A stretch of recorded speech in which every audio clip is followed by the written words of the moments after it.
Who's pressing the fucking fade out? You don't fucking fade out. Where's the fade out?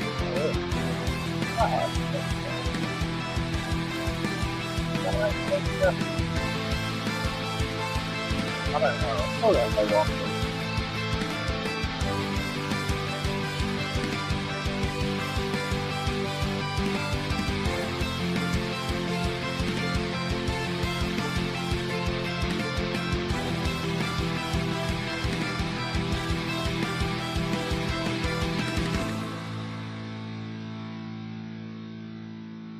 Through there, into the cave, to hear honest thoughts and opinions.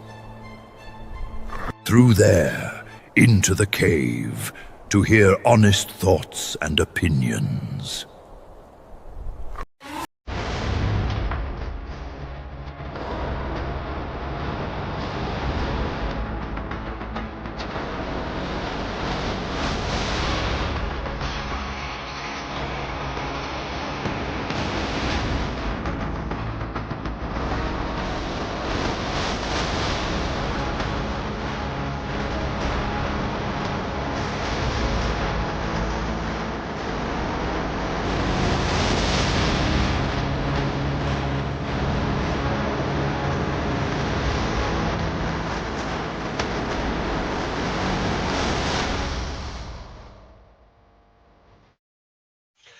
Hey, big up everyone. Hope everyone is well. I don't know if you can actually hear me at all. Just let me know in the chat if you can actually hear me. I'm not on cam at the minute because I'm sweating my fucking nuts off.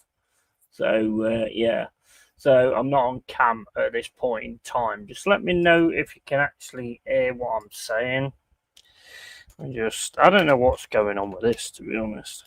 I don't know if my mic's on the way up, maybe. I don't know.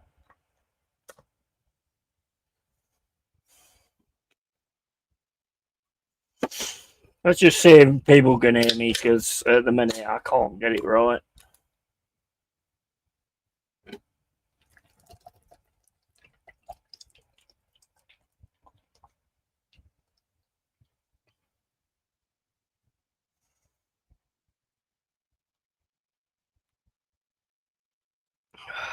I don't know what's going on with this fucking thing. Honestly, I really don't know what's going on with it. 1 minute it's working, next minute it's not fucking working.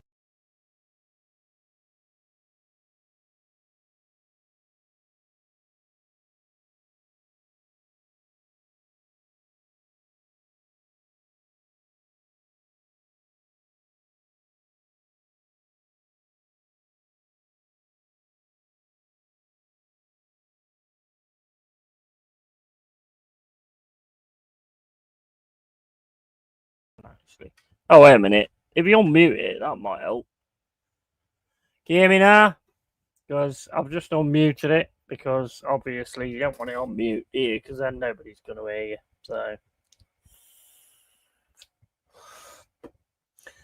I'm not on cam because I'm sweating my bollocks off. I'm sweating my bollocks off, young man. And basically, if you, I'm pretty much naked. So, I mean, if you want to see that, then you need to sign up for my OnlyFans at £25.99 a month.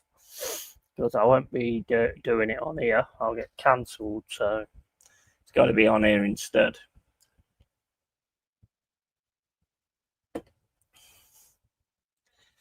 Nobody is replying, so I don't know if they can hear me or they cannot hear me. What the fuck? What the fuck is going on with this? Seriously. It was alright before, and now all of a sudden it's gone to shit. Such is life. Alright, okay. So we've got microphone. Yeah, everything's alright there, so I don't know why it's not picking up on that. Other than that, no idea. Don't know what's going on. Is it to do with the fact I've done the new channel or whatever? I don't know. So let me know if you can hear me or not.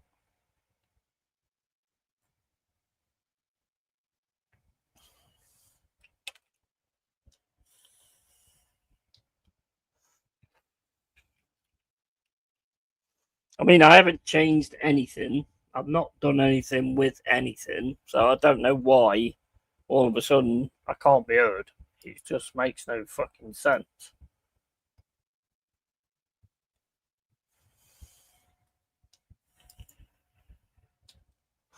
Let me just check it myself. Right, so. What? Check it myself. There you go. You can hear me now. You can hear me now. I've got it on the thingy. Bill Anthony, you alright, mate? Hope you're well, buddy.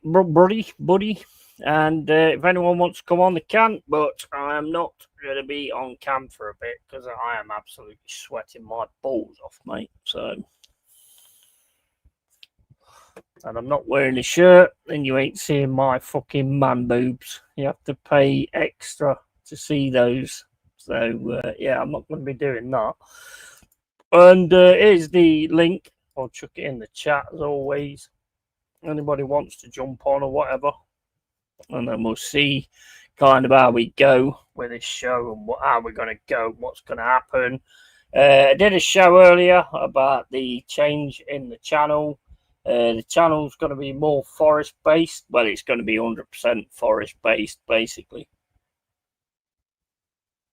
I don't think the volume came through very well in the last one, although it sounded all right when I'd recorded it and then listened to it afterwards. But according to Pipes, it wasn't very good. It sort of went loud and then went low. And I mean, I don't know what that's all about. That's something to do with putting it onto Facebook, onto YouTube. I don't know, because it sounded fine when I actually checked it out myself. And the channel is basically going to be, like I say, massively forest based. I've got Forest TV now, which so I can like do watch-alongs on the women's games and also the academy games as well. I'm quite interested in seeing what we've got coming up, and I'm going full on in with the Forest channel now. I'm not going to be doing no fucking all the time, just putting streams out just for the sake of it, though. I won't be doing that. Talk about balls. Jess has gone live saying he puts French soap on his. Yeah, it probably does, mate. Probably fucking does. He's deflected, and he's deflected to the French side. Gone to the dark side, is Jez. Imagine, I can't fault him really. I mean, being out there is probably a lot better than being here. Although it's not too bad where I am, to be honest. I mean, don't really see any issues or anything like that. Everything seems to be all right, chilled, cool. It's pretty much, most of it's all online, to be honest, because most of them ain't got no balls, so they all talk shit online all the time. But yeah, Anthony, if you want to come on, I mean, I've seen today like a few. I'll use this as like to talk about the little rumours that I've heard. I think Kirkaz is going to Liverpool. Must piss off Sai a bit. I mean, I haven't seen Sai for a while now, but I mean they're getting picked off crazily at the minute.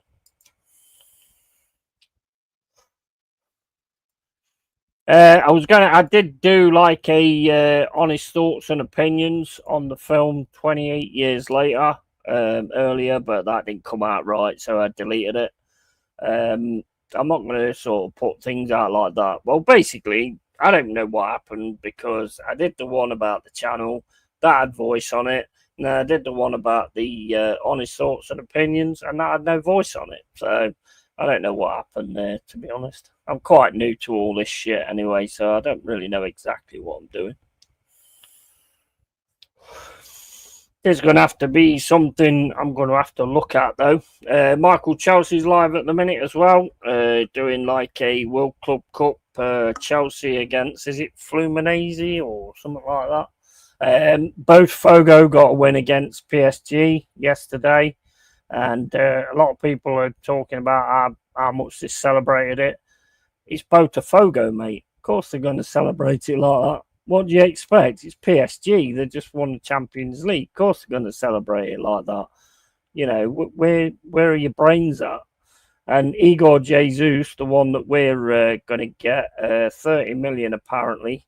Jesus and Jaya Cunha are both going to be 30 million. And then we're going to be working on the Cubano one afterwards. So I'm hearing. And again, this is all like apparently, so I won't ever like turn around and go, oh yeah, this is definitely happening. I'm only going to do that when it's definite, and you know, you can see that it's definitely happened. I'm not one of these people that's just going to go live every time somebody gets a new pair of fucking shoelaces. It's just not who I am, and it won't be who I will continue to be either. But yeah, this channel is going to be all about forest, and the other channel, I might keep the name LongHairedYeti'sCave because LongHairedYeti'sCave is like a hangout, so it's like I can do the movie reviews on there. Well, they're not really reviews, they're just my thoughts and my opinions. They're not really reviews. And then I can sort of carry on with that and do the gaming on there and stuff like that. Some people aren't really into the gaming that much, so which you can understand. I mean, Football Manager, I might keep on this one because he's based around football, I suppose. But other than that, most of the other games will be on the other channel. At the minute, it's called Keep It Yeti Gaming, but I am going to change that and just make it like a hangout channel or whatever. And there's a few tunes I want to check out anyway. And when you're monetized, you got to be careful with the tunes you check out. So doing it on that channel might work out a little bit better. But yeah, anyway, I mean, I saw that 28 years later earlier on. I can't say I was massively impressed, to be honest with you. 28 Days Later is one of my favourite films. 100% one of my favourite films. Maybe made a bit of a mistake by watching 28 Days Later last night because I saw that the 28 years was out. So I watched that last night, and for it to live up to that would mean it'd have to be something major. And there was just so many things wrong with it, in my opinion. There was certain things added into it that just didn't need to be added into it. The first like 20-25 minutes I thought was really good. I was like really in there and I was really enjoying it. But then after that, it just goes on a tangent of something that just did not interest me at all.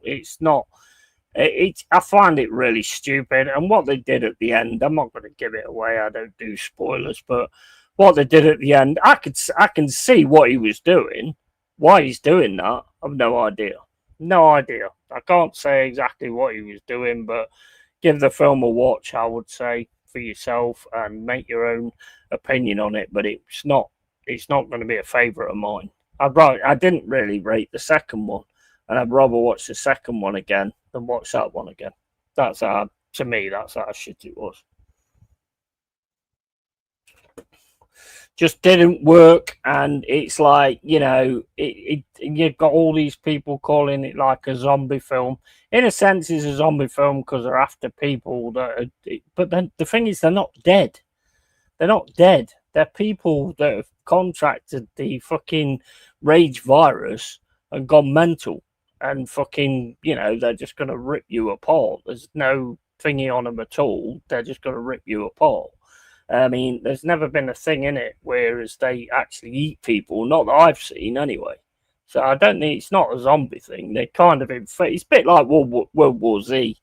They infect you and then they move on, sort of thing. So yeah, I don't fully kind of understand that. I love zombie movies, and it's as close as damn it, definitely.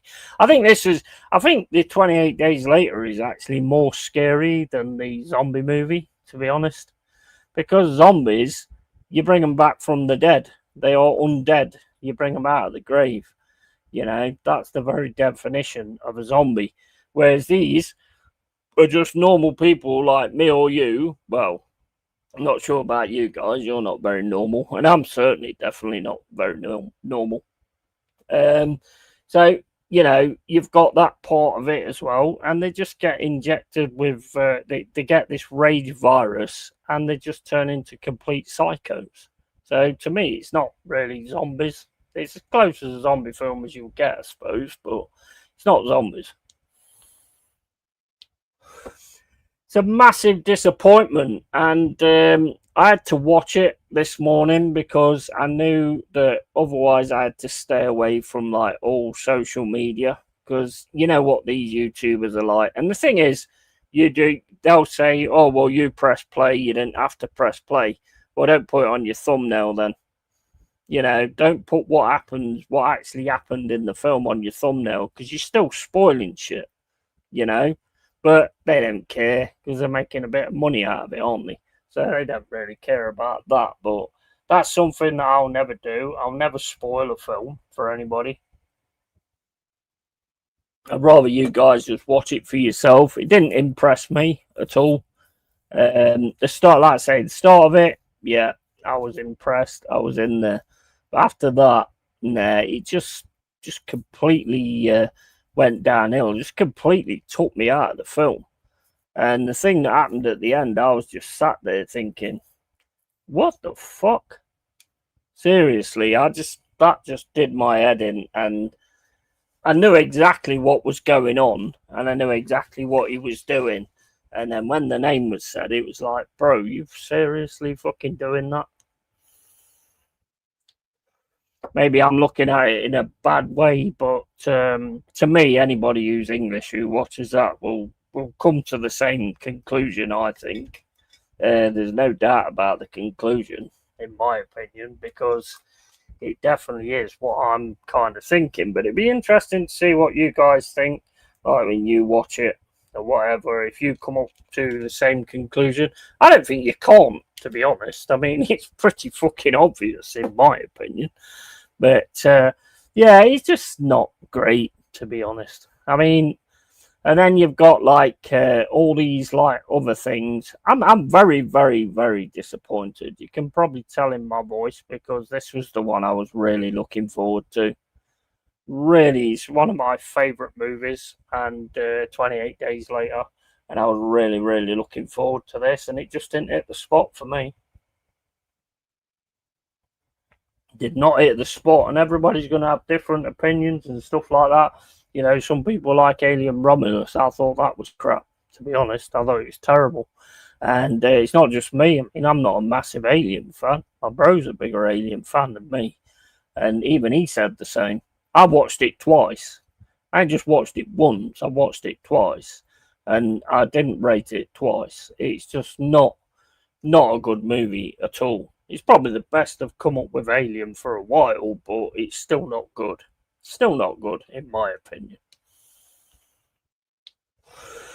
And as you know, on this channel, it's always about my opinion. It's not like solid. It's not 100%. You can actually fucking go, oh, well, what do you think of this? And what do you think of that? did you see this part or how did you see that part? I'll always take that on board, and I'll always take on board what you guys think. But for me, it's just like I just didn't rate it at all. I thought it was a very, very poor film, to be honest. It's such a shame because I do love that fucking movie. It's fucking awesome. And like I say, I watched it this morning, which probably weren't a good idea because for it to live up to that with Cillian Murphy, I mean, Chris Eccleston, I don't know the other actors, but it's just so well done. You know, you care about the actors, you don't care about the ones you want to die, you know, and it was just so well put together. This one for me just wasn't. And they brought something into it, which I don't think that needed to be brought into it at all. But again, I can't say anything because I don't want to give away exactly what happened. But I just don't think that there were certain things needed.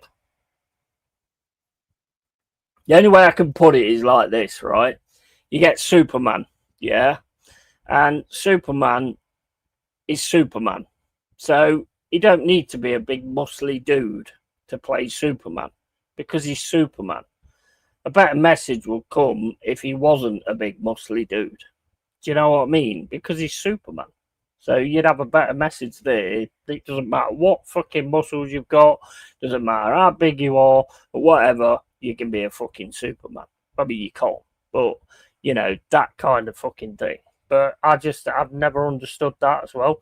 I mean, the only thing I kind of enjoyed about Superman was when he's a kid and he's lifting up the car and all that kind of stuff. Because that just shows this dude is just massive. He's super. He ain't got to go gym, is he? Why would you go to the gym if you could already lift up a car?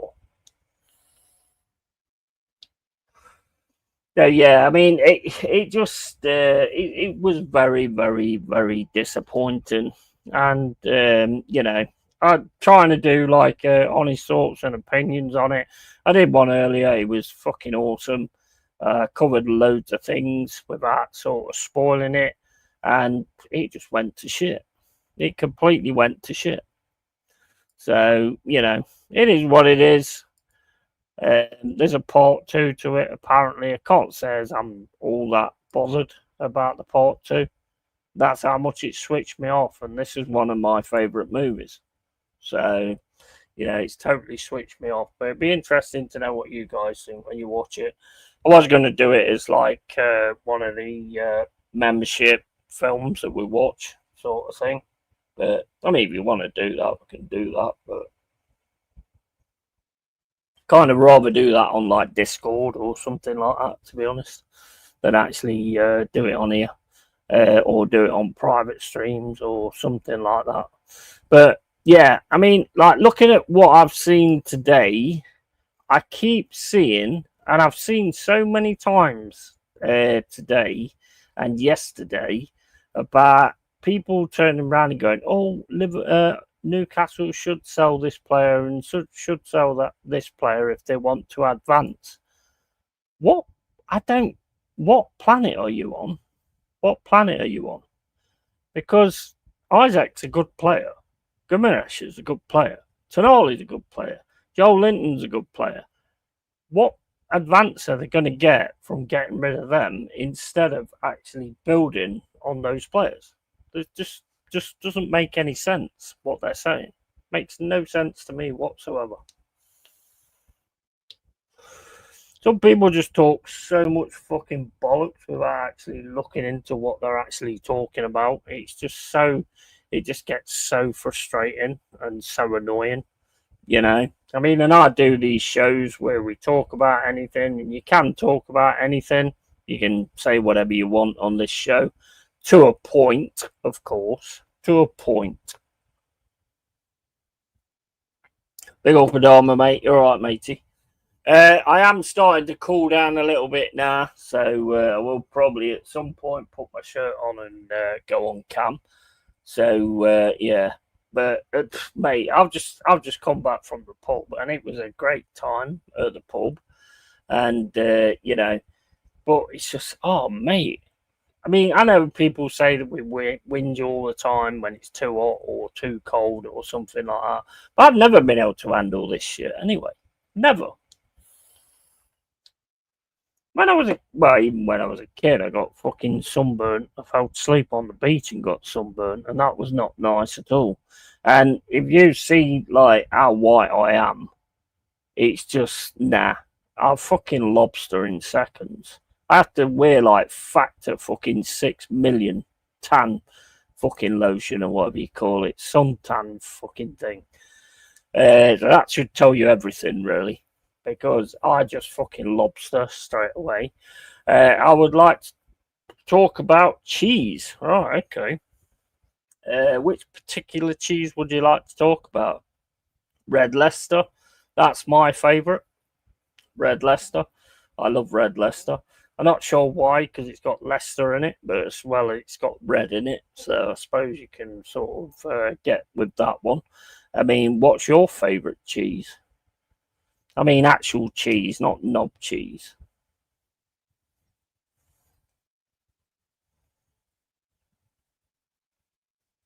Do you like them Dairy triangles? I never liked them. I did not ever like those Dairy triangles, same as them Baby Bell. Never liked them either. It was, to me, it was just like somebody had like put a few recipes together and made it taste a little bit like cheese, but it was never cheese. It was never on this planet cheese. I don't like mature cheese. I don't like mature cheddars or anything like that. Mild cheddar, yes. Tried some of the French cheeses like Camembert and yeah, some of the French cheeses. I don't know any French cheeses. I only know that one. Brie, is it? Is it brie or whatever? I don't know. But I've tried them at times, and it just not for me, mate. The only one that's really ever been something for me is Red Leicester. So yeah, that's kind of my take on cheese. So I mean, if you've got any other things we can talk about, I mean, you thought that I was going to read that and go, oh shit, what do I know about cheese? And I wouldn't have anything to say. But no, I can like just basically just talk bollocks and just talk about any different subject within reason. Don't come up with stupid shit.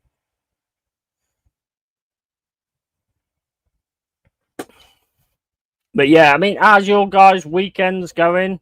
How's everyone's weekends going? Are we how long we got this heat? I think it's till the end of the week. I mean, I like it. Don't get me wrong. I do actually like it. It's just like when I'm in the house, and the landlord's actually put insulation in the loft now as well. So obviously it's even worse. So yeah, but I mean, I do like the heat. I must admit, but it can get a little bit uncomfortable at times. You need to keep having cold showers. You need to keep having cold showers, and obviously the beer helps as well because that's cold.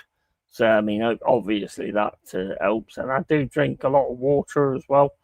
Not when I'm drinking beer, obviously, but I do drink a lot of water in certain circumstances.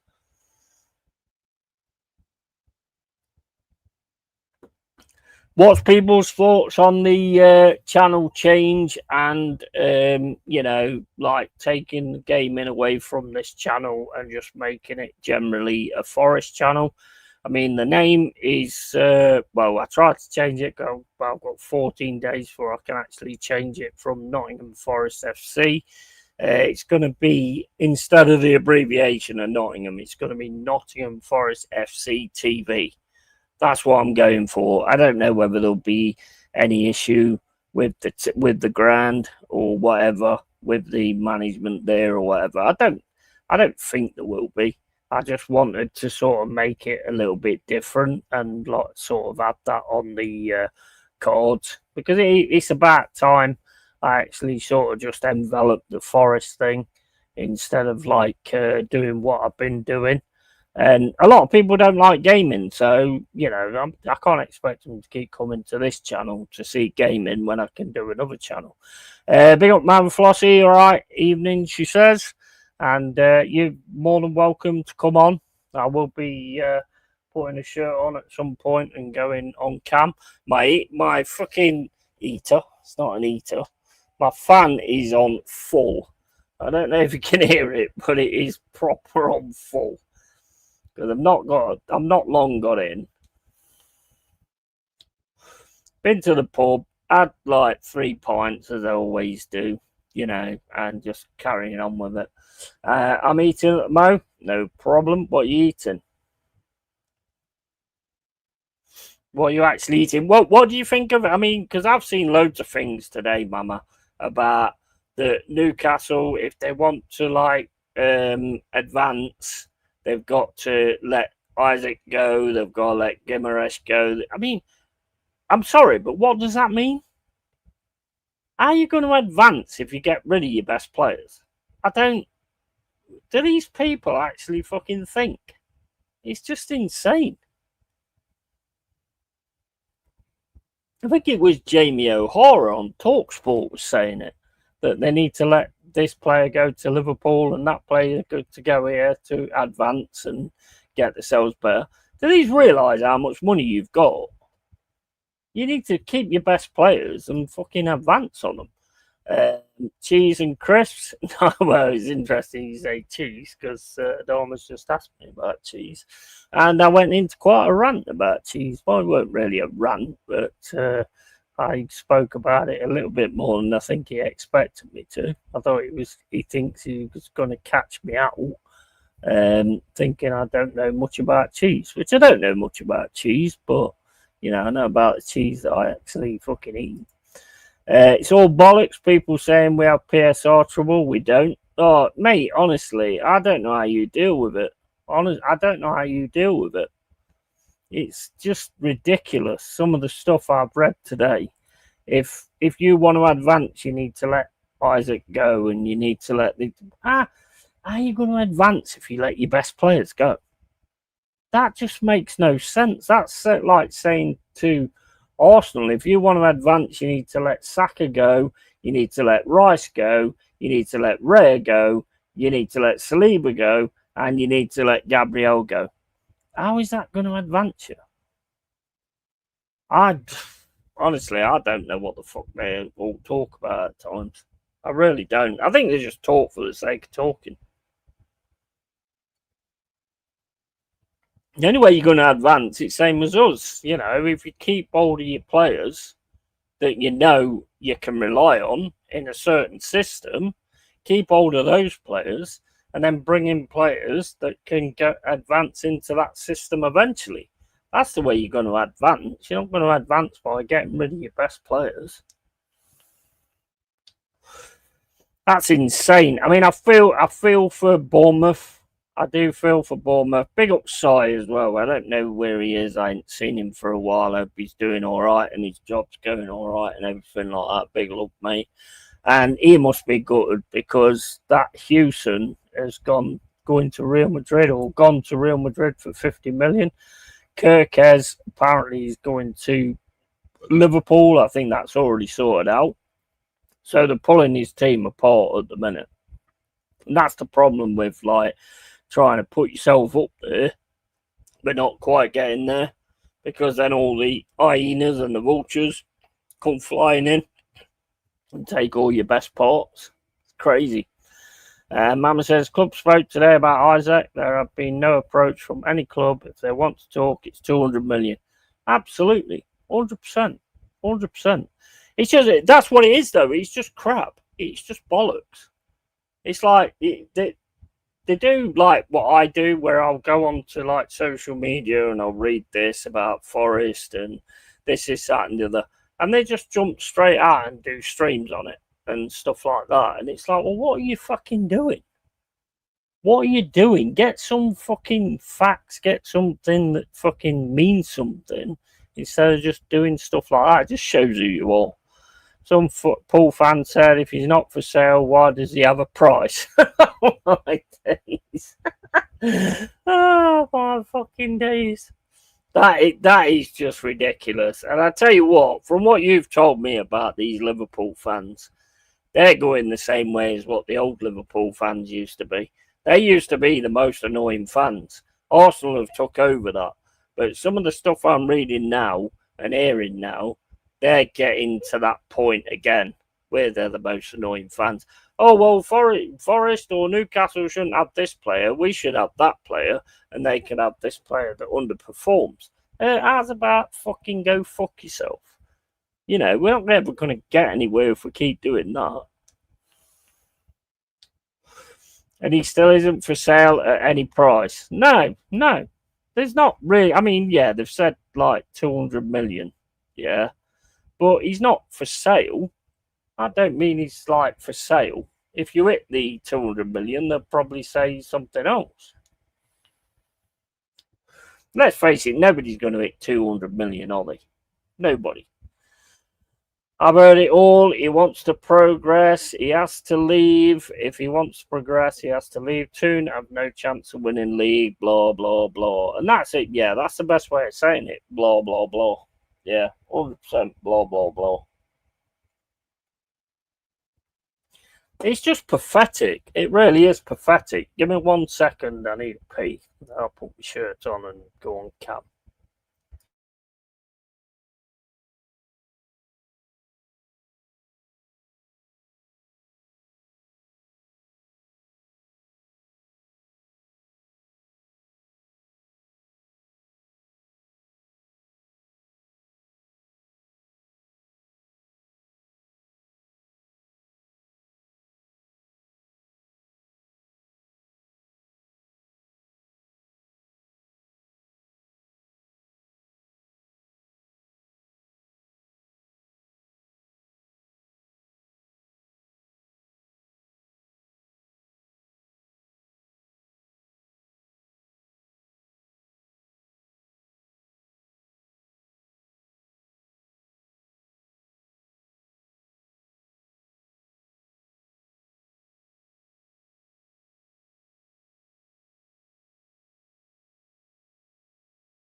Right, okay, here I am. Right, okay, let me just chuck that back there.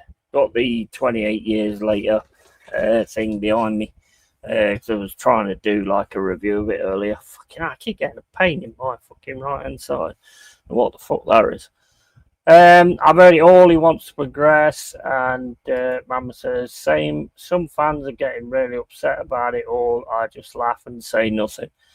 Yeah, that's the best way to do it, isn't it?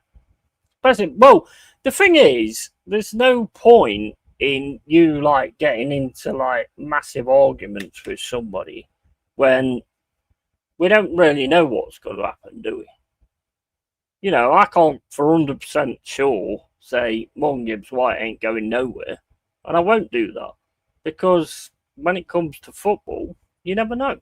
You never know. You can't make those kind of promises. You cannot make those kind of promises on situations like that because otherwise you're putting yourself in a frame. You're actually putting yourself out there, and when it don't work or when it don't happen, you're the one that's like, oh, you was wrong and all that kind of stuff. I try my best not to actually get involved in any of that. I mean, there's still time we could lose one or two of our players.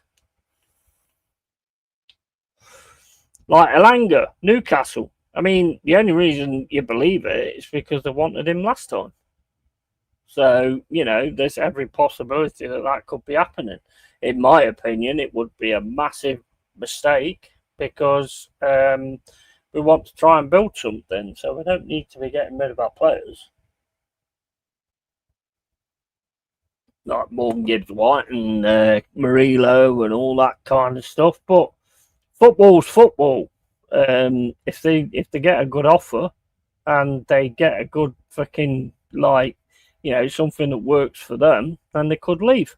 I mean, that's another thing that's going on at the minute. This party, he's not signing the contract apparently. They're struggling, but again, I don't know. That's the thing. I don't know, so I'm not saying for sure.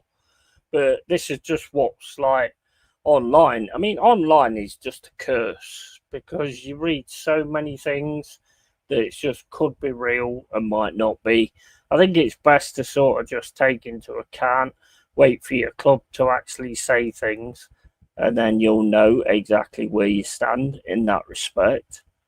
We can all sort of assume things, you know, and as we know, assume makes an ass of you and me. So there's no point in that. Who knows what's going to happen by the time the season starts? There could be a few things that shake everything up and everything. That's why when I get asked, you know, what do you think you're going to do next season? My only answer can be that whatever team is there is going to give 100%. That's it. I can't like guarantee that we're going to do exactly the same as last time. I don't know that. So I didn't know it last season, so I'm not going to know it now, am I? If we keep the team together, then I think we'll do really well. If we keep the team together and we actually add to the team we've got now, then yes, I think we'll do really well. But it just depends what's going to happen. You never know. Everybody's got a price to a point, you know. Oh, according to some Isaac rang Ilanga and told him to join us. How the hell do they know this? Yeah, exactly. Yeah, that's insane, isn't it? Some of the stuff they come up with. So how the fuck do you know that? Was you listening in on the phone call? You know, was you actually listening in on the phone call? Because I don't understand how you'd actually know any of that.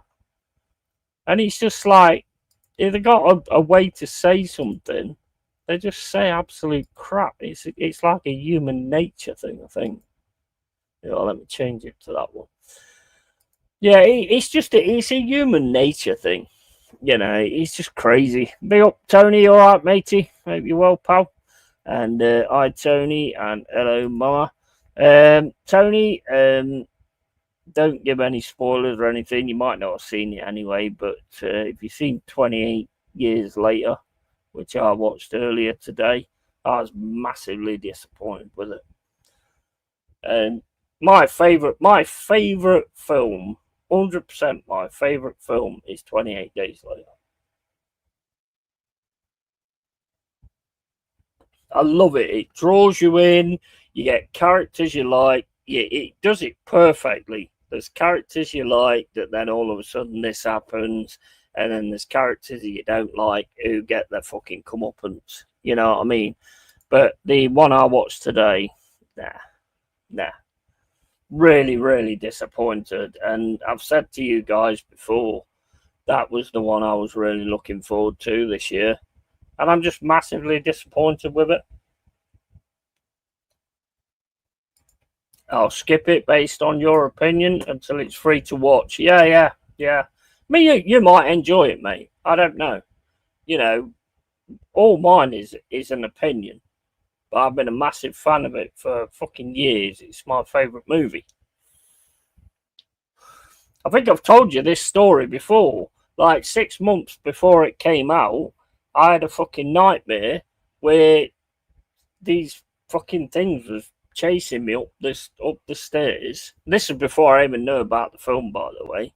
And now everyone's going, oh my days, where's his fucking tinfoil hat?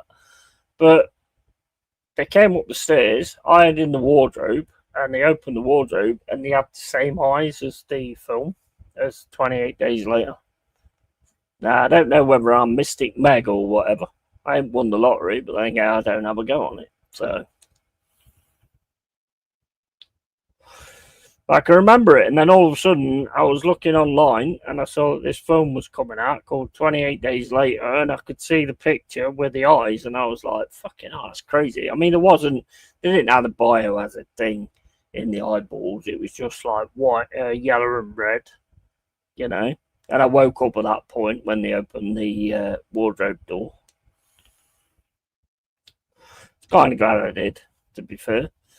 But yeah, it's been my favourite film ever since. Cillian Murphy, absolute quality. Chris Eccleston, don't know. There's one or two of them in it because I watched it again this morning. There's one or two of them in it that I've seen in things afterwards. Very, very good actors. They put in some great performances, and you really get sold by that film. The second one with Robert Carlyle didn't really get with that either because they brought in this thing where the infected remembered their family members and all that kind of stuff, which I thought was a little bit fucking stupid, to be honest, because they're injected with rage. They get rage and they just want to rip people apart, you know. So I didn't understand that at all. And this one went even further into stupid town for me. Massively disappointed, mate. Massively disappointed. Septic peg, more like. Yeah. But yeah, I mean, I am absolutely massively disappointed with that movie. I had to watch it because I knew there'd be people on YouTube coming out and going, "Oh, this is why this happened and this is why that happened." I knew if I went on YouTube, I would see all these thumbnails because it's all right. They'll turn around to you and say, "Well, why did you watch the video then if you hadn't seen the film?" Dumb nut, you've got it on your thumbnail. You're spoiling it on your thumbnail, you know? Fair enough. Like, yeah, you press play on the video. But when you're actually spoiling it on your thumbnail, that's a fucking different story altogether, isn't it? Yeah. And I just avoided all of them. I saw Angry Joe did like a review on it last night, and I was like, fucking hell, it's out then. And that's why I watched the 28 Days Later this morning. Because I couldn't get sleep because fucking Freddie just kept crying all fucking night. So I had to stay awake pretty much. So I started watching that. Probably shouldn't have watched that before the new one because that takes some fucking living up to. Ex-wife drug me out on back deck, 8,000 degrees out here. Mate, I tell you what. Mate, I've only just gone on cam because before I had no fucking top on or anything because I was fucking burning up. I've got my fan on full, you know. I mean, like I say, I like it. The worst thing is when you walk away from the fan because then it hits you like a fucking brick. Like when I used to work for Noah and they had no air conditioning. The only place they had air conditioning was where they was doing the computer work and all that kind of stuff.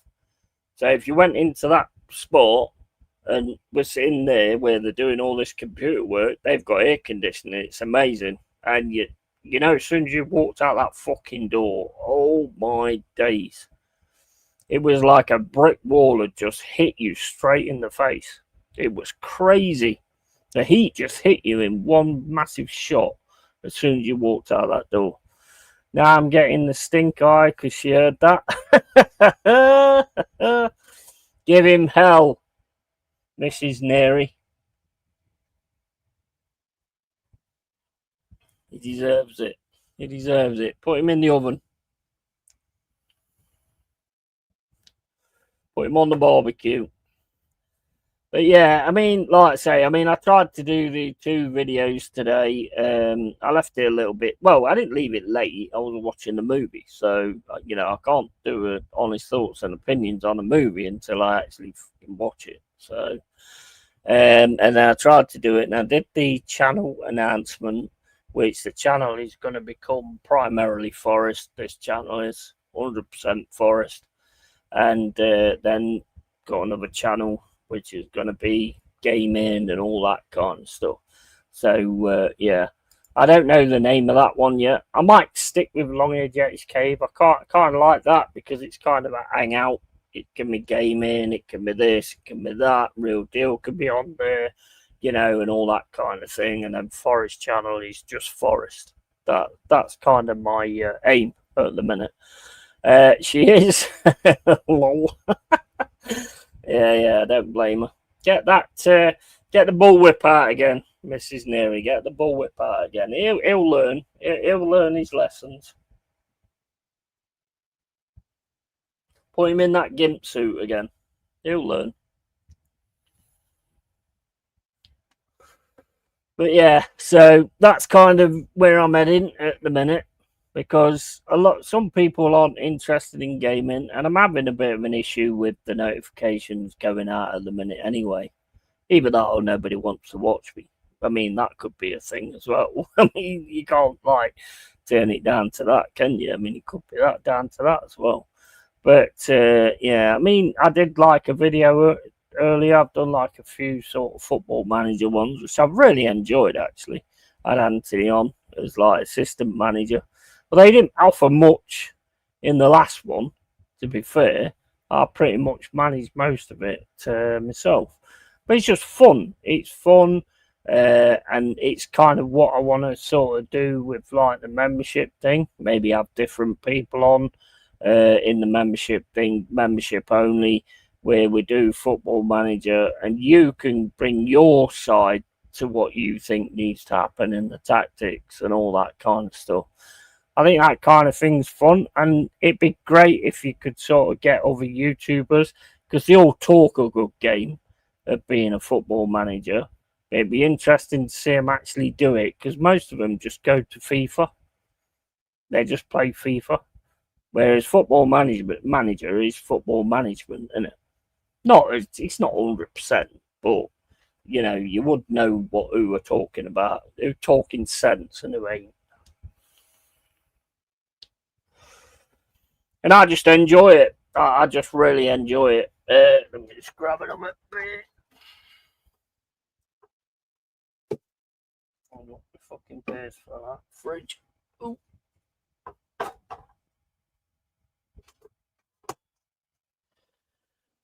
Yeah, I just enjoy it. I mean, I'm enjoying this more than I've enjoyed Football Manager for a good while, to be fair. It was starting to get on my nerves and everything, but I'm actually really, really enjoying this like Hartlepool thing. But that'll be going to the other channel as well. At the minute, the other channel's called Keep It Yeti Gaming. The name will be changing at some point, but they have to let you wait 14 days before you change it. I don't know why. I mean, it can't be that difficult, can it, to just change a fucking channel name? So if you want to go over a sub to that, that'd be absolutely awesome. But if you're not into gaming, then don't.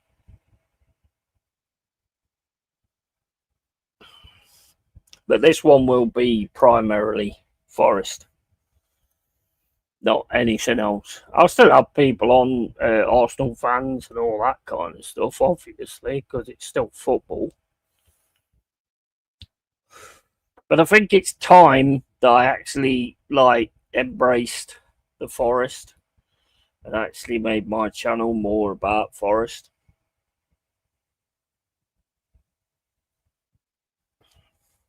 Because that's my love, that's my drive. My drive is Nottingham Forest.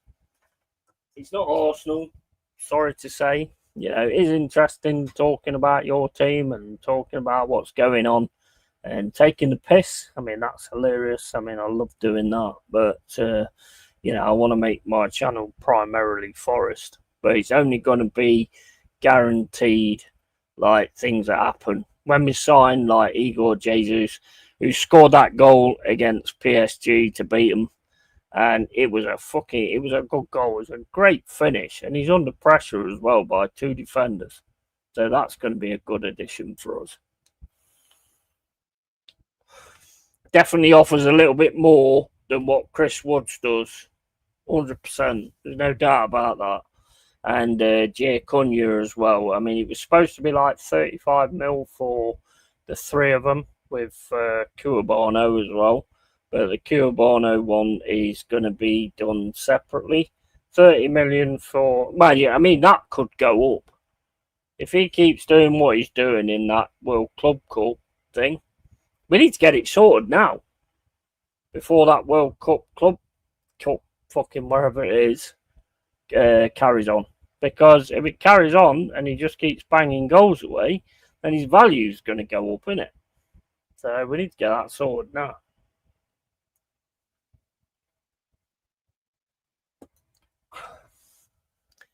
That's it. That must be the prime objective for us, to be honest. Wissers obviously one that's still being looked at as well. Pick up the assembled, mate. How you doing, bro? What's your thoughts on kind of what's going on at the moment? Are you happy? I would imagine not, because you're not really doing a lot, are you? Not really doing a lot at the minute, are you, really? I mean, there's this Super Mendy, it keeps saying that they've had to pay a little bit more for him, but he's still not quite been announced or anything like that. Fabrice is announcing him, but Fabrice announces everything, doesn't he? Let's face it.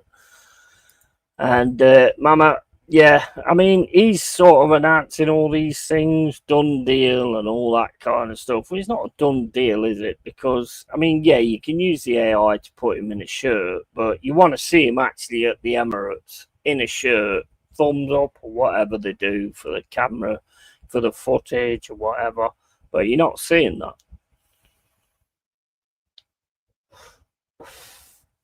I mean, another thing I've heard as well is apparently Gyökeres is going on strike at Sporting Lisbon. That's what I read today. But again, I don't know whether it's real or not. So I'm not going to say it's 100%. As an Arsenal fan, totally understand, Yeti. Always been an Arsenal fan. However, been listening to you since the beginning, and you have turned me into a Forest supporter as well. So I'll be there. Bro, absolute bro, mate. Thanks for that, man. Appreciate that.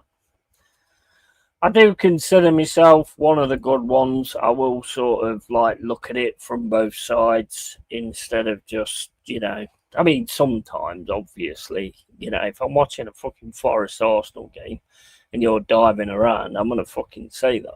But then again, I will say it the opposite way as well. Have you seen these? Oh, that was another thing as well what I wanted to cover. I saw on Facebook the other day there was this great big list of the laws they're going to change and all that kind of stuff. And it's like, it's all the same crap that we saw last season. Yeah? Like, give a yellow card, somebody asking for a yellow card for somebody else. And then all of a sudden, it happened a little bit at the start of the season. Then all of a sudden, they stopped doing it. I saw Salah ask for a yellow card for somebody. He never got one. Why did he not get one? You've got to do it full across the board if you're going to do it. And there's all these like little fucking rules. What was it? If you kick the ball back in play when it's going out or something, the opposition gets a direct free kick. They just never keep up with them, though, do they? They never keep up with these new rules. So what's the point? Mr. Blunderman being called out by Timber. That changing room is toxic and divided worse than when he got here, in my opinion. Yeah. And Neri and Mama. Yeah, I mean, the thing is, the one thing that cracks me up, right, is probably Arsenal and probably Newcastle are two of the most secretive teams when it comes to transfers and stuff like that. And I think Jez said it the other day, or it was Lee, I can't remember who said it. But we used to have a time where we didn't get that much information from what was going on in the club until somebody signed. Now you've got social media, it's just everywhere. It's everywhere. Everywhere you look, you've got something to either feel good about or not be happy about or whatever. It's just constant. It's constant. And the thing is, I think what you've got to understand is this, is they don't give information like that out. And you've got these ones that say, I'm in the know and all this, that, and the other. How many times do they turn out to be wrong? Nobody ever takes anything into account when they're wrong. They only take into account when they're right. Oh, he was right about this, he was right about that, he was right about 3 things. Yeah, but he was wrong about 9. Surely that's got to, like, cue some fucking kind of common sense in people. or whatever. You know, I don't understand why people are so daft in that respect. But then again, like I say, if you've got a YouTube channel, don't hurt you, does it, to go live with something that might be absolute bollocks? You're still going to get your super chats. You're still going to get your fucking views and all that kind of stuff. So what does it matter? And that's where it gets bad, in my opinion.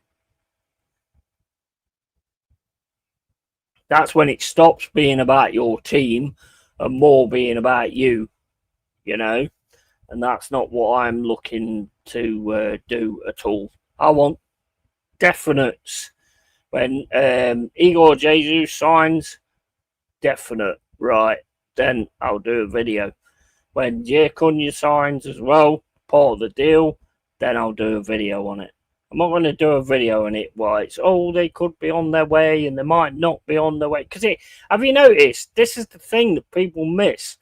Whenever they do these sentences, it's always maybe. And they miss the maybe. And it's just like, they just go, oh, yeah, we're getting fucking Isaac, we are, and all this, that, and the other. And it's just ridiculous. Use the fucking brain you was born with. Mob Bow Spill, matey, hope you're well, pal. And Yeti, that guy streamed again, his eyes blown. Yeah. Bro, I don't even know what that was all about the other day, because straight away after saying all that shit on stream, a certain person, Jez, he's in his stream bigging him up. So I don't know. I mean, look, say what you like on this channel. You can have a go at somebody or whatever. Don't big them up the next day, because that's just fucking weird. That's not the kind of shit that I do. You know, if I have an issue with someone, I have an issue with somebody.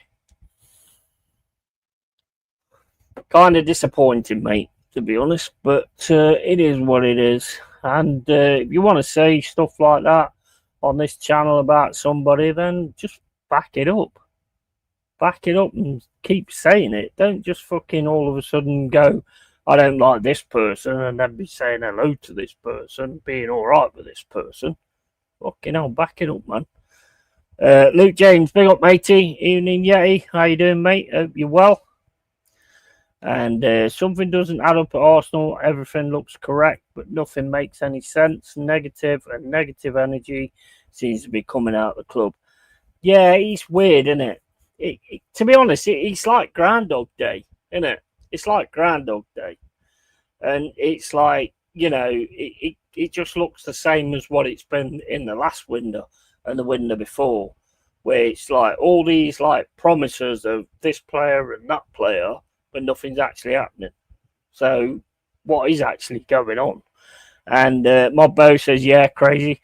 Yeah, I'm not that guy, to be honest. If I've got something to say about somebody, I will continue to say it, and I will not go back on that. I've just never been that way. So it's not how I work.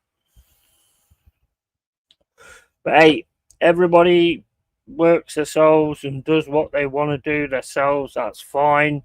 The only thing I have with it is like it starts to dissolve a little bit of trust with people, you know, because you're obviously then sitting there thinking, well, you know, what does this person say about me behind the lines, you know? And that's where it causes a problem. But I mean, I don't care. I don't care. If anybody's got anything to say to me, I'm more than open to hear it. Just come to me. Evening, Luke. Yeah, evening, matey. How you doing, bro? Hope you're well, matey. But I mean, what do you think? Like you're gonna do by the end of the window? Is it gonna be Sesko? Is it gonna be Gyökeres? Is it gonna be none of them? Is it gonna be like what did I read today? Hold up. Somebody said on social media, which I found was quite funny. This sounds to me like the same thing as Arsenal, like lined up with this player, that player, that player, and then they end up with Sonogo. That's what they said. I thought, yeah, exactly. I mean, the thing is, we don't know what's going to happen until it happens, do we? You know. I can see us overpaying for Sesko. Yeah, I mean, looking at like this is going from like YouTube footage. If you actually look at the stats of Sesko and you look at the stats of Gyökeres is miles better.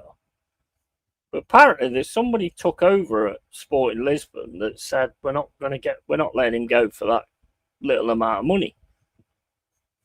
So that's why apparently, I'll always say apparently because I don't know 100%. Apparently, he's going to go on strike because he wants out. Now, I'm not being funny, but let me just put this to you, right? If he's going to go on strike because he's not getting what he wants, how do you think that's going to sit with Arteta? A player that when he don't get what he wants, he's going to go on strike. Is that not another Aubameyang type of situation?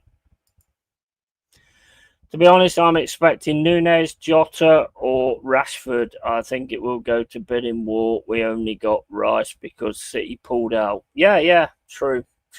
Yeah, definitely. I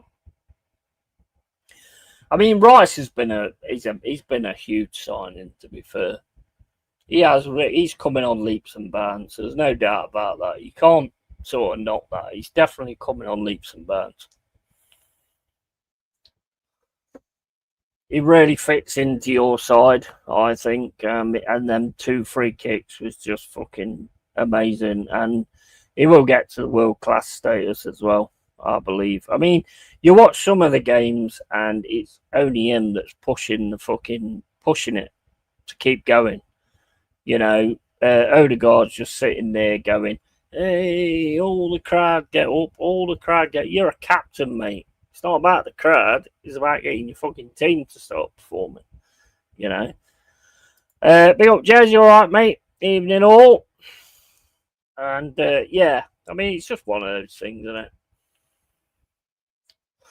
Why would you want him if he does that? Yeah, that's my point. That's exactly my point. If he's going to do something like that, is that really the right fit for Arsenal? Because Arteta doesn't handle that very well, does he?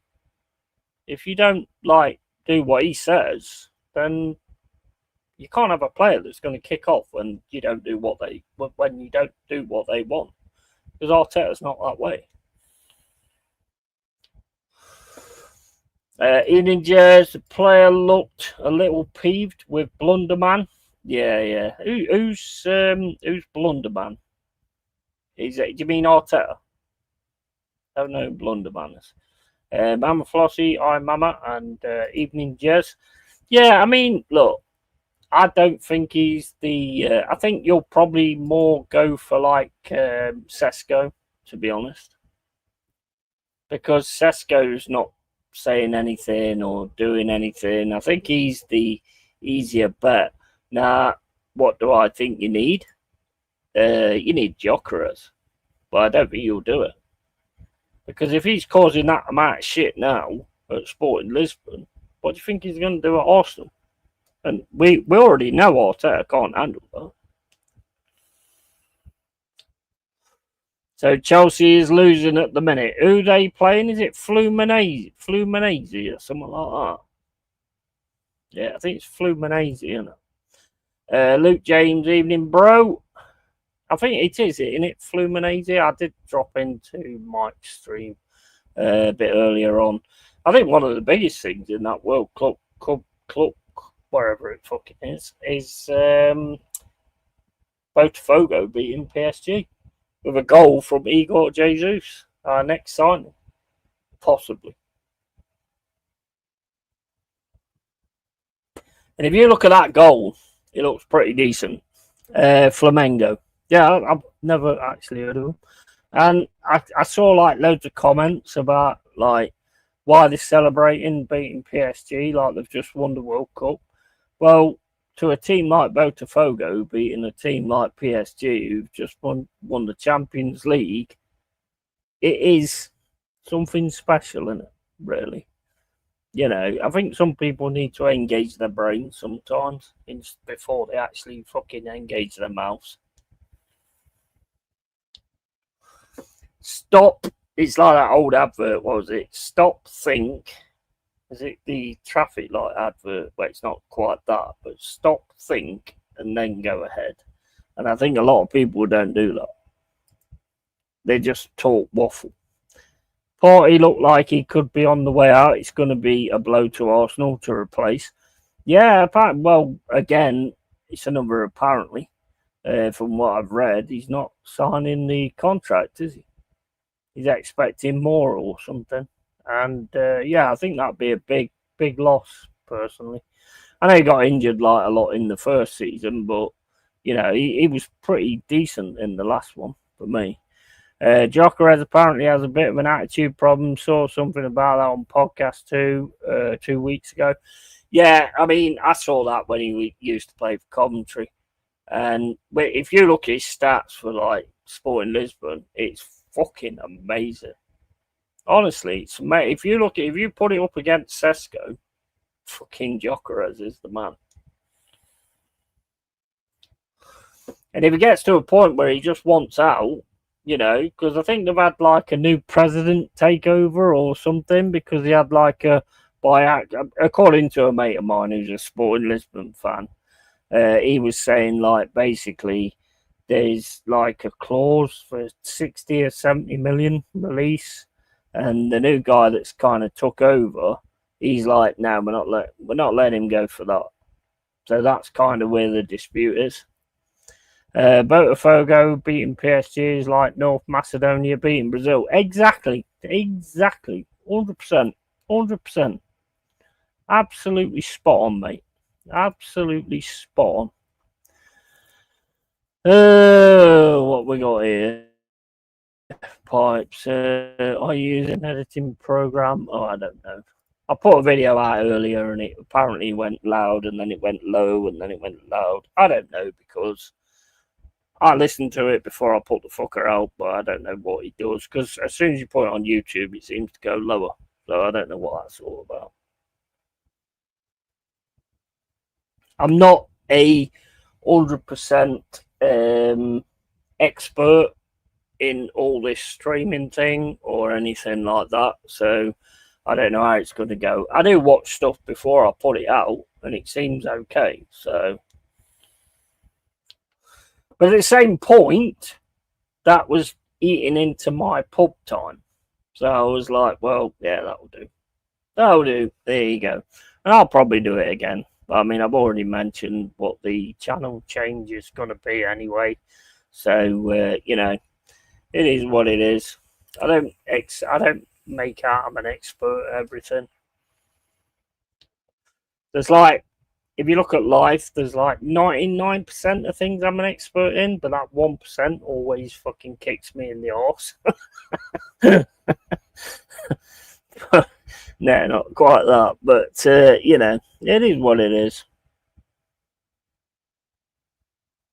I deleted the 28 years later one because they can't fucking hear me, so there's not really any point in that. But I will sort of do it again, and that'll be done on the second channel.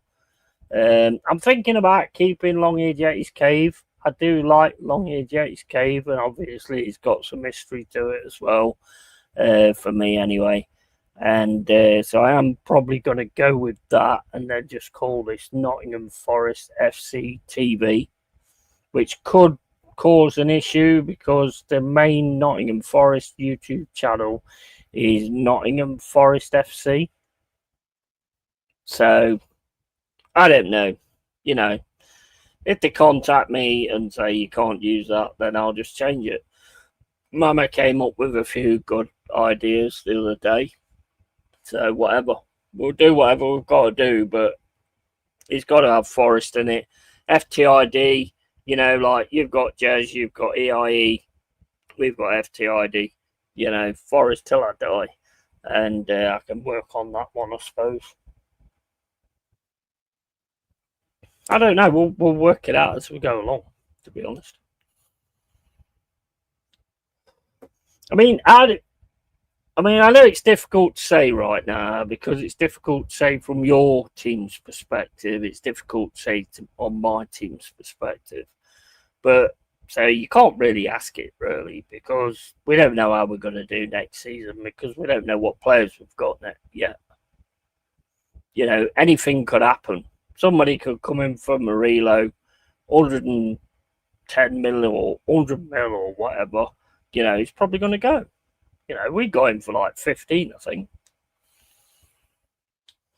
And that's just good business, you know. Along with like a lot of the things I've seen online, where Arsenal have entered the scale for Morgan Gibbs White. You know, if that's the case, I want 100 mil plus. I don't give a fuck what he's worth. I don't care what he's worth. That's not my problem. But that's what we want. But that's how much money we want from it, so we can build from that point. Right, I'm just going for a piss, guys. I'll be back in a sec.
Right, okay. Like I say, if anyone wants to come on, that's the way the real deal works. So if you want to come on, you're more than welcome. And just basically have a chat. Real deal goes into like all different sort of things. You know, I had Carl Rossi for a while, to be honest. Hopefully he's all right. Sent him a message earlier to see if he's okay. He's not really taking much notice to his thingy, but he's getting on with his life, so all good. It doesn't matter. Doesn't matter. Anybody wants to come on, they can come on. As always, that's the way I always do it. But yeah, I mean, like changing the channel to sort of Nottingham Forest, it would be great to sort of pull in the Forest fans. You know, whether they agree with me or whether they don't, they might just check it out and like think this guy's got no fucking clue. Then fair play. You know, everybody has a choice, and they can work it out in that respect, I suppose. But I do sort of know what I'm talking about to a point. Been a Forest fan for a long time. Might even do some live, being at the academy games and stuff like that. It would be awesome to like see. So when I signed up for that Forest TV the other day, you get the women's football, which, you know what, they've got a Forest badge on the shirt, and if they're playing for that Forest badge, then I have nothing but respect for that. So I will do watch-alongs on that on this channel.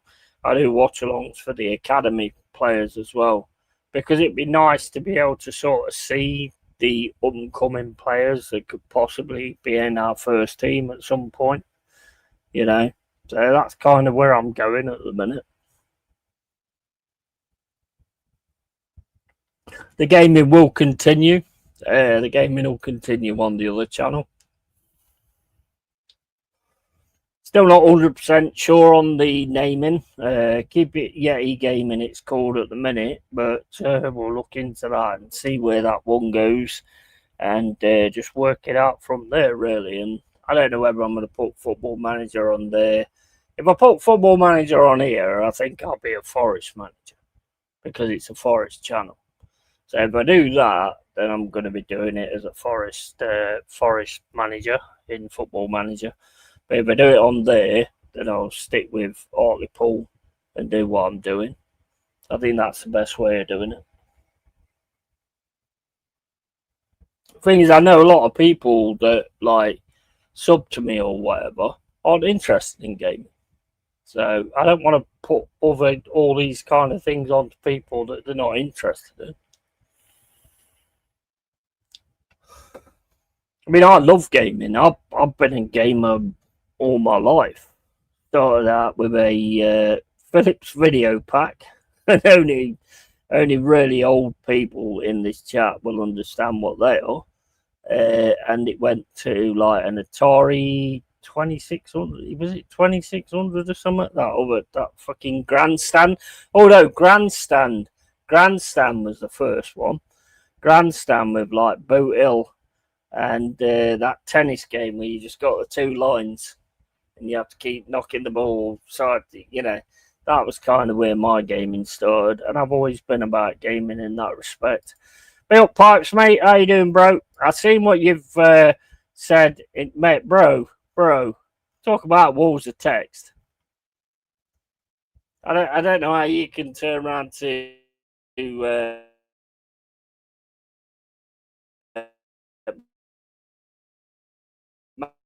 Macaulay and say that he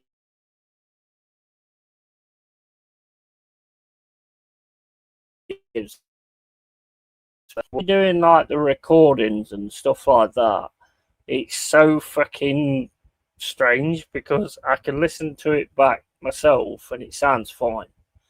But then every time I put it on YouTube, the voice drops. I don't know why, but it just does. I mean, it was a fuck up anyway. It was a massive fuck up because I kept that 30-second thing on where Sinners comes on afterwards. So there was that one saying hello, and then there was me saying hello. And, oh, mate. Yeah. I'm still learning with this shit, to be honest. So I'm always open to advice on the way to do this kind of stuff, and I always appreciate it as well. Sorry about the wall of text, mate. Absolutely, you can't say anything to Macaulay. I'm tempted to actually send it to him and say, Pipes talks about you, about walls and that stuff. That's absolutely insane. Fucking what's going on now? Fucking stream's gone off. But yeah, I mean, look, it is what it is. Sometimes I can't do it, and the time was just going down and down and down, and I was planning to go to the pub at 4, and it was going to 25 past, and I was like, I shouldn't have done it like that. I should have just gone, fuck it, I'll do it tomorrow.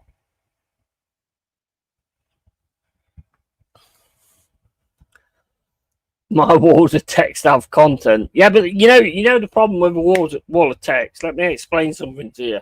The problem with a wall of text is certain people start reading and then they're asleep by the end of it. That's the issue with walls of text. Yeah, because it's just like, because in a wall of text you're explaining shit that don't need to be explained. You know. To me, I can like say something in less words than what a lot of people can. And to me, and I've said this a long time ago, and I'll keep saying it, when you do like walls of text, it just says that you're sort of second guessing yourself all the time. So you keep changing what you've said and, you know, and all that kind of stuff. When I say something, it's straightforward and hitting.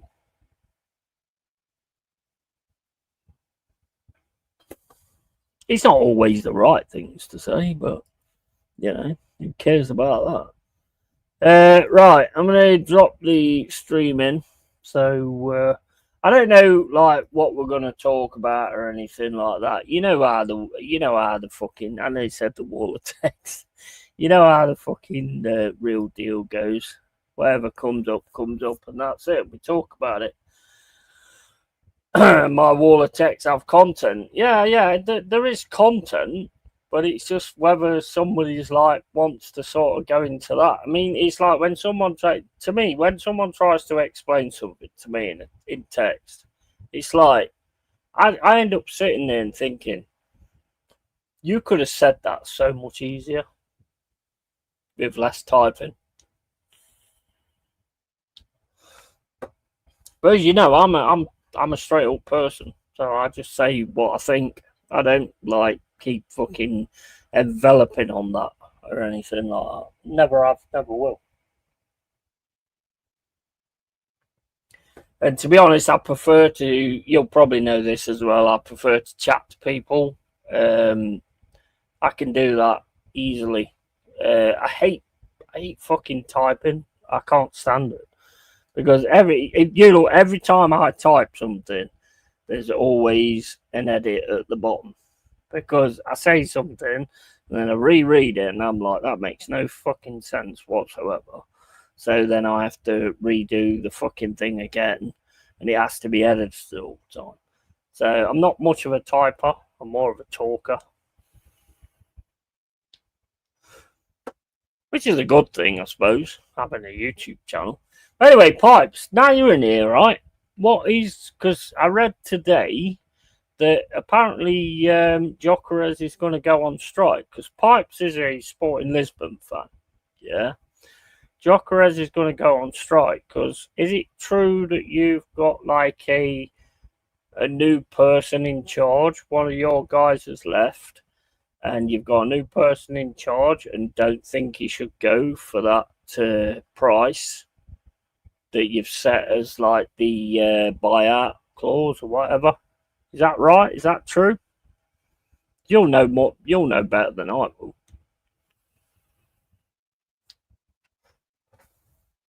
I'm not saying that you're on the phone to Jokeres all the time, but you know better than I do. But that's kind of what I've heard. That's what I've read on social media. That somebody's took over Sporting Lisbon and they want more money for Jokeres. Sorry, I'm out of the loop on that one, mate. At least you're honest.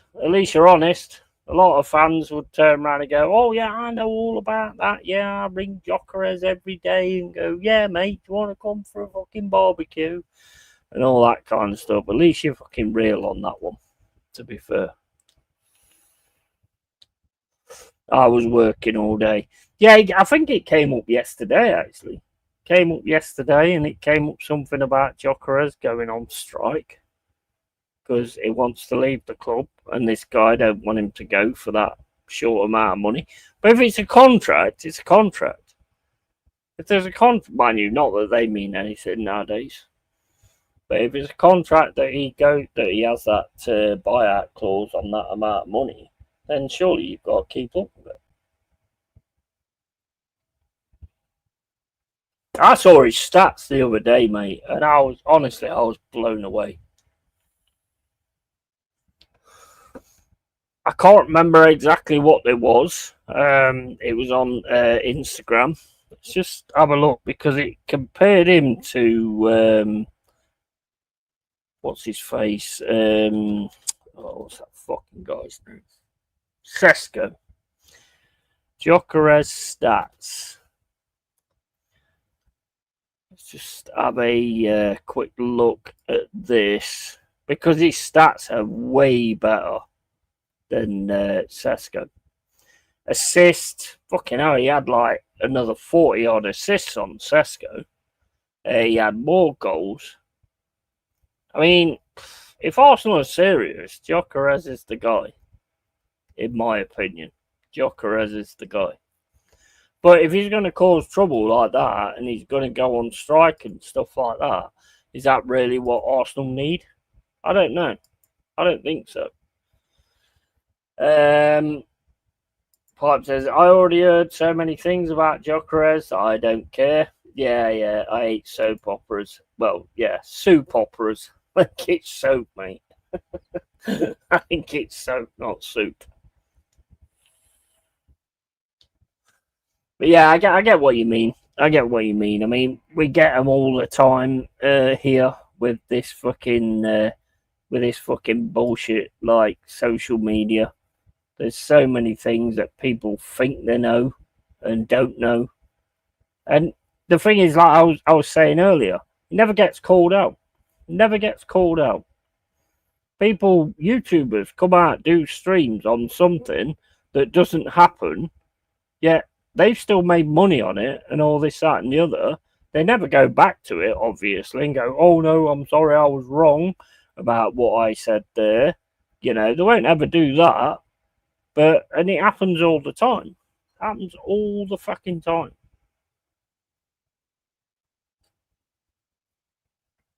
That's why I just want to cover things that 100%.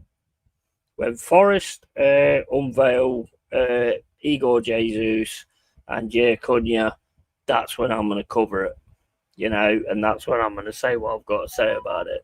I'm not going to do it when it's just a maybe, you know. Exactly, they make up all types of shit for views. Of course they do. Of course they do. 100% they do. And also, they got like sponsors and stuff like that. They've got their live so many times and all that kind of thing. Not enjoying. The only sponsor that I will ever take will be, there'll be two, right? There'll be Cruz Campo and there'll be fucking Forrest, and that's it. Guys, I am not going to be sitting here at some point in my life and going, guys, do you need Tampax? Because apparently guys can get pregnant now. So if you need a Tampax to check what month you're in or whatever like that, join the Long-Haired Yetis. No, not Long-Haired Yetis Cave. Changed it. Join the Nottingham Forest FC Cave, whatever the fuck it's going to be called. Join that and you'll get 10% off your next pack of Tampax. And yeah, I ain't going to be doing that. Unless the Tampax says NFFC on it. If it says NFFC on it and it's got the Forest badge on it, yeah, then I'll go with it. But other than that, no. Nah. Never going to be interested in that. You get offered loads of sponsorships anyway. I get offered loads of mobile sponsorships, fucking Monopoly Go. I'm not even a big channel. But even I get offered them, so I can be fucking fairly sure that a lot of the bigger channels get offered them. But some of them take them on like that. Boo-hoo. Boo-hoo, man. And everyone was like, oh, do you wear fucking shorts? It's too small for you. If you go to Boo-hoo, man, and you're a fat bastard, then they actually do fucking shorts that will fit you because you're a fat bastard and can't control your fucking eating habits and don't exercise. You know, it's not something I'll ever be doing, mate. Never. I mean, I'm a fat bastard and don't exercise, but that's not the point. The only Tampax with 2 stars, absolutely. Even Pipes is mentioned in the 2 stars now. I never said anything about 2 stars. Pipes is mentioned in it. Yeah, you should make your own beer, call it Yetino. It could be like Cruz Campo. Yeah, I could do, mate. I would sponsor certain things that I like, 100%, because why would you not? Why would you not? But I won't sponsor things just for the sake of sponsoring things. I've already had that situation with another channel, which I won't mention, sponsoring fucking Surfshark, and then me asking in the fucking comments, oh, what kind of network protocol does it use? Oh, I don't know anything about that. You've got to go on the website. Well, you shouldn't be selling it then, should you? Why are you selling something you know fuck all about? That just says everything about you, don't it? You know? I know about Forest, I know about Forest shirts, I know about all that kind of stuff, and, you know, that's the kind of thing. Cruz Campo, obviously. You know, even Vamp juice. I mean, I use a lot of Vamp juice, so I'd sponsor that. I think I've got to get a lot bigger to actually be sponsoring shit like that. It's like shoving a tree up your vag. Yeah. I don't think, I'm not sure whether that's a good selling point.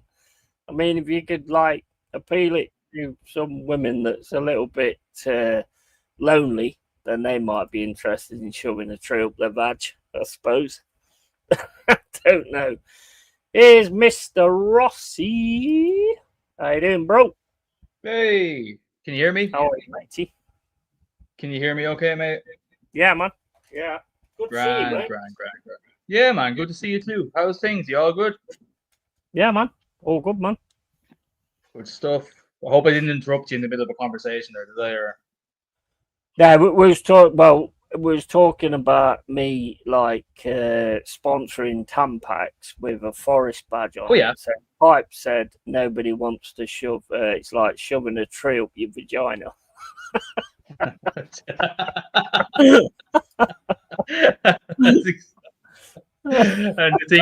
And to think my funny comment was going to be, well, your jersey's red, so the sponsorship makes sense. No, pipes wins that one for sure. Jesus Christ. Oh Yeah, that was man. brilliant.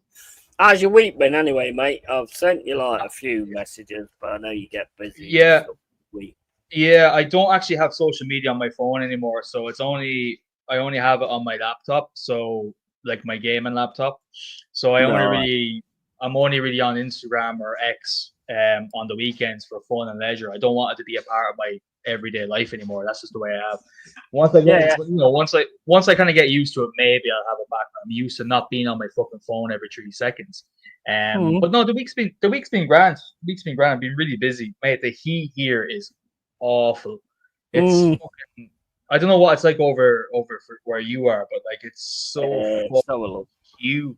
It's humid, mate. Yeah, it's like yeah. a black, Yeah. it's like you're in a fucking rainforest. It's horrible. Mm. Like even just driving to work and back, you're just fucking wrecked by the time you even get there, mate. So I'm tired. 28 here now. Oh, And I've got the fan on, which is like, having a yeah, fucking sausage on a bird with a big fanny. It won't yeah, make no yeah. difference. But yeah, I have one going on there in the background, but like it does give you like a slight bit of help to it though. It just distracts your brain a little bit. It doesn't Mhm. cool you, but it does give your Yeah, skin a bit yeah. of a cool feeling. Thank God.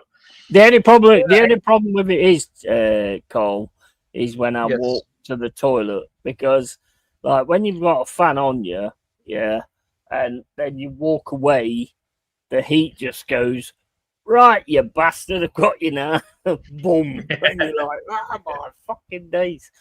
I mean, Yeah, I yeah. do like it. I do love it. Anthony says, so yeah, would you use Tampax if you had a nosebleed? Probably not, mate. To be fair, I'd use a fucking handkerchief like most people that aren't retards. You need to use Tampax. It will keep you dry and not humid. Yeah. Oh, mate. I mean, if I get sponsored by men's Tampax, because apparently Mm. men use them things now and then men are straight and all that kind of stuff. I I mean, I'm not being funny, mate, but if you're bleeding out your arse, then maybe you should stop taking fucking dick in it. yeah, yeah.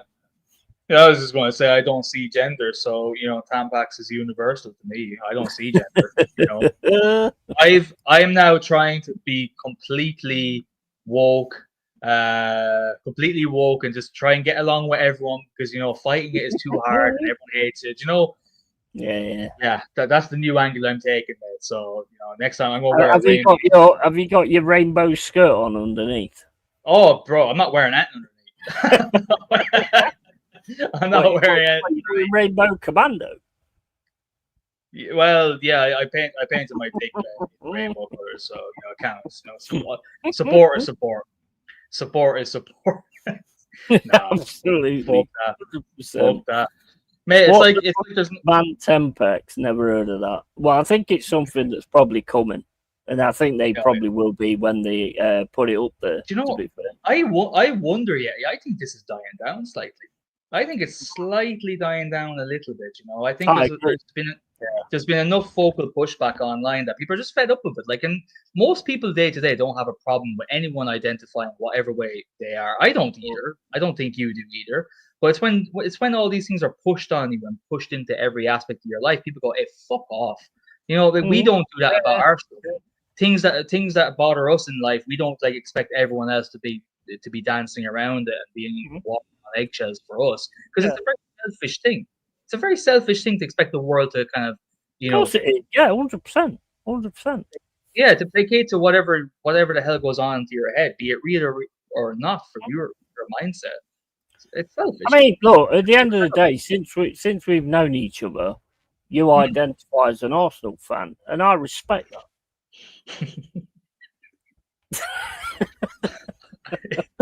This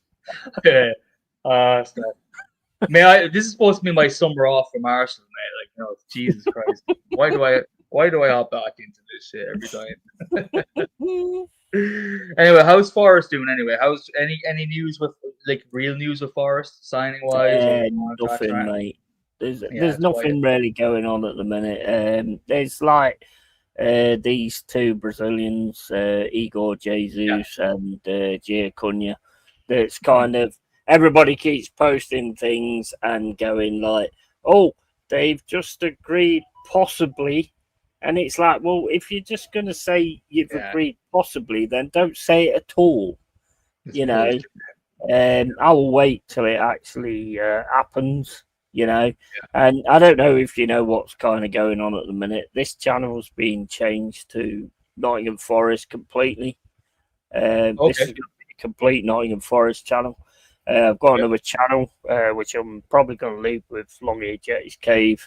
And that's going to be the gaming channel and the movie reviews and kind of stuff. Okay. So, yeah, so I've decided. Yeah. So this specific one will be a main like football. Yeah. Channel only. Well, not football, just Forest. Just Forest. Okay. Not in Forest.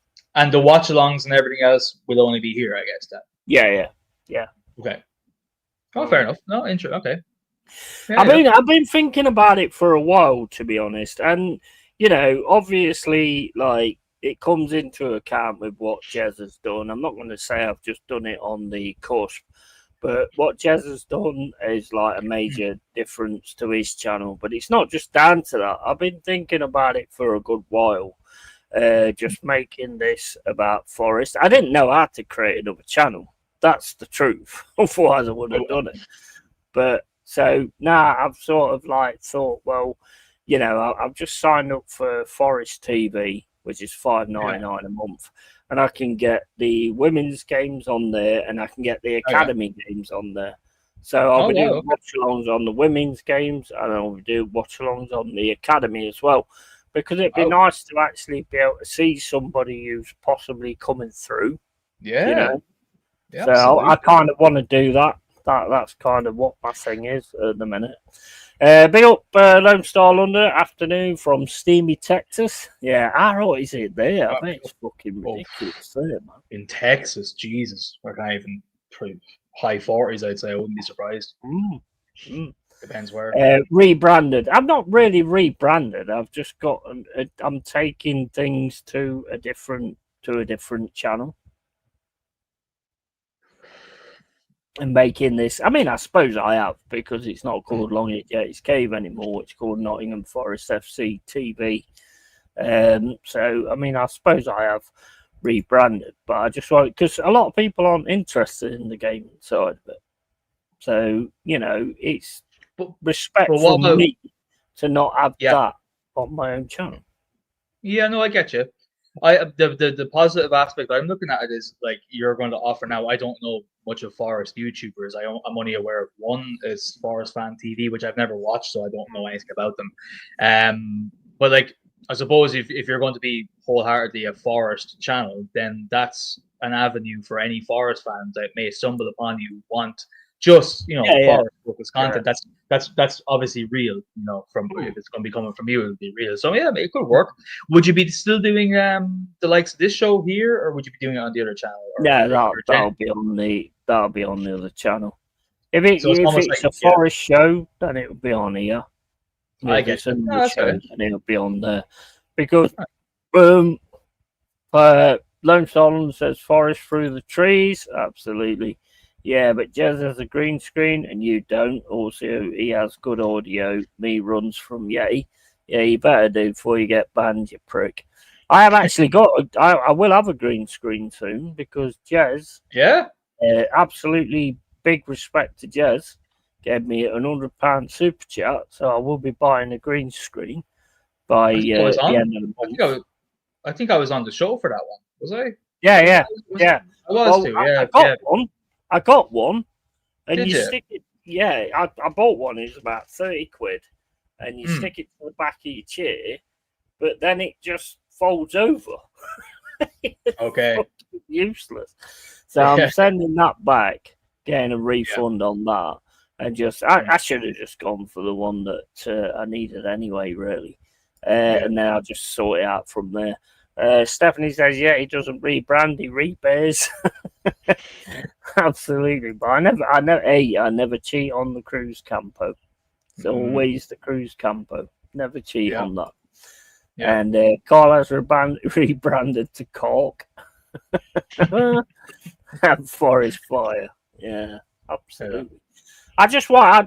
It's something I've been thinking about for a while. And when I was on the site the other day, and obviously, like I say, I'm not going to turn around and say that it's not a lot to do with Jez going Jez's Arsenal, because that would make me disingenuous to not say that.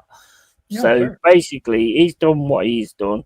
It's something that I was like thinking about for a while anyway. This needs to become just a Forest thing where people can go on YouTube, look up Nottingham Forest, and it'll be there. You know, it'll take a while for it to be there, but it will get there eventually. And it's more sort of about that.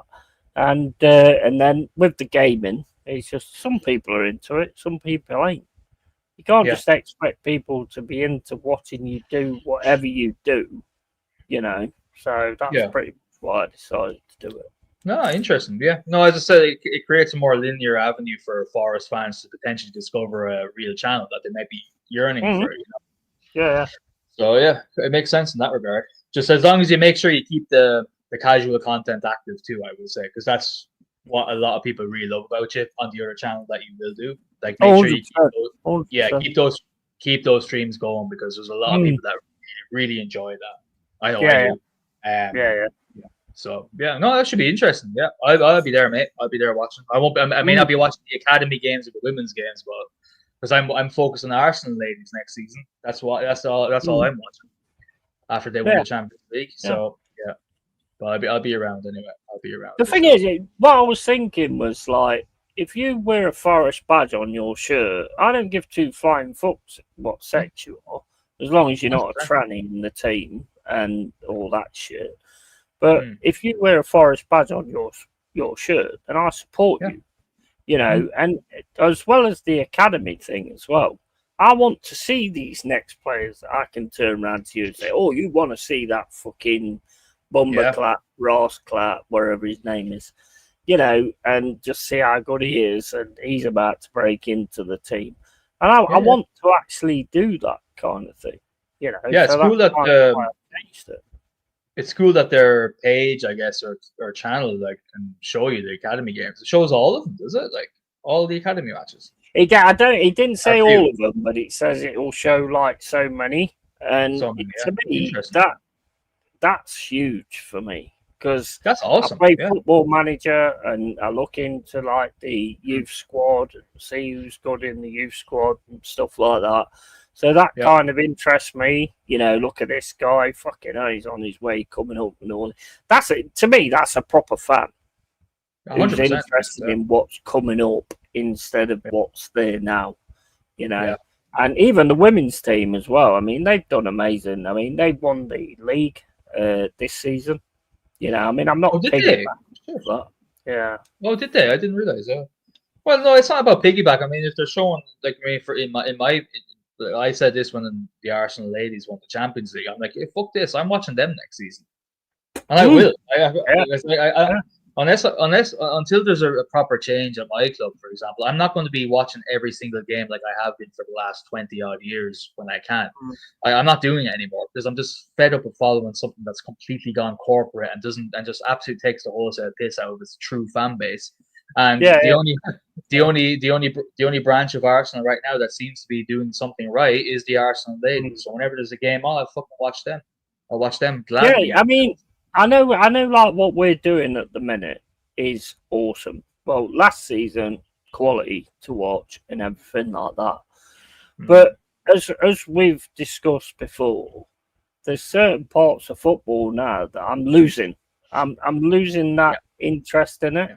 So it's like if you can sort of like get onto the women's game and get to know those players and like see something, because I mean I was watching highlights the other day and it was quality, not amazing quality, but it's different. Like it was. How can I explain it? It wasn't amazing quality, but it was real. Yeah, it's more grassroots. It feels grassroots. It feels more grassroots than the shite that we're watching now on the big Premier League or the world stage of the Champions League. Like it's just been. Sorry, I'm clicking on my fucking mouse here like a dickhead. Sorry, 1 second. Yeah, it's more grassroots. It's more grounded.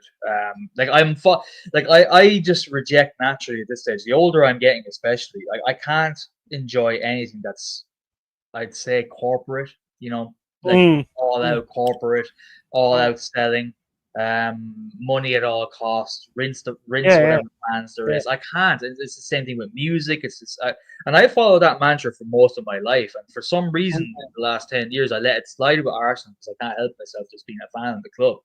But in reality, they're the most corporate club there is nowadays out of all the clubs, I'd say, because they don't even back it with any silverware. So it's even more embarrassing to be following them. So no, I get what you're saying, man. Also, with like watching the academy players, you're seeing players that want to get there. So you're seeing players that's going to give it 100%. Not that I'm saying that my team doesn't. They did last season, 100%.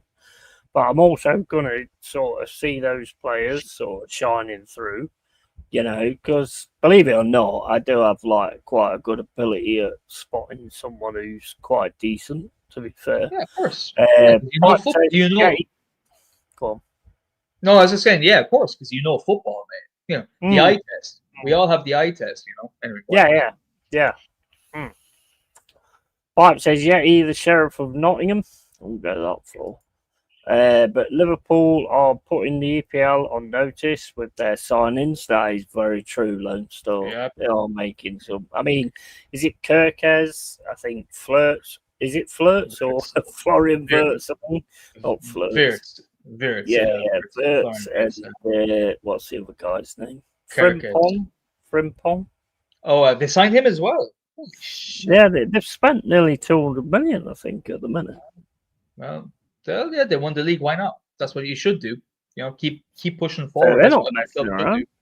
No. Well, they shouldn't be messing around. But I mean, listening to what other people are saying, like what Mama's saying about she goes into like a lot of different YouTube channels, they are proper getting fucking big headed again.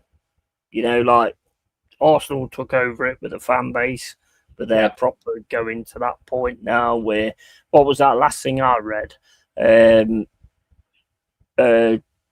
Newcastle should let Liverpool have Isaac because they're not good enough to have him, and they can have Nunes. I mean, what do you mean they're not good enough to have him? Who the fuck are you? Yeah, I know you've won the league and all that kind of stuff, but fuck off, man. I'll jump on in a bit. Yeah, he just watering my bonsai. Yeah, is that a euphemism, mate? Oh. I don't like, you know, I would never get that bothered. You're missing a golden shower. But I'd never get that bothered about, you know, players being linked. Isaac is a massively high quality striker. The world adores him, right? And you're always going to get the big clubs talking about on my level. What did I miss? I missed something. Anyway, and then he says, I'm jump on in a bit, just watering my bonsai. And then I turn around and says, that a euphemism for getting your missus a golden shower? Oh, Jesus Christ. Okay, you know what a golden shower is. This is a serious channel now, yeah? Come on, you're a representative. You have to just Not yet. I've still got time. Is this the last hurrah so we can be as deviant as we want to be? Yeah.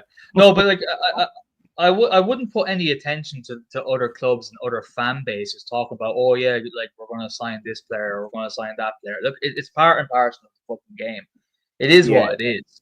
Do you know what I mean? If he doesn't sign, then they're all a bunch of retards for saying what they say, and if he does, well then whatever. Like they're all top quality players are always going to be talked about, and the bigger clubs and someone like Liverpool who've won the league, like they're going to be cocky, and they have a right to be cocky too.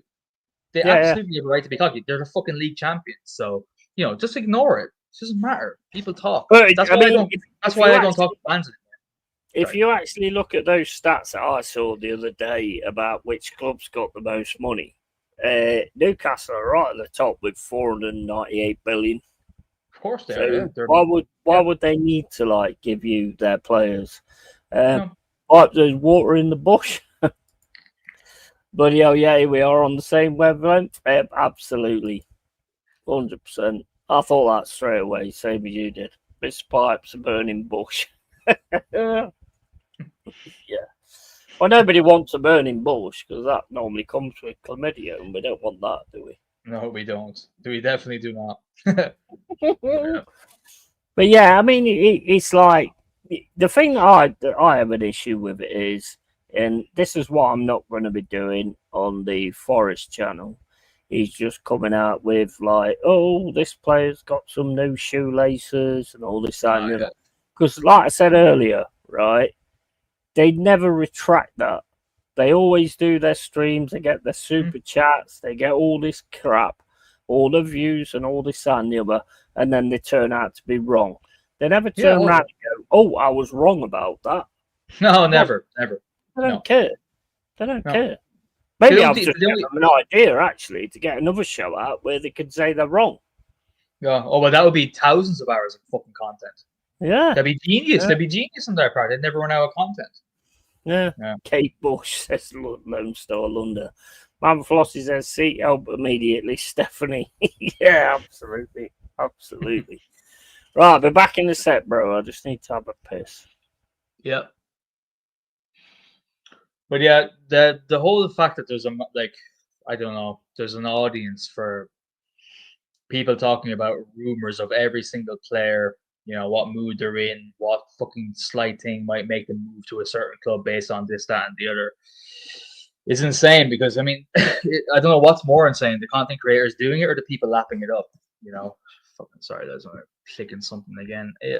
Yeah. It's absolutely mayhem. I don't know how anyone watches it. Let's look at the comments there because I'm not a streamer, so therefore I get socially awkward. Mama Flossie says, big up Mama, by the way. Seek help. Yeah, you read that. Bargav, big up Yeti Carly says. And Stephanie Griffith says, Mama, laughy face, love heart. Yeah. He also going to water his bonsai. Indeed. Yeah. He's going to absolutely drown that fucking thing with this in 2 seconds. But yeah, any of your clubs made any signings yet, lads? I've been out of the loop.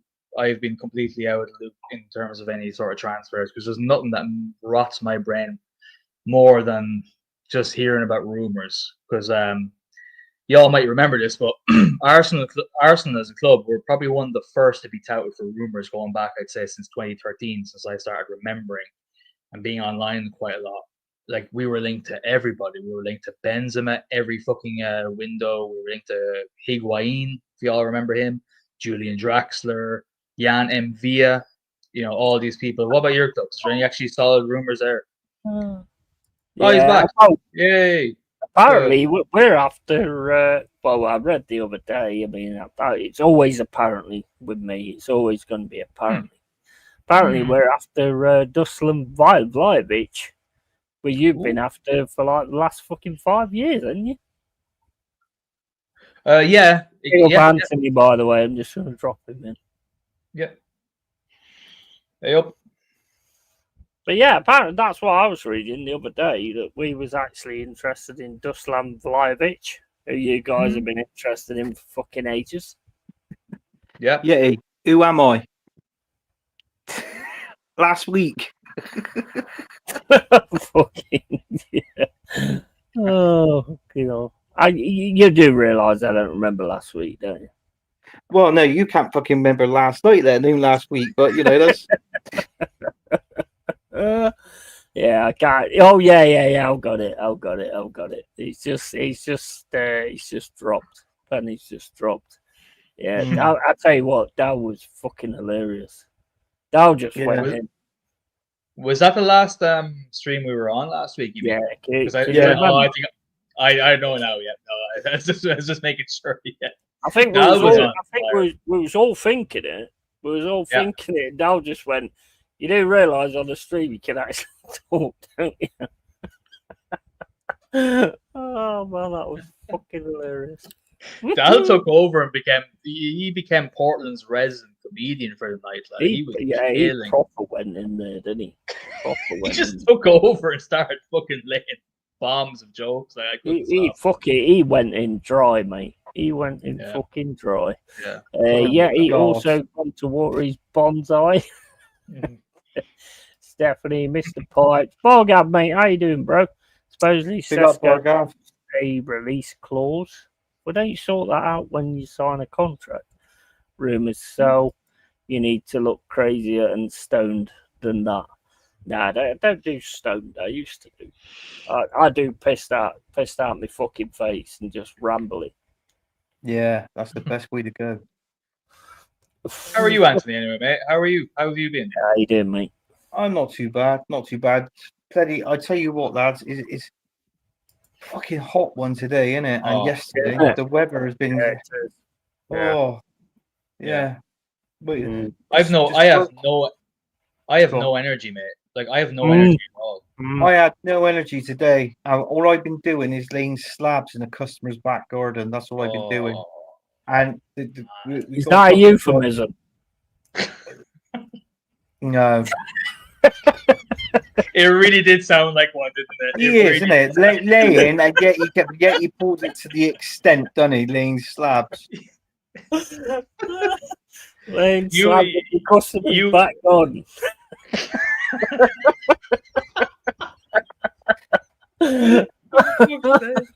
Are you changing the shoe from next week? Yeah. Are you changing the shoe next week? The name of the shoe next week is called Tampax Friday. Is that true?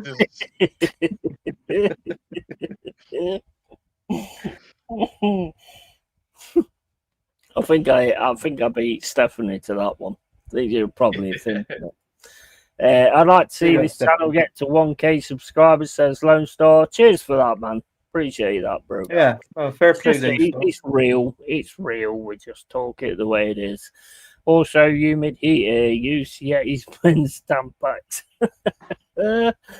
Oh my day, mate. Honestly, I mean, when I first started this stream, I weren't even on cam because I was naked, and I said to everybody that it fucking was. I was. You don't get to see that unless you sign for my OnlyFans. £25.99, and then you'll get to see that. Although I wouldn't, to be honest, I'd pay them £25.99 not to see that. To be honest.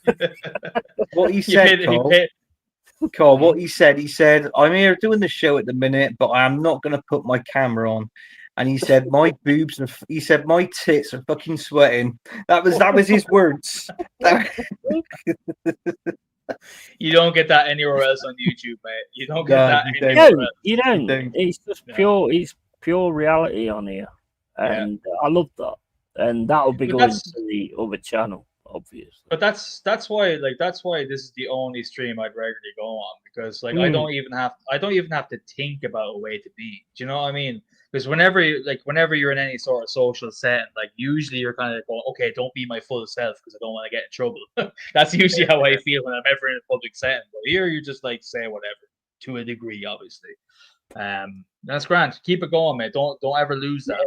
Don't ever lose that. It's crazy because it's like you chuck like you see other channels where they chuck the link out and they're like, oh yeah, I'll come on and talk about this team or that team.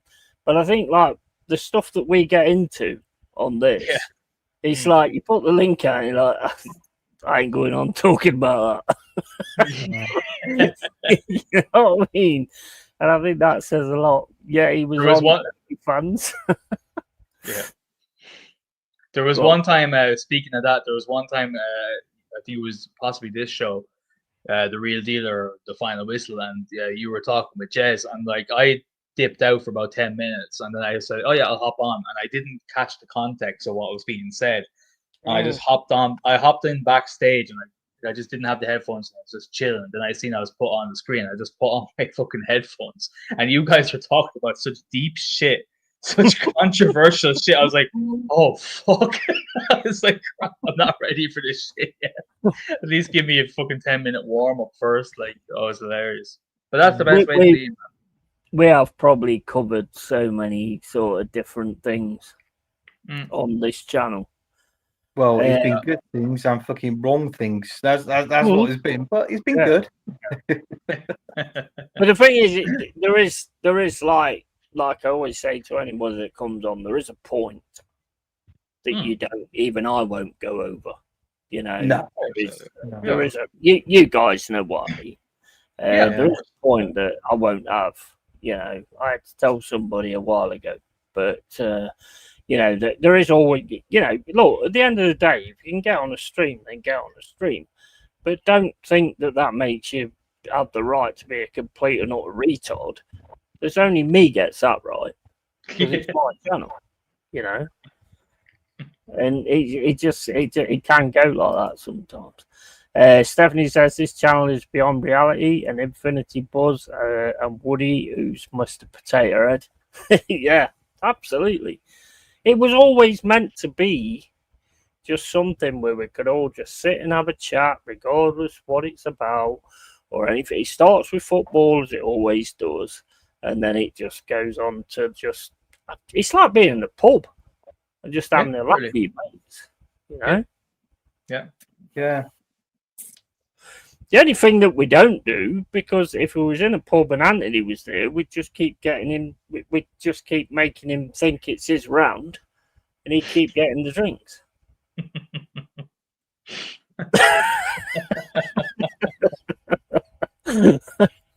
I would love to, but the shoes that I'm wearing, he's got well, they're about a foot long, so it makes me stand away from the fucking bar, so I can't get around in. Do you know what I mean? So okay.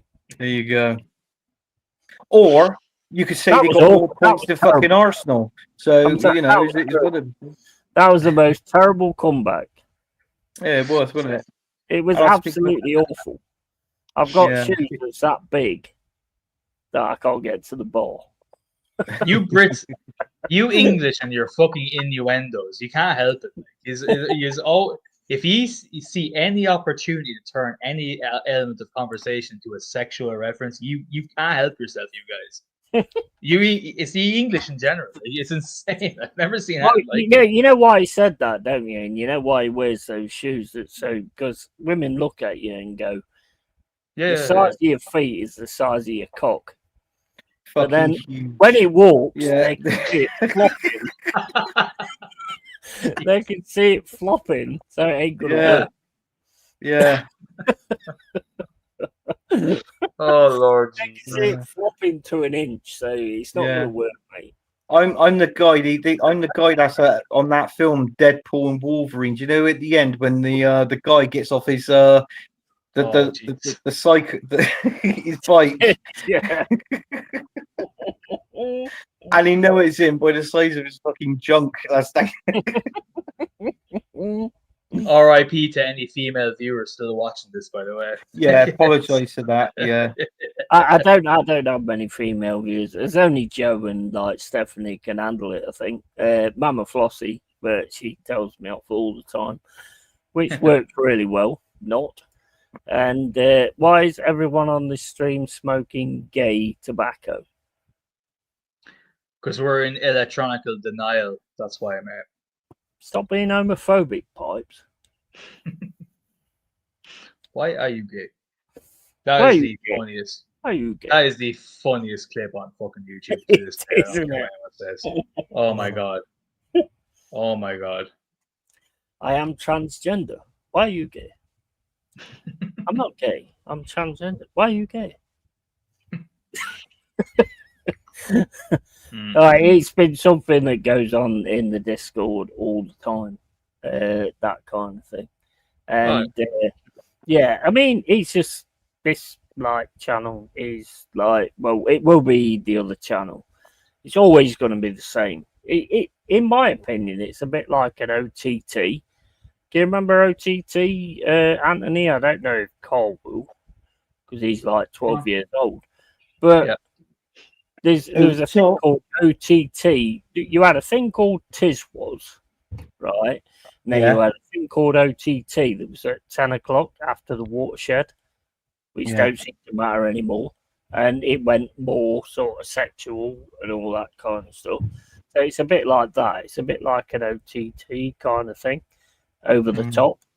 You know. The top, yeah. Okay. What was the other one called? Was it The Word? Yeah. Yeah. That was that gay one, wasn't it? Oh God. No, that was bloody. What was the other thing? No, Yeti likes Eurotrash. That was the one. Oh no! Get out of here, mate! No way! I never liked that shit. I tell you, the ones I like was Spitting Image. I love Spitting Image. They was quality. Sunday nights at 10 o'clock. Yeah. Oh, that's the only royal family I've ever had respect for. On Spitting Image. Stephanie, they are perfect modern footballers, good in the transition. That's funny, actually, you say that, because someone was saying to me the other day, what is these buzzwords about football where, look at the transition. What they're doing, changing into a fucking female as they're running down the pitch. There's a new one every week. There's a new fucking word every week. Like, honestly, it's so crazy. It is, isn't it? There's like so many like different buzzwords that somebody comes up with, and it's like, I mean, the one that always used to make me laugh is when somebody ran into the box and they went, the fullback's got the ball and he's followed through. That's the one that always used to make me laugh when they actually said that, and I was like, "Why, he shit himself?" Yeah, I know. It's the state of modern football, man. It's abhorrent. It's done. Yeah, it's absolutely. It's buried. It's buried. Some of the commentators were dodgy, weren't they? The stuff what they used to say years ago. Oh, the net, the goal is wide open. The net is gaping, and I'm like, what? Have you? Honestly, I think that might have been a Forest game. They said that when you had Stan Collymore and Brian Roy up front. Yeah. Well, thank God it wasn't an look at that defender. He's just giving one.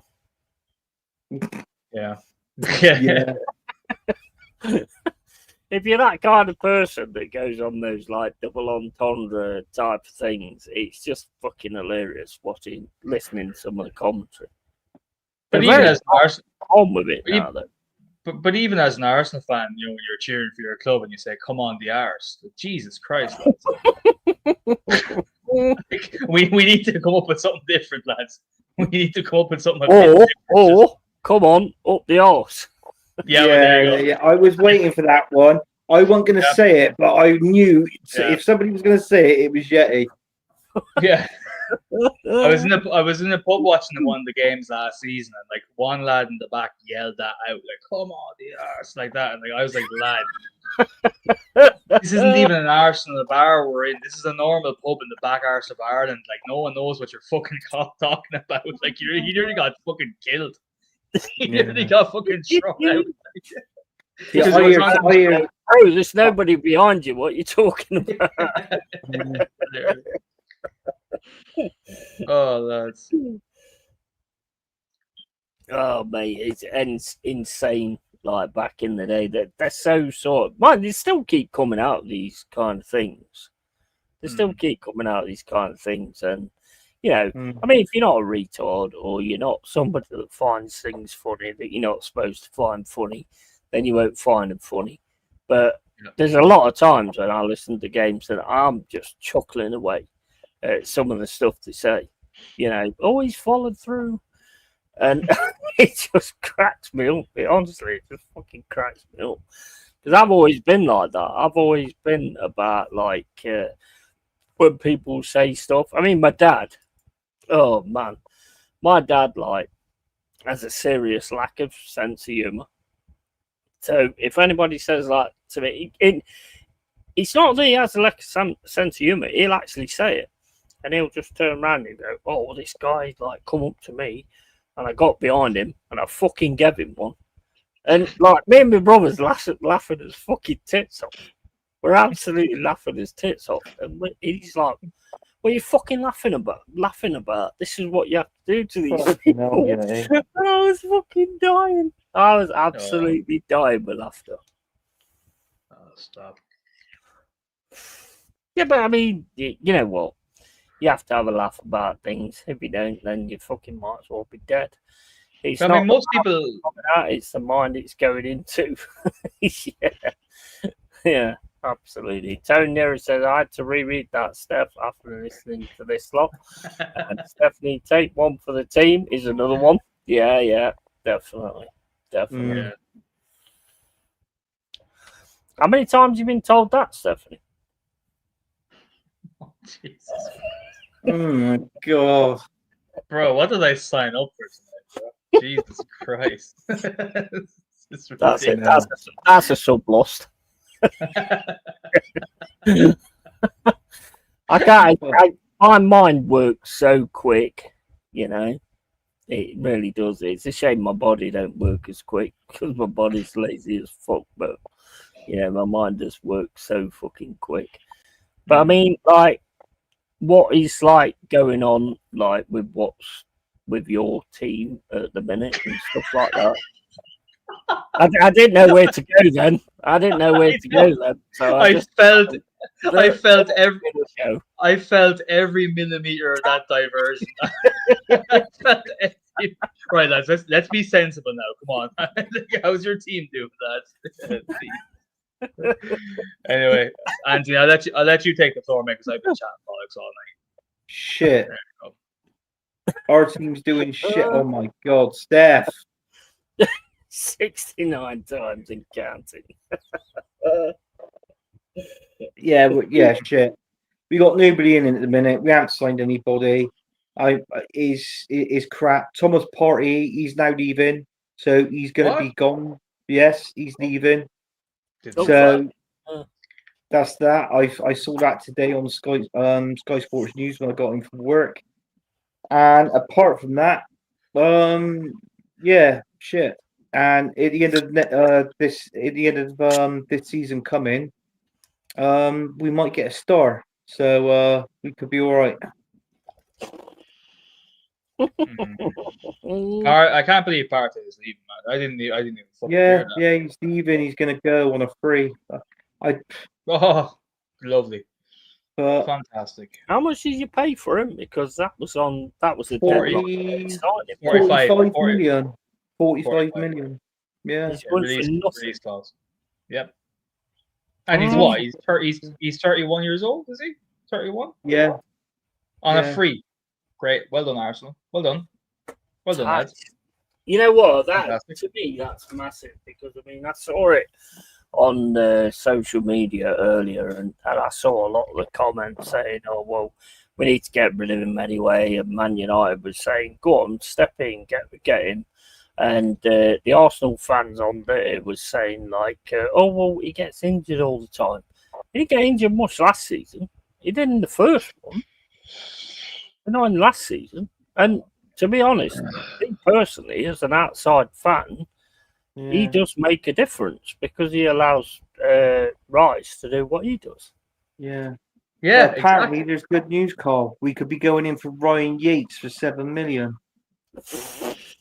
Not in a million years, bro. Not in a million years. I was waiting for that. Tony says, sad thing is, he says that, and a comment about 69 comes up next. I mean, Stephanie just gets me. She completely gets me. It's nice to have one person on the planet that actually does. Tony Neri's a bad influence on me. Absolutely. I'm bad influence on everybody. So is Arteta staying then, guys? Oh, he's definitely. One more year at least. And possibly more. Well, possible that he stays more because this is the thing. He should have been absolutely axed, right? He should have been axed long ago, but he should definitely been axed this season And if he is half of something that our fan base can latch onto this season, where it's another Champions League Cup run, which it won't happen, but if it is, or we finish third or second, which we won't, but if that does happen, or go hard in the Carabao Cup or the FA Cup, that'll be enough for them to hopefully keep him on, because they're fans of him. They're not fans of our club. They are not fans of the club. True. They really aren't, and you can see that. You can see that when you hear them online. That's why I've had to disengage. That's why I'm not. I didn't even hear that. I didn't even hear that rumor because I've had to just mute everything regarding Arsenal because it literally drives me fucking crazy hearing all this nonsense. 99.9% of it is nonsense. So. Yeah, 100%. I've got to cover this, what Tony Neary says, because it's spot on. Nothing wrong with conversation involving innuendo. It's all in fun. People who don't think so need thicker skin. 100%, mate. That's what people... 100%. 100%. And the people that don't like it, and the people that goes off and reports it, or they put a complaint in and all this and that, I'm sorry to say it, you're the immature ones. Yeah, absolutely. I mean, Stephanie says 7-year itch needed. I think you might need to see a doctor about that, maybe. Gotta go soon. I have a quiz to do on another channel. Love and respect to your panel and chat legends. Yeah, big up, Steph. Take care. It's not called Caniston, is it, Yeti?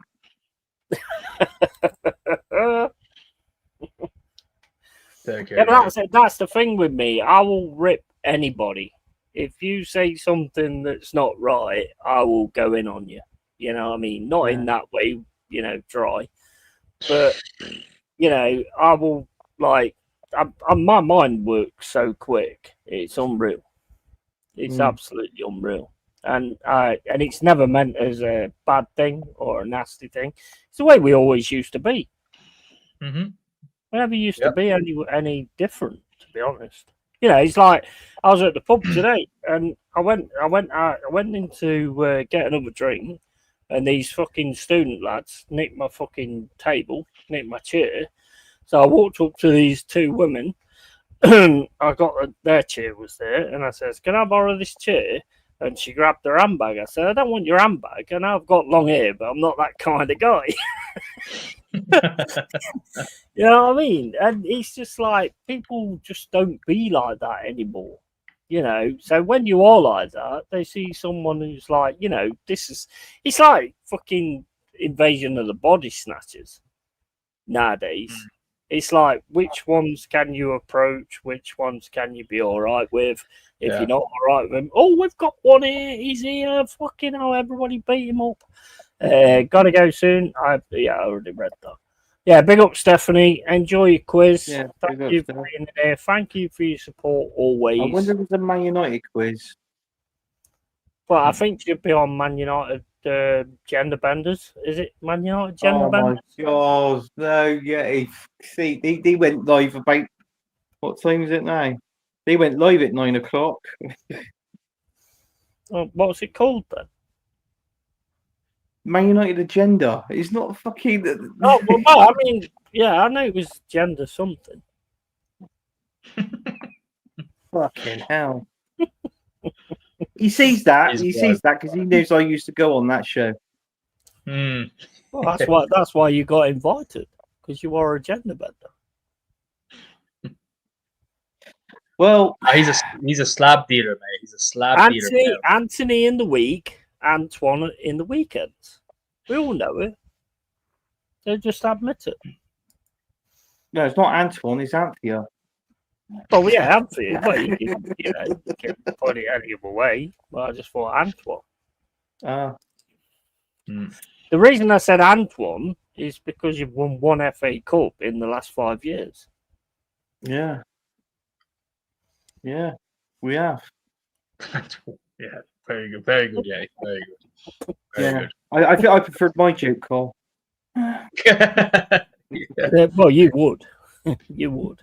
Man United Winderlickers, yeah. I think Pipes understood the Winderlickers thing the other day by a meme that went into the Discord.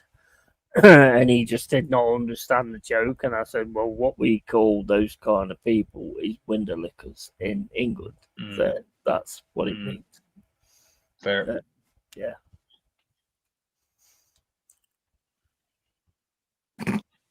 Everyone's quiet tonight. What the hell? We're all sluggish. We're all really sluggish, aren't we?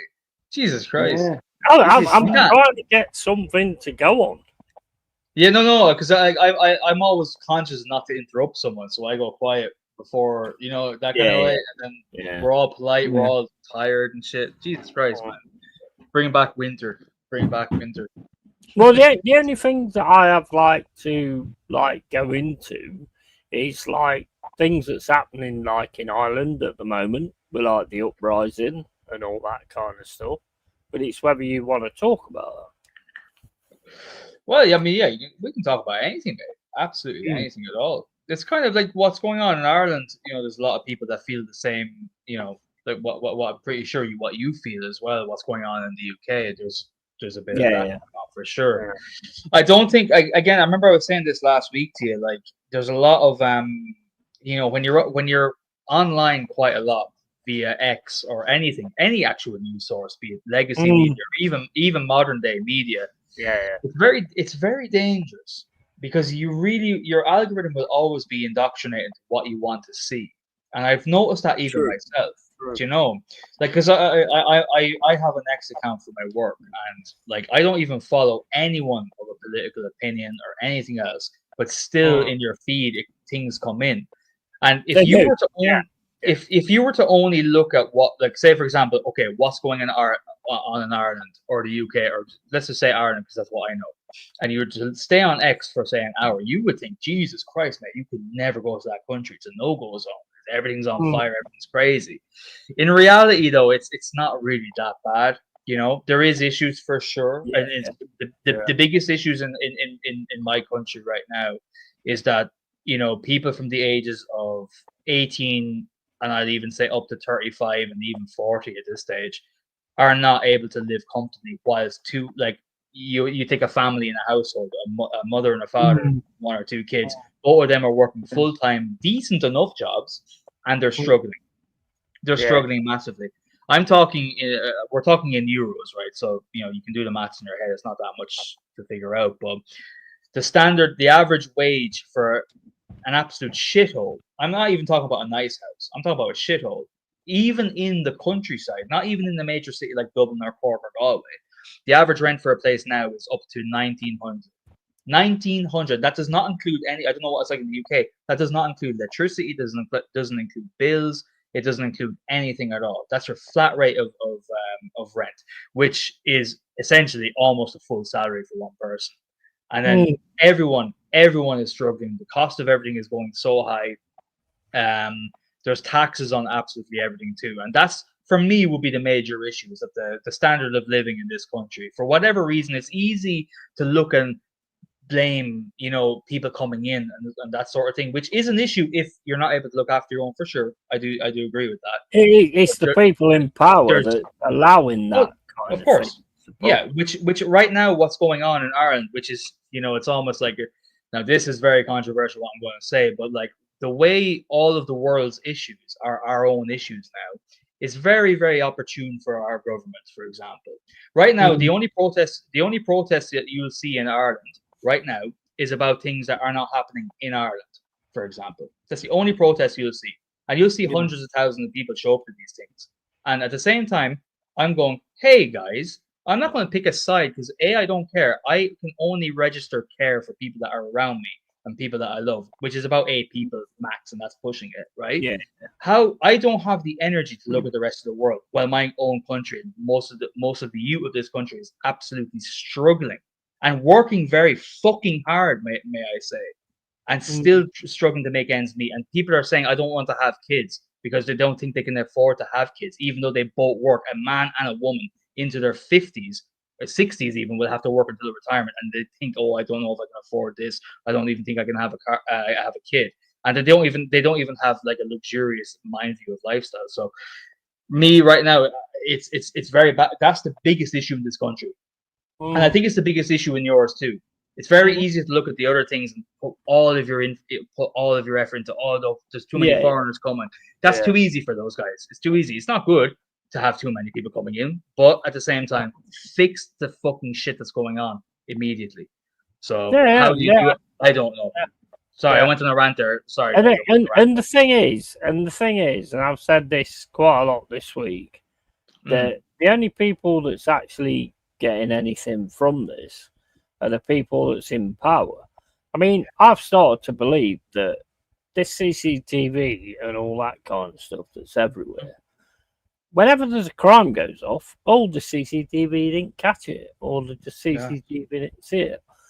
If you want my honest opinion, I think that's beamed to the fucking rich people on this planet into their cinema fucking rooms. And they are watching the Hunger Games. They are pretty much watching the Hunger Games. And they're watching us all go crazy and go mental about this, that, and the other. And there's no right solution with it or anything like that. Yeah, you can stop the borders and all that kind of thing. In my opinion, when somebody comes to your borders, they have to have a passport. If they don't have a passport, they don't get through. End of story. You know, if we can't see your history or see what you're about, then you don't get in. The way it's always been. The way it's always been. If I have a criminal record, I ain't getting into the US, and rightly so. Yeah, I shouldn't be. If I have a bad criminal record, I probably won't be allowed into Canada or the US or any country outside the EU. But yeah, it's man, honestly, at this stage, like, you know, when you're clued in, right, you know what the right issue is that you should be addressing, right? You know that. I'm sure Anthony knows the same thing for your respective countries, right, and my own. The biggest issue is our government. They're bleeding us dry. They know what they're doing. They love it. They're laughing. We're not angry at the right thing. We're angry at what's happening. We're angry at what's happening. There's people fighting on the streets around Western Europe, in the UK, Ireland, France, and everything about what's happening somewhere else, which is horrible. It's horrible. Look over there. Look over there. It's take notes of what's going on here. Exactly, and it's the age-old trick in the book. Have something that put all your eyes on. Make sure it's blasted throughout the media so you can forget. Because don't forget, there's always somebody else that has it worse. So you don't have it that bad. So you shouldn't be complaining. That's the age-old tactic. And it's, to be honest, it's when you're intelligent enough to be able to see that, it's a real slap in the face. And the older you get, the worse it is to take. And it's even, and I'll just end on this because I'm sorry for talking so much. But what's the biggest insult to me is that you can't even have conversations now anymore because of that same reason. That's the polarizing issue. If you walk into a social gathering around people, and the first point of topic now amongst anybody, whether they're the people that never spoke about politics before, people that were never ever interested in the news before, all of a sudden in the last 2 years, everyone is now a politician. And like you go for a social occasion. The first thing at the table is, oh, well, what do you think of this? A, B, or C, whatever it may be, something political. And it already sets the tone. And all you have to do is sit back and listen and go, oh, okay, right, Jesus Christ, we can't have a conversation here because you're A, emotional, B, you're set in your ways, and C, and most crucially, you're focusing on the wrong thing. Are you happy in your life? You know, you're probably not, but yet you're fucking putting all your attention into something else. Whether it's Russia, Ukraine, Israel, Palestine, Brexit before, COVID, whatever else it may be, Donald Trump, Epstein, all those things, Diddy, whatever the fuck it may be. That's your distraction. That's the little fucking chandelier that you're supposed to be distracted as if you're a little baby in a fucking crib. It's embarrassing. And the thing is, it's so obvious as well because it's all been done by design. Because all these people in power ever do is try and divide us, whether it's gay, straight, black, white, or whatever. You know, all they ever do is try and divide us. When social media came into the score, that's all that does. You know, trans this, that, and trans rights and all this kind of stuff. You know, and it's always dividing us. And we've got to be smarter and just go, look, stop fucking playing us for pricks. Yeah. Which is never going to happen. But stop playing us for pricks because people go on social media, they read a certain thing and they go, oh, yeah, I agree with that. Who the fuck is putting these things on social media? Who do you think's putting these things out there? Social media was a massive plan to actually keep turning us against each other. Because you know yourself, Carl, You know yourself, Anthony. If you go down to the pub, same as me, there's none of it. It doesn't matter. There's not one point in time where somebody's come up to me and gone, "Oh, do you support Palestine? If you don't support Palestine, me and you've got an issue." All right? Not one person does any of that. They all do it on social media because it's a platform where you can keep saying what you want to say without any fucking repercussions, you know? Yeah. And that's pretty much where we are now. And this was all created by design. It was all created by design. What's really funny is that, like, when social media, right, when it flourished, with not just like Facebook, Twitter, and that, I mean, even YouTube, we thought that, oh wow, it's great that there's an avenue now for content creators to not be under the guise of the news system, right? And like, oh, we have an outlet to inform ourselves this way and that way, which is true to a degree. It is absolutely true. Of course, there's people out there making content that is unbiased and true to their own beliefs, but you're looking at the 0.01% of positivity to your life as a real person versus the 99.9% of more control and more brainwashing that does go on with who, the higher ups and all those sort of things. So yeah, it's easier for them. But ultimately as humans we make it too easy for them. And the onus is on us. It's on us ultimately. It's on us as the public. You've just kicked on to something as well. The people that's out there videoing this, to me, the world is a stage. The people that's out there videoing this to make money, you're selling the tickets. Mm-hmm. You know what I mean? I agree that somebody should be there to get the general thing instead of the media, but there's loads of them. There's loads of them out there with their phones and going, "Oh, I'm going to get 60 quid out of this," or whatever like that. You're not helping the situation. I mean, I know audits or whatever your name is on my channel. Fair play to you, but you're not helping the situation. You're helping yourself. If you want to help the situation, that's not the way to do it.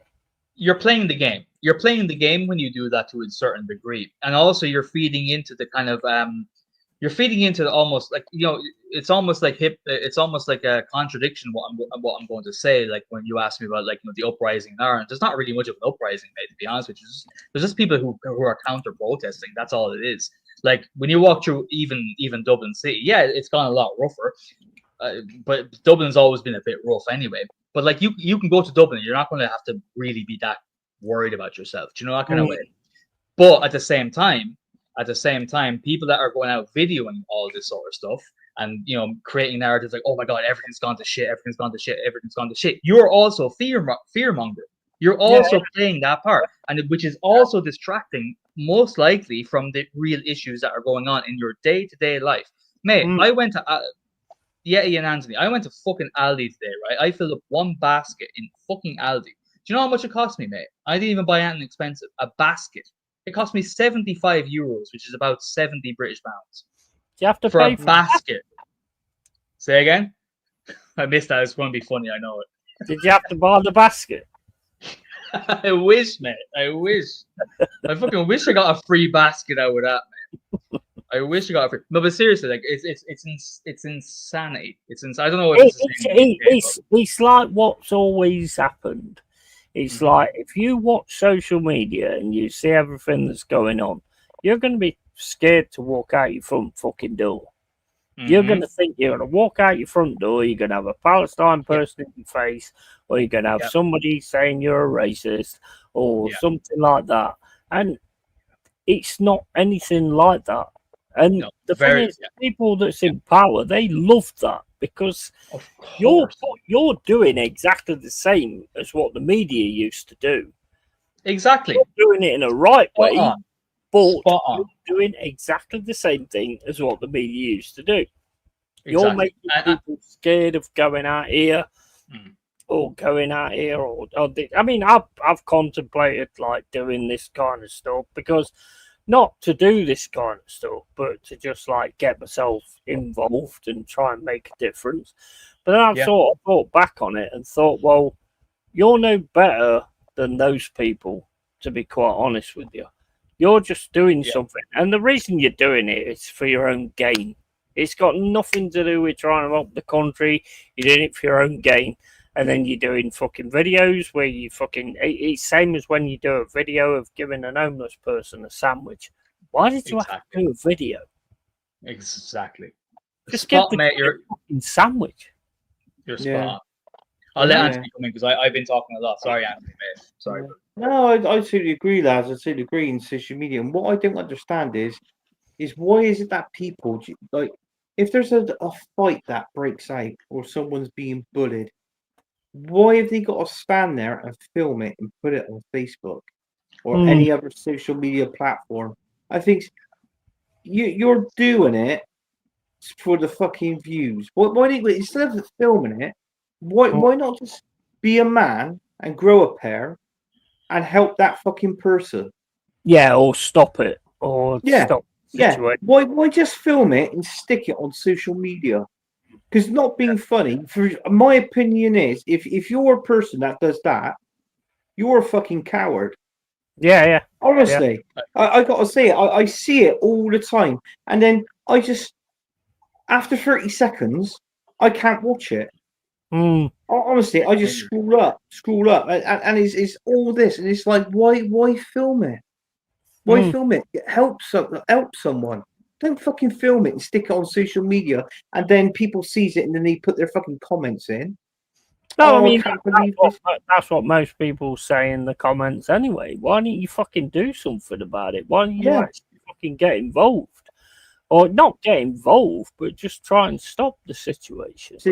Yeah. Do you want to video it and watch this guy get his head fucking caved in?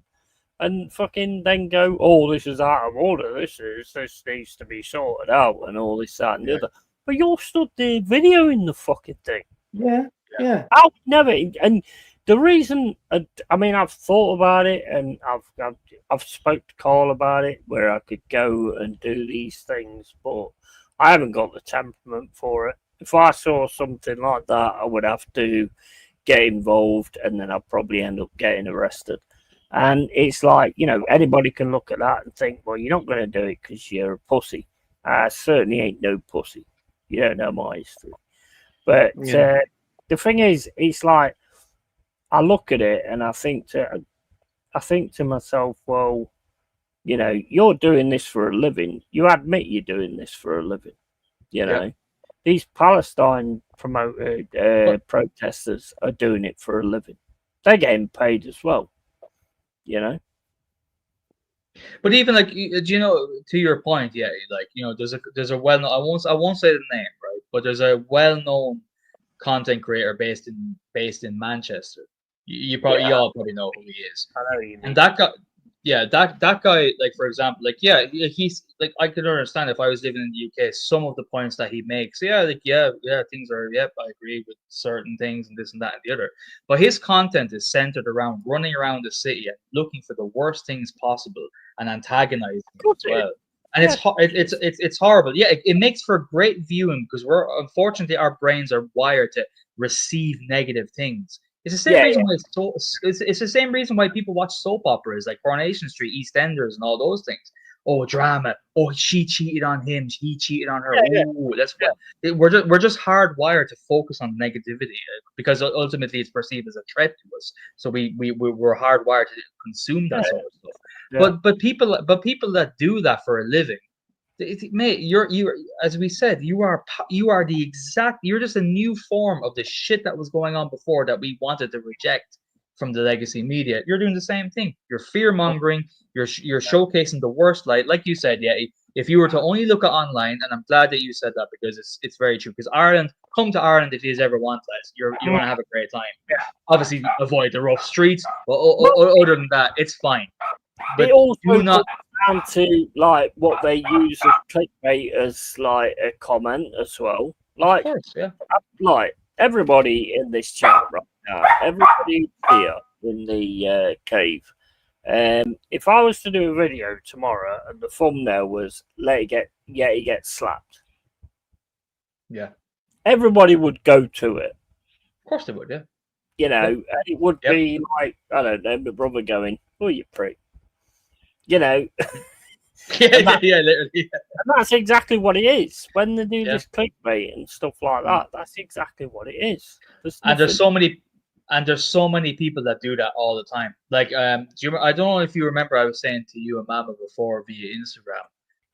There was this is so off topic, but there's a YouTuber who she's a dog groomer. You know, she flips dog and does all that sort of stuff. And I thought, like, your content's cool because she takes on any size breed and she's very good with them. And it's cool to watch. But I only copped afterwards that her titles are so fucking clickbait. Like, she had, you know the dog Arthur is the American Akita, the big giant fucker. Like, she had a caption of her grooming one of them, which, by the way, there's a joke in there, I know, but a very, very, a big, massive one, big up DJ, and she goes, "The most dangerous dog in the world," as a caption. Ooh. And I fucking absolutely lost it on her. And I said, like, mate, what are you doing?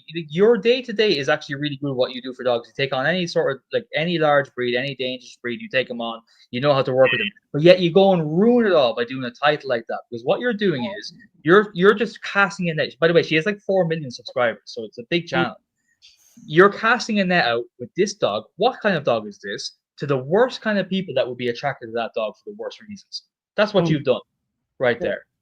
And in fairness to her, I think she actually changed her title too. I think she did. I think she might have. But I'll be back in 2 seconds. Yeah, mate. 2 secs. Jesus Christ. 2 secs. That's not bad. Most of us only get one. What? I'm trying to be funny. I just don't have your English fucking quick wit. I just don't have it. No, you're right, Paul. You're right. I tried. I fucking tried. Yeah. So do you have the weekend off, Anthony? At least, or are you working through it? Or? Yeah, I got the weekend off. I need it. I last Friday was obviously doing a job for a different customer, and I just felt like I was lifting up something heavy and that sort of thing. And as I was walking with it, I felt like this pop go in my ankle. And I thought, fuck, what was that? And I heard like a snap, like a twat. I thought, fuck me, what have we done here? No. So anyway, I carried on the weekend in that. And Wednesday, I went to work Monday and Tuesday this week. Wednesday, I took the day off. I went into hospital, had an X-ray, and they told me that I torn my ligaments in me right leg. So and there was no pain. There was no pain, just a pop. It was a pop, and it was like a burning sensation. But obviously, I rested it over the weekend, and I didn't really think nothing. My ankle didn't even swell at that time. And then I went to work Monday and Tuesday, and then obviously that was when my ankle swelled up. So that was that, and I had the X-ray done. They said, "Yeah, you've torn your ligaments." So, and that was that. I went to work today. Obviously, well, yesterday and today, and they said to me, the doctor, well, the nurse said to me, said, "Look, you need to take these painkillers and rest." I said, "Well, look, I'm self-employed." I said, "If I don't work, I don't get paid." So I've been going into work and been plodding on, sort of thing, like, and just been doing that. But they didn't put a cast on your leg now or a brace. They didn't put it on there because they say if you torn your ligaments and you put a cast, for how long you're in a cast for, like let's say 6 to 8 weeks, your foot stays in that one position. He said even though it heals, right, which it does, he said, and then once you had your cast off, you've got to get back into that rhythm of moving your foot again, so start walking normal. He said, but when you do that, he said that's painful. He says, so that's more. He said that's pain on top of more pain. He said there's no point. So the only time that they put a cast on you now or a brace or something like that is if you actually break a bone. Just when you break a bone. Wow. Yeah. So that's two. That's two of my legs. That's two of my legs now that I've torn ligaments in. Oof. So my first job. Yeah. Yeah. But my first one was it was playing football. It was a football injury. And from my kneecap down, I literally ripped every single ligament in my left knee, and and I was in plaster for not for 4 months. So, and I was 20. Yeah, I was 25 when I done that, and I packed up playing football 10 years after. Because when you tear all your ligaments, it's never the same. Your game's not the same, and they never heal 100%. And I say to everybody, even though you don't like doing it, I said I would rather break a bone, than tear ligaments. Yeah, because they never heal, never heal at all. Totally concur with that. Totally concur with that, Anthony. I did the same with my left shoulder and playing rugby. I was manning a maul, and the scrum half peeled off, and by the time I noticed he ran past, I reached out, got a full grip on his jersey, but sure, it wasn't enough to stop him, of course. And my stubborn ass didn't let go, and he kept running and pulled my shoulder all the way. Honestly, it was almost like a 90-degree angle back to my fucking back. And ever since then, I took about, I think it was like 3 months off. I was only about 20 or 19 or 20 at the time. I took like 3 months off, came back, and I was finding myself doubting myself going into tackles. Yeah. Like even I played flanker, so like the most important role you have is being very brutish and clearing out rucks and tackling people without even a second thought. And I used to go into attack and go, oh, you'd almost hesitate slightly, even that split second when there's a big beast running at you. That was enough for you to get hurt again, over and over again. And I was like, yep, that's it. That's the rugby time over, I'm afraid. It's human nature, isn't it? I mean, if you get injured by something, you're going to be a little bit. I mean, there's certain people in the world that wouldn't actually do it like that. There's certain people in the world that just go, fuck it, you can break my whole body, but I'm still going to go into you. But not everyone like that.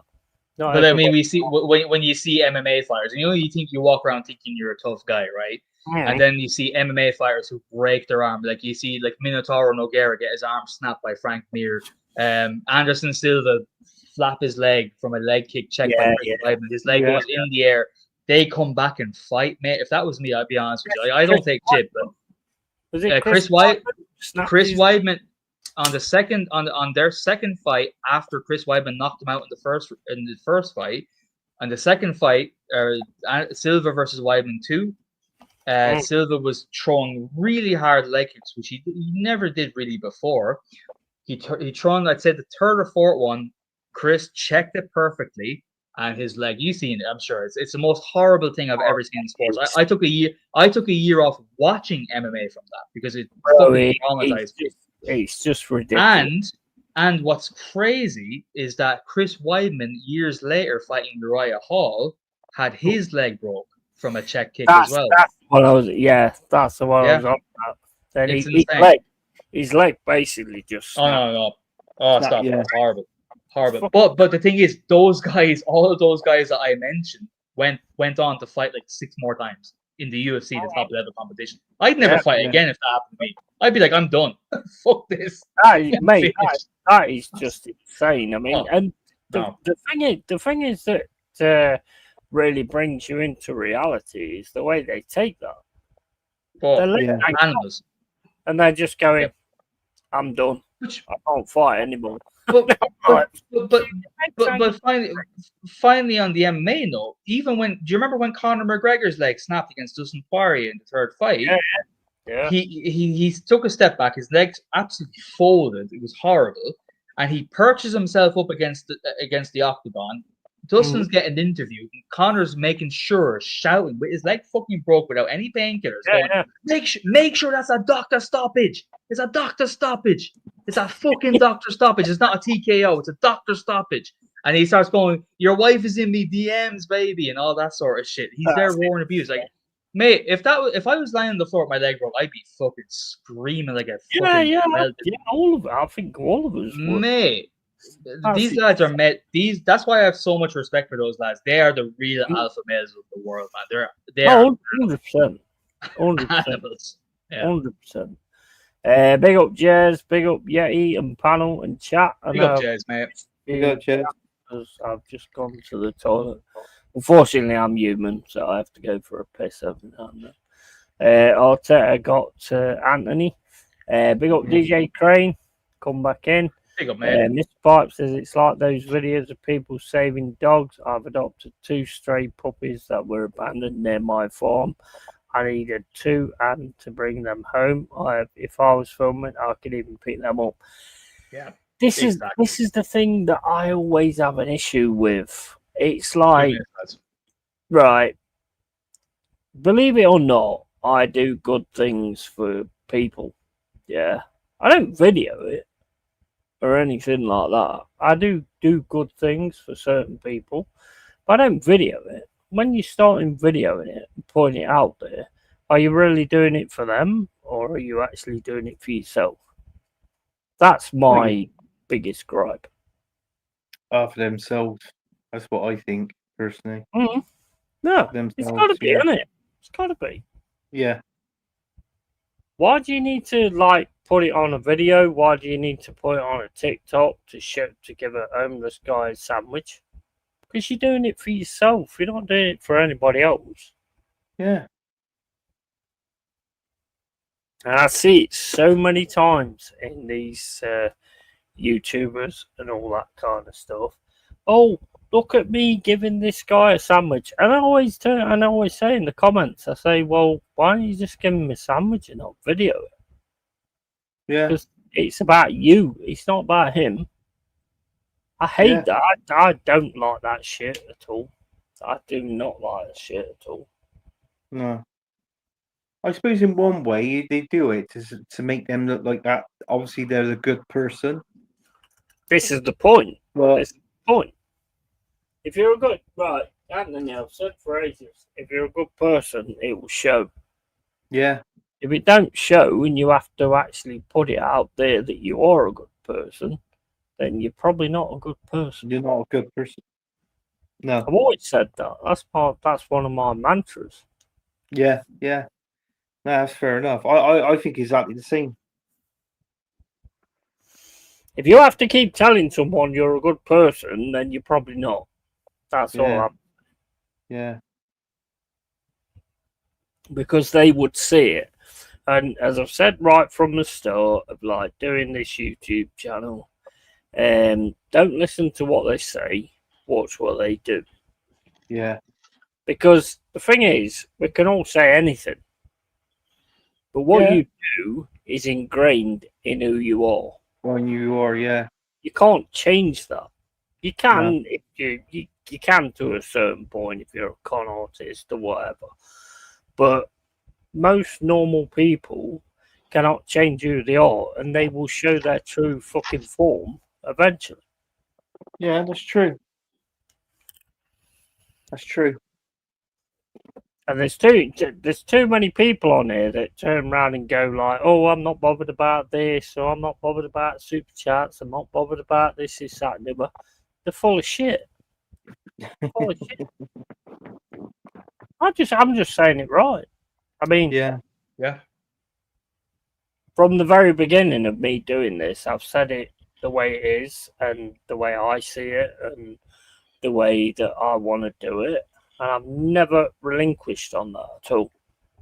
No, I mean, there's a certain YouTuber. He's an Arsenal fan, and every time he goes live, he keeps saying, "Oh yeah, big up to people. Thanks for who's watching. Make sure you like, subscribe. Oh, and by the way, I'm monetized now. So if you'd like to all get your super chats in, that'd be absolutely fantastic." I turned around. I was about to send a super chat in. I'm not bothered if you and then I was about to press send, and I thought, "Fuck you! I'm not sending it." That's literally begging. Yeah. Bro, the minute you ask, I don't want to give anymore. The minute you ask for and expect it or beg, I don't want to give anymore. I genuinely don't. Yeah, I know what you're saying. Yeah. Yeah. Since I've started this channel, have you actually heard me say like and subscribe or anything? No, never. I never said only when you read me or Mama's comment out. When we say it, that's the only time you've ever read it out. You've never said it once. You've never said it once. Yeah. You've never mentioned once that you were monetized after waiting a long time to be monetized. You've never mentioned it once. You don't cry about losing subs. You don't cry about views. You don't do any of that sort of shit. You just put out content. Whether you get like 10 or 1 person or 20 people in there, 30 people, 50, even 1,000, you'll be the same. And that's what I respect. That's the only reason that I can be in here as well. I'm regularly enough in your channel, considering how little I am on YouTube. But that's the reason why I'm here. That's it. Because there's authenticity in there. Yeah. And Anthony, I'd say the same thing. I'd say the same thing about you as a person as well, talking, because you're a very authentic guy too, I must say. Like you're very regularly on streams, but you don't have your own channel. You're not in it for any sort of clout. You're not in it to grow your own audience. You're just here for the love of it, for the passion of talking about Arsenal, or the passion of having a good laugh. And that's the type of thing I respect the most personally. So I think eventually the way it works is eventually, same as anything in life, eventually you find the real ones, and then you can weed out the ones that ain't. Of course. And I think that's the way it works. It's exactly the same on here. I can go like, me and Ant was doing that Football Manager the other day. There was only one person in the stream, and I think that was Ant. And that was me. It doesn't make no difference to me. No. It does not make a difference. If you're on a show and you're honest and you're doing something that I like, I'll watch you. I like. I subscribe. I'll put in a comment. You know me. I put in comments, and hell with it. If you put the link in the chat or whatever, I'll jump on the show. I don't have a problem with that. But I mean, I only jumped on the show just to help Yeti to manage fucking Hartlepool because he was doing really shit. But the second time you went on there, you was useless. No, I wasn't. You kept changing the formation. We found a winning formation, attacking formation, and every time in every game, he was fucking. He kept changing the formation and all this. Do you know what, Cole? We was on a show. We was on a. How many times did we come back from a loss to a draw by what I was doing? Is progress not very many. Not very many yet. Because do you know what, Cole? I'll tell you the truth now. If you go back, we was on a 5.5 hour stream, right? And he was sorting the team out, and we only managed in the first game, the first friendly. We only managed to get to fucking half time. And that was at a 5.5 hour stream. We got to half time, and that was it.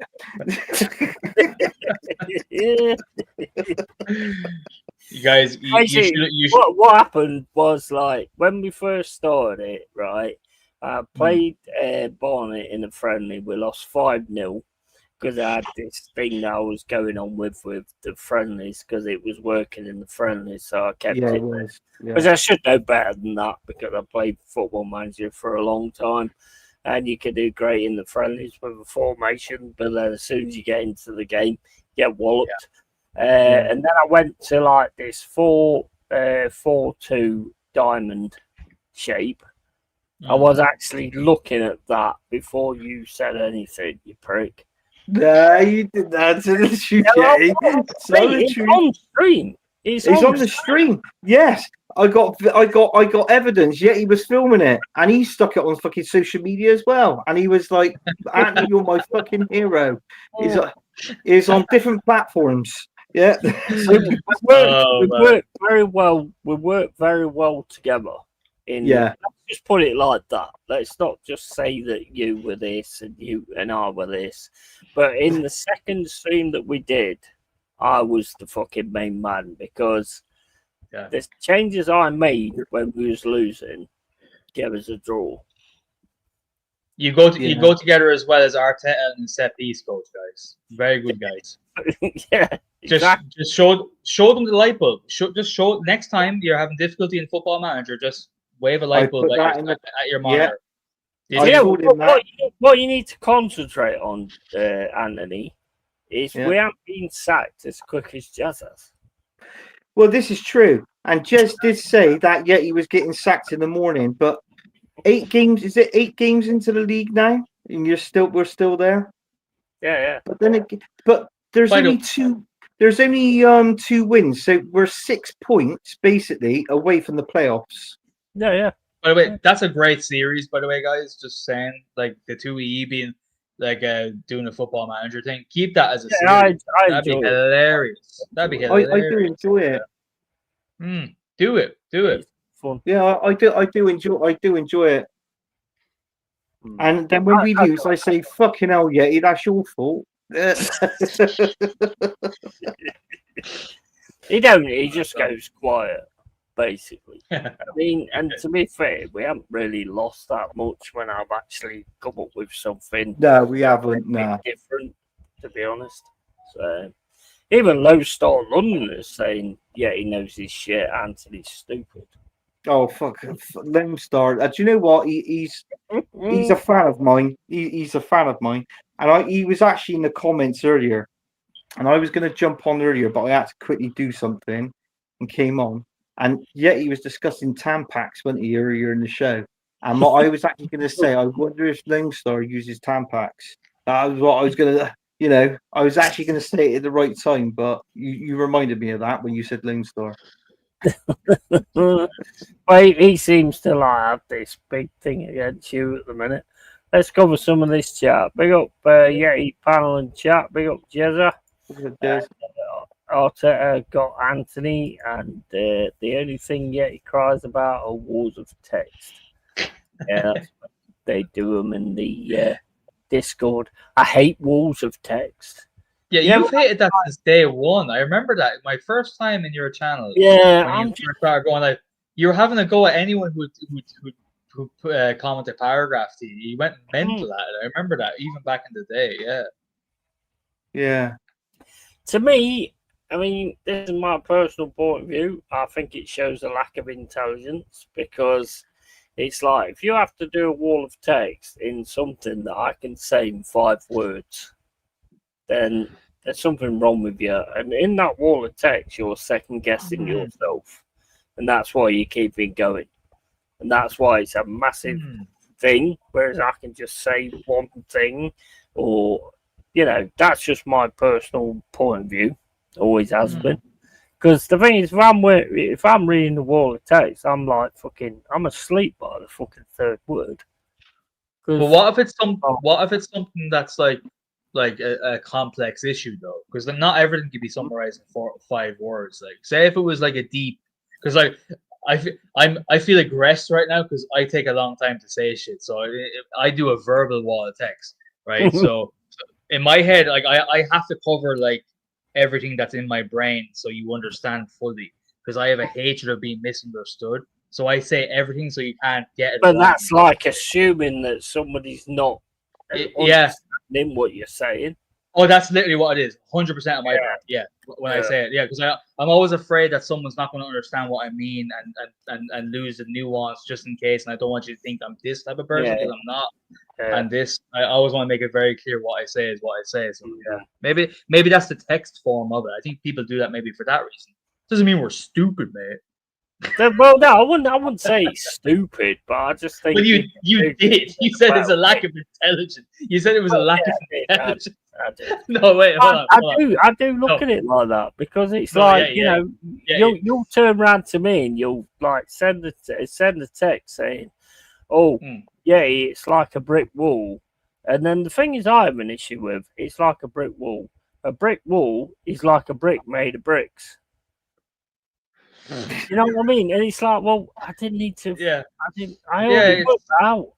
It's kind of like having it's like someone identifying like they have a windpipe instead of an Adam's apple, isn't it? Yeah. Who done that wall behind you, Cole? That's a callback for 2 years ago, mate. It was your competitor down the road from Bristol, mate. Sorry, man. You know, I could tell it was a competitor. Yeah, all the fucking the joints are all fucking wonky. That's what I'm gonna say. Look between the brickwork. And it's a flashing wall. For some reason, it keeps flashing every 2 minutes. I don't know. Is that normal? Is that normal with walls? No, it's not normal. It's not normal. And he should have stuck to the colour red. Listening to you all the time, I'd imagine you know a lot about joints. Joints? No. Fuck that. I didn't smoke them.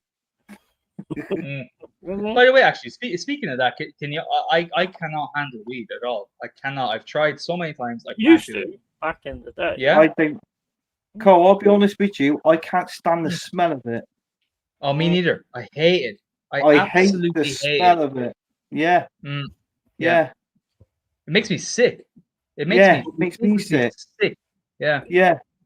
Yeah, I fucking hate it. There's someone Yeah. round here smokes it round the fucking in his garden or something round there, and it fucking stinks. It's like now. It's like I gotta go around, shut all the fucking windows and the doors in this heat, so I can't smell it. Yeah. And Have you ever had a house that was infested? Do you have? You probably do. You probably have shrews in the UK, right? Shrews. They're like little mice that have a long snout. Do you ever have them in your gardens or that? They're very tiny little like rodents, no? But we have a lot of them in Ireland, right? And especially in my area.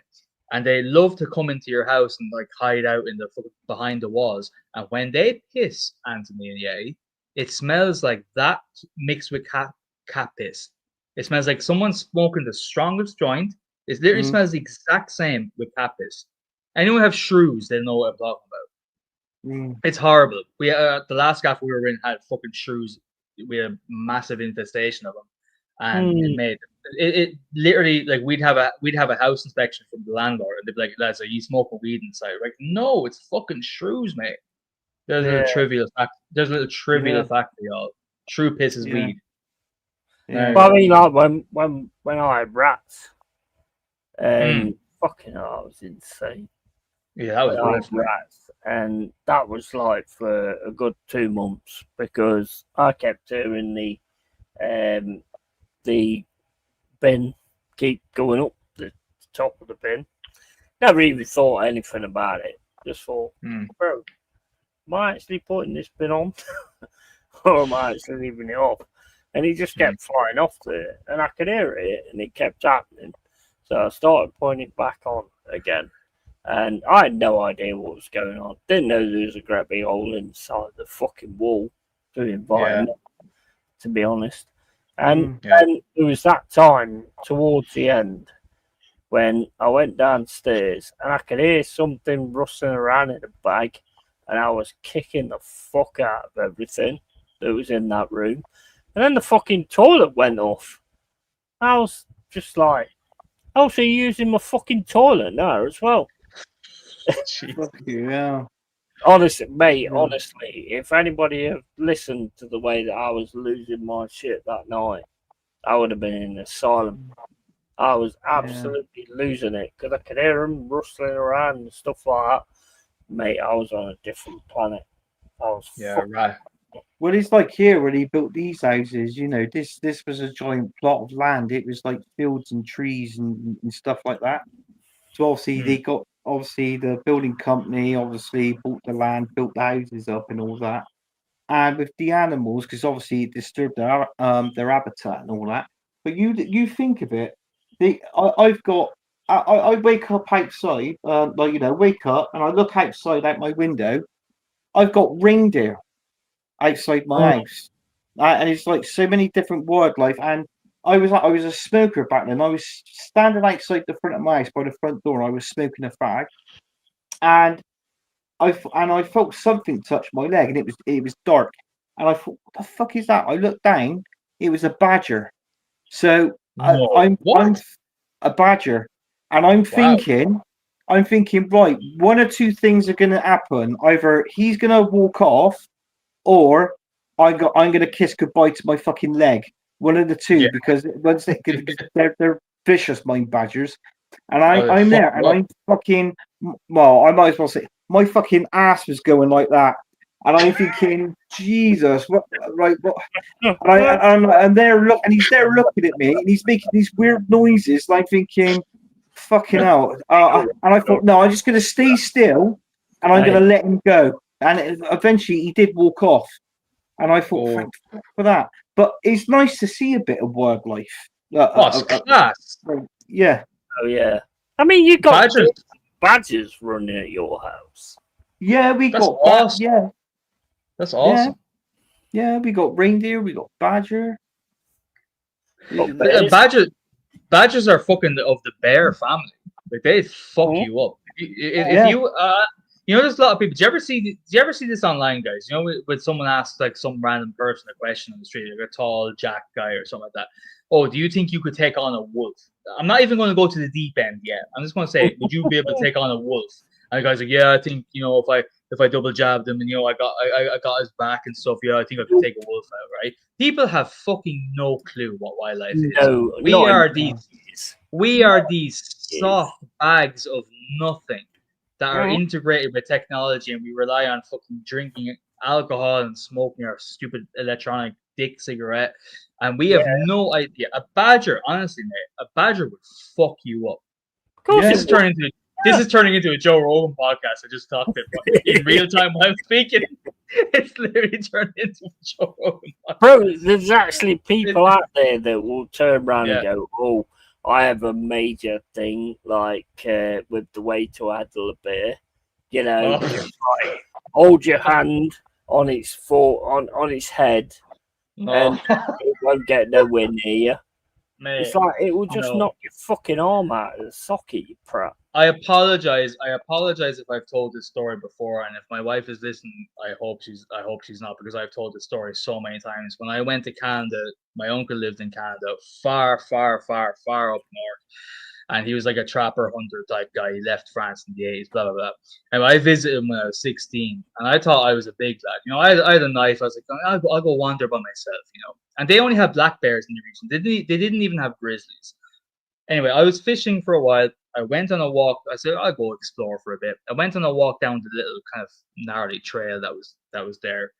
And I walked on about, I'd say, it was probably about a kilometer. And I went around the bend and I saw a fucking black bear on the trail just walking. A black bear. Black bears are the smallest of the bears that I'm aware of anyway. There's probably smaller ones in Asia maybe. But the black bear is not a grizzly bear. A grizzly bear is like 3 times the size of a fucking black bear. And a polar bear is even bigger. Mate, when you're standing there looking at this fucking thing, and it's not a zoo, it's not like there's no fence, there's nothing else. Your lizard brain kicks into full gear and goes, oh shit. You see everything. You see the size of its paws, its fucking arm is like the size of my fucking hips, and you're like, oh fuck. And I bolted back. And people that actually fucking think they can take something like that on, mate, it's insulting. Like, I live with a dog that could kill me at any moment if he wanted to. Yeah. Like, he could kill me. That little 55 kilo beast could kill me at any moment if he wanted to. There's nothing I could do, no matter how hard you think you are, let alone a fucking bear. Jesus. Mate, that drives me nuts. That drives me crazy. Yeah. Yeah, I mean, you've only got to look at that guy on YouTube that was called what was it called? The bear guy. I can't remember what his name was, but he was like Bear Grylls. No, it wasn't Bear Grylls. It was somebody else. Is it the guy who went? Is it the guy who went to? He made a documentary and he went to live with bears and in Alaska and he got eaten alive. Yeah. I know that. Yeah. And the bear man, I think it got eaten alive as well. Bro, these are fucking animals. You know, you don't fuck around. I mean, even your cat, even my cat could take my fucking eyes out and make me blind if he decides to do it.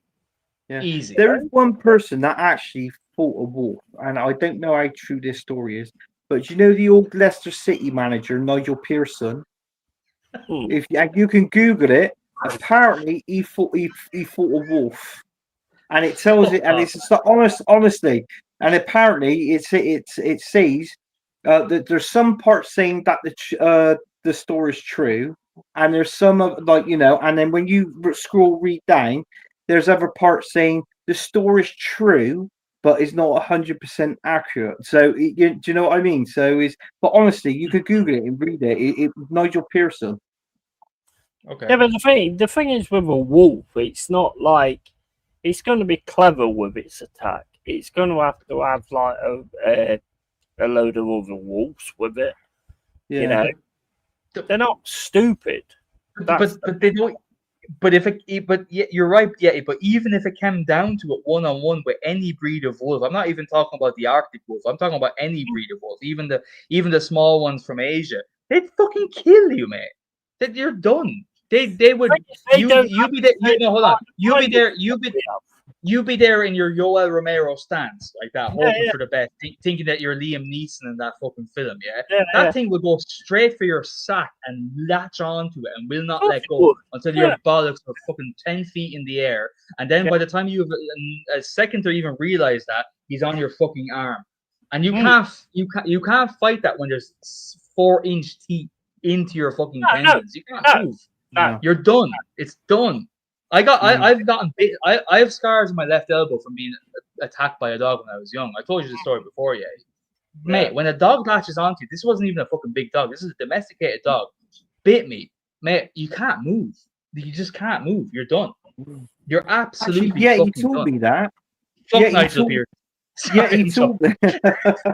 He told me that, Cole. You got bit by a dog. It was one of those little sausage dogs. Is that right? Oh yeah. It was indeed. Yeah, he was slightly higher on legs, but he wasn't. It was a balloon dog. That's it. I was waiting. I was waiting for you to say. I was waiting for you to say potato dog. I was waiting for you to say that. Yeah, it was literally. At the end of the day, right? These are animals, right? They kill you. Whether pets or not, we've seen over the past that whether it's a pet or it isn't, if a dog's got like some issue with something, they can fuck you up. I mean, like Cole just said, if a dog's not very tough, it can still run up and fucking bite your knackers. Can you see the scars? Can you see the scar on my elbow? Can you see the scar on my elbow? Yeah, that was when I was. The wall's in the way.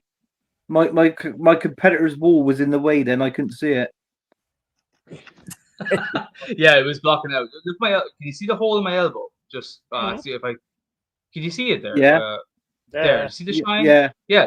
That was from a fucking dog. That was like, to me at the time, it looked like a cross between a very large sheepdog, like a border collie, with like maybe a shepherd or a Rottweiler or something. It was a mix. Hey, if a fucking he fucked me up. Horse, if an horse has an issue with you, which I had back in the past, you're dead, man.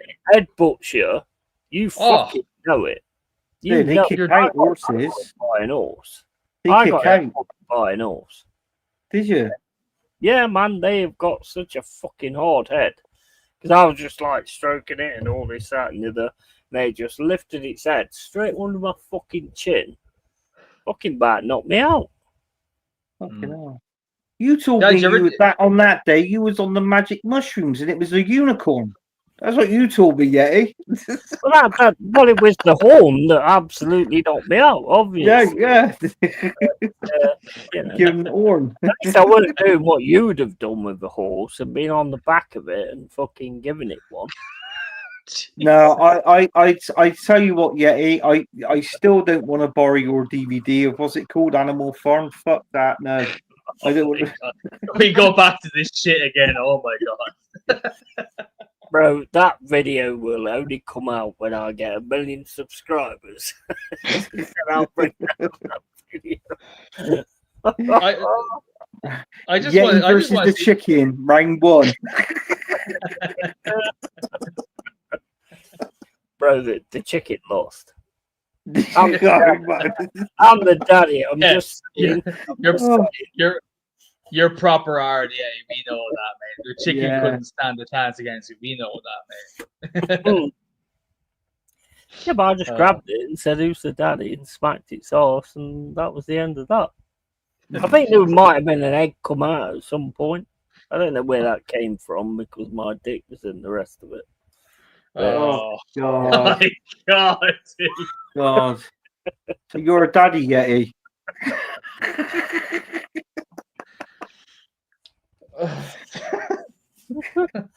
Don't push me to these levels, man, because you know. Oh yeah, you'll go there, mate. You'll go even further than what you were afraid of thinking that you might go there. Yes. We love it. We love it. It's just come up on my phone, Yeti. You just got a strike. That's what the chicken said. Oh, God. You're going to give me I knew I shouldn't heartburn. have fucking said that. I knew Yeti would take it to the places where places shouldn't go. And the thing is, Anthony, you can't say anything and be spun that way. You can't say anything. You couldn't even go, "Oh, Cara, how was your day going?" He'll find something. He'll find something. Like, there's no escaping this shit. There's no escaping it. Oh, stop. Jesus Christ. My mates always said to me that when you're on it, you are on it. You know, and you cannot say anything to you or against you or anything like that, because you will just fucking destroy the person. I think you're right there, Yeti. When you're on it, you're on it. You must have been on heat, but by the sounds with that fucking chicken, Jesus, it was just like. But it's just one of those things. Everybody has their gifts, funny. You know. Anthony's got a gift of being a complete and utter twat. Cole's got a gift of being on my show. Yeah.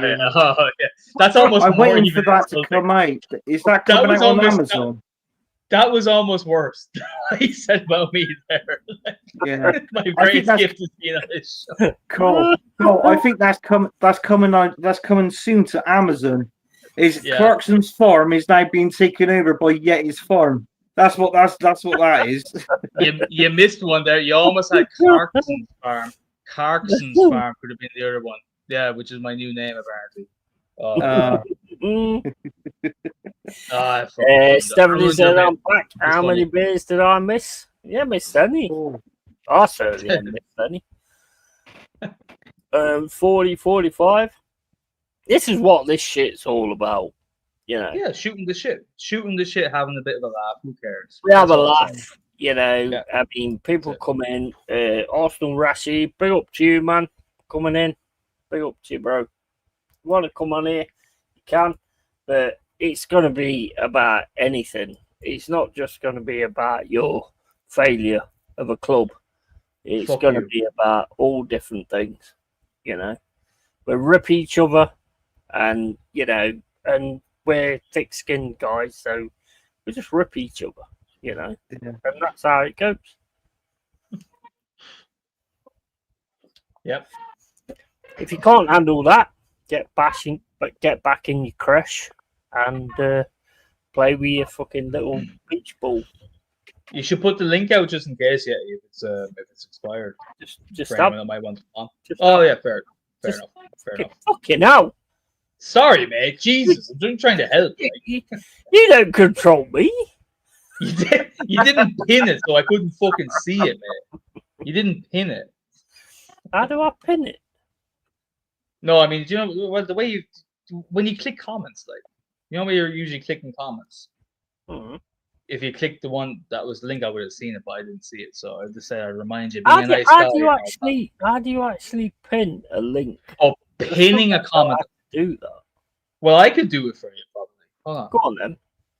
I'll try it. I said I could. I said I might be able to. I don't know if I can. Right, let me just copy that link. I still don't know how to do that. I don't know how to do a lot of things on YouTube. Oh, no, it just took me back in the stream. I'm sorry, I've lost my mod. Pin it up to the top, can't you? There is a way. There is a way to do it. Do it. I think only you can do that, though. Only you can pin the comment at the top where it stays up there. I can't do that. How do I do that?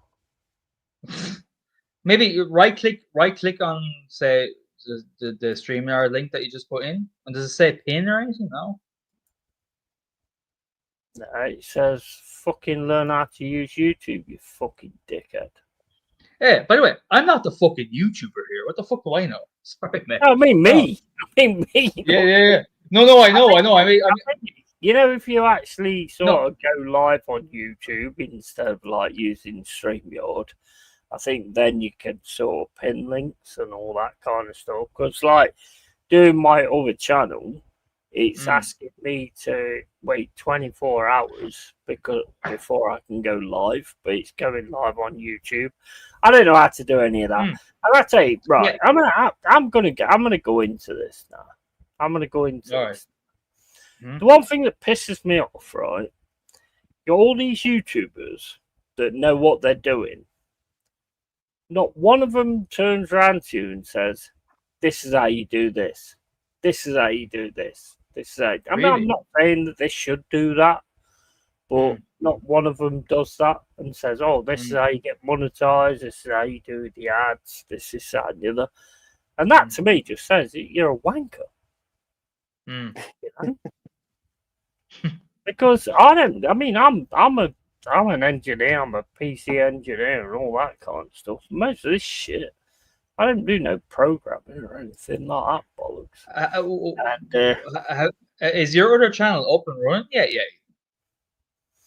No, because it's still got to get advised by YouTube. Okay. No, this is me. Okay, fair enough. Yeah. To be honest, one of the main reasons I've done it is because I can keep playing music on that channel and find out which ones are going to fuck me up.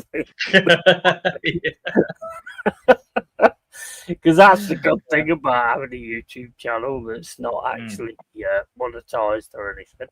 But the thing is, like I'm saying though, it's like, well, when you first start out, not one of them, none of them, all these big fucking guns that you follow all the time, not one of them actually turns around and you ask them, not one of them turns around and goes, "This is how you do it." Jez has, to be fair. Jez has of course, to do certain things. But the rest of them, they don't do that. Why? Are you worried that I'm going to get bigger than you? Probably. But yeah, well, it's selfish if they don't. That's ultimately what it is. It's selfish. Well, the thing is, ever since I've started this thing, I've tried to help everybody else out. Yeah, you have. In fairness, you have. Aaron talks fucking arsehole. Aaron talks arsenal on me. I've tried to help everybody out in what I'm doing. Yeah. But as soon as they get to a certain point, it's like, well, fuck you. Nobody cares about you anymore. But you see that in every aspect though. Like, you see like lads, right, before they start a YouTube channel, anyone, and there's a lot of people that do this. They go around to all the channels that they frequent in as commenters, as chatters, right? And they're extra active. They're extra like, "Oh, hey, how are you? Hey, mate, hope all is well." It's almost out of character. And then all of a sudden, lo and behold, a month later, they have their own channel. And you're like, okay. And then you never see them in your channel anymore. You're like, oh, right, it makes full sense now what that was. It was fucking bullshit. You were just networking there. This is almost like you're working for you're dealing with a sales rep, man. You know what I mean? Bro. It's supposed to be fun. Sorry, go ahead. Sorry. Carry on. Say what you said. I forgot what I was going to say. Okay, then fuck off. Right. At the end of the day, right, this is something that really annoys me because I go on to other channels and say, "Hey, how you doing? You all right, guys?" and all this, that, and the other, and everyone turns around and go, "Oh, it's Yeti Legend, it's Yeti Legend." Never see you in my chat, so don't call me no fucking legend if you're not actually going to be part of what I'm doing, because you're just doing that to try and make yourself look good or whatever. There's no reason to make yourself look good on me because I'm not in those echelons anyway. So don't do that. And then I go into other channels and it's just like, it just fucking annoy me. It really does annoy me. I had something else to say and I've completely fucking forgot what I was going to say after that. See, I'm different, Cole. I'm on a show, and then when Yeti comes on, I think, God, not this prick again. But he's but you two are 100% prick. No, but give it any other way. You two, I think have a very fun dynamic. I must say, like the way you can both take the piss out of each other, and you both take it so well. Like it's really, really, it's really good for the comedy aspect of it. Like it's really, really fun. It's especially when you're just in the chat watching it. It's just a barrel of laughs. Like it's nice because most people can't do that. Yeah, no, go ahead. No, I think if when me and Yeti's on a show, right? Let's take Todd's show. Let's just say the Sunday night takeaway, for instance, right? Yeah. Tony's show. If me and Yeti are on there, I'm not being funny. I think me and Yeti are fucking owning that show. Honestly, Yeah, I yeah. think we are. Yeah. Big up AFC NL. Big up to you, bro. No, it's true, Anthony, mate. Because like I don't know, maybe it's just from my biased standpoint, but like I always want an element of humor in any show I'm watching. Like you have to be a bit funny, you know. There's no point being like fucking just reading out results and being boring and all that sort of stuff. I love when there's a bit of banter going on and all that sort of stuff. And I think most people do too. And you guys, the two of you have it brilliantly. It's really fun to watch, I must say. Stephanie says only a few of us can call Yeti a legend, but it never sits right with me. Joking. Legend. I ain't no fucking legend. Maybe a fucking leg end. I think leg end might work it. I'm not. Nah, you are though. Nah, you are though. Yeah, you are. You got the last bit end, but could you put Bell in front of that? Yeah, very good. I like that. Yes. It was going through my mind. I was thinking it, and then he came up with it. So yeah, big deal Anthony on that one. But it's like, you know, we ain't no legends or anything like that. Legends change worlds. Legends do different things and all that kind of stuff. I appreciate it, absolutely. But I just think you're a deluded twat, and you maybe need to seek help to think I'm a legend. No, I'm joking. Oh yeah, maybe I should be watching. Your team's faces, you was like, yeah, you should see. I'm fucking joking, man. I'm fucking joking. The only time I call Yeti a legend is if he wins the league with fucking Hartlepool. That's the only time I call him a legend. Lads, make that a series. We need to. Don't forget it. Don't forget this from the. You know, we're all gonna be fucked up by the end of this. Don't forget that, because I think that'd be a really fun game and series. The 2E is like a manager and assistant manager. It'd be so funny. Yeah, it'd be fucking brilliant. We do have like a good sort of like connection together, same as you as well, but you don't do many streams and all that lot. And I appreciate the fact that you just come on to mine, you know. Yeah, for sure, man. It's a pleasure. Thanks for having me on as always, man. I don't take this for granted. I always appreciate it. Yeah, I love you to bits, bro. No, it's like I said. I like Cole, but accept you a little bit, Andy. Yeah, I love him to bits. Yeah, no, I know, but it's knowing that you can go on a show, you can see something within reason, but you feel comfortable with it, like with the people that's on the show. That's what makes a good show. Mm-hmm. Yeah, I agree. Yeah. And even if it's not down to knowing the people that you're doing shows with as well, that how far you can go, you know. Yeah. And that's like getting to know people. I mean, I feel like I can go to the pub tomorrow with you and Cole, Jez as well. You know, Jez will talk shit as he always does. But, you know, I feel that I can actually do that. You know, I think that's huge. Yeah, massive. Yeah. Well, I think if we went to the pub with Jez, I think me and you would be on the beer, Cole would be on the wine, and Jez would be on the baby sham. That's what I reckon it'd be. That's what it'd be. Well, I think if there was a river close by, I would probably be in the river. Yeah. Yeah. Asking you guys. Yeah. Fish me out. Yeah. God help the landlord if we ever walk up to a pub, the 4 of us or 5 of us or however many there may be. God help the poor landlord. Jesus Christ. Oh God. Oh, it'd be crazy. Absolutely crazy. So seeing each other. I mean, you know, like when you get with like a group of people that you'd sort of get on with, and I want to do it. I do want to do it. I want to do like a fishing thing. Said that for quite a while.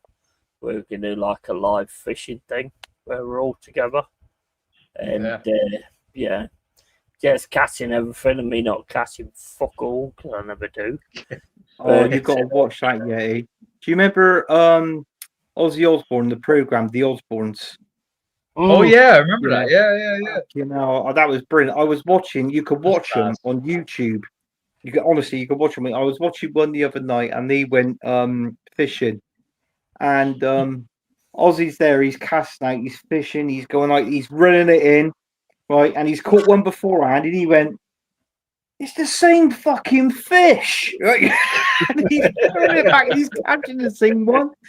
And on the last one, he went, fucking hell, and his line really bended. He's going, fucking hell, I've got something really big here. I got something really big. And he reels it in. And guess what he reels in? 3 empty fucking cans of Pepsi. Right? And he fucking holds it up and has his picture so he could. He went, have a laugh now, you pricks. You know what, right? You know what? You're saying that. I love Ozzy Osbourne to bits because I've always been a massive Ozzy Osbourne fan. But there's a point in me that doesn't like the fact that he was the first one to do this reality TV garbage.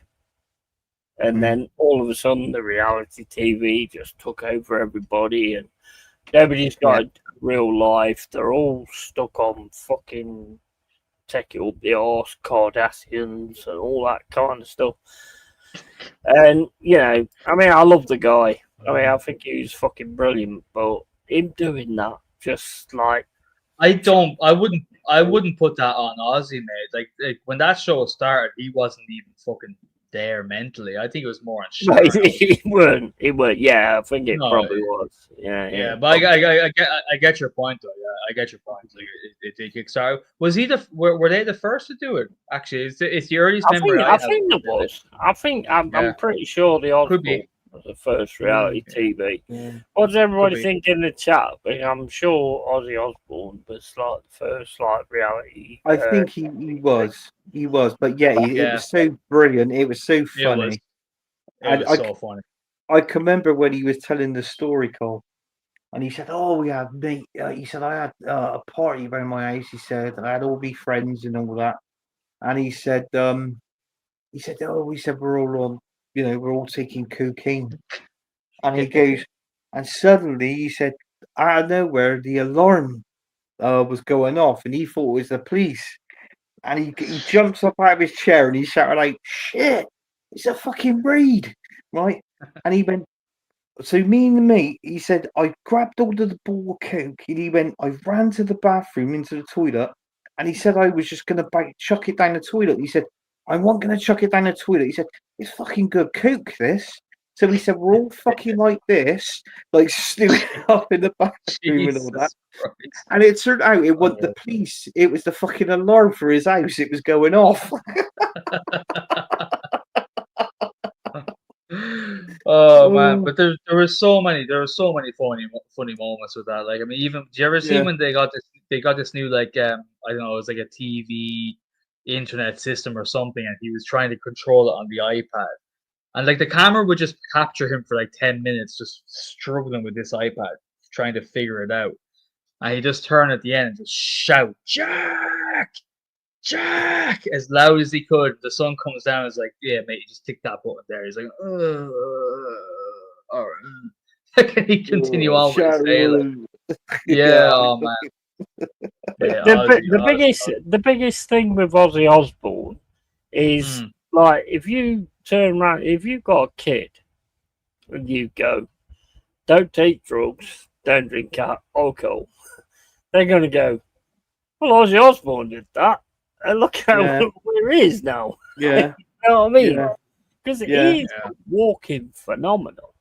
He is a walking phenomenon. The amount of drugs he's done and the amount of drink he's done. I mean, you seen that? I don't know. You seen that Motley Crue like documentary? I can't remember what it's called. Where he's sucking a fucking bear on the side of the pool, and he's fucking. Oh man, bro, that dude's done so many fucking drugs. Yeah, because I mean, it's the same as my one of my guitar idols, Keith Richards. Like, how the fuck is he alive? Keith Richards from the Rolling Stones, like that guy. Oh yeah, that's another one. Yeah, mate, like it's insane.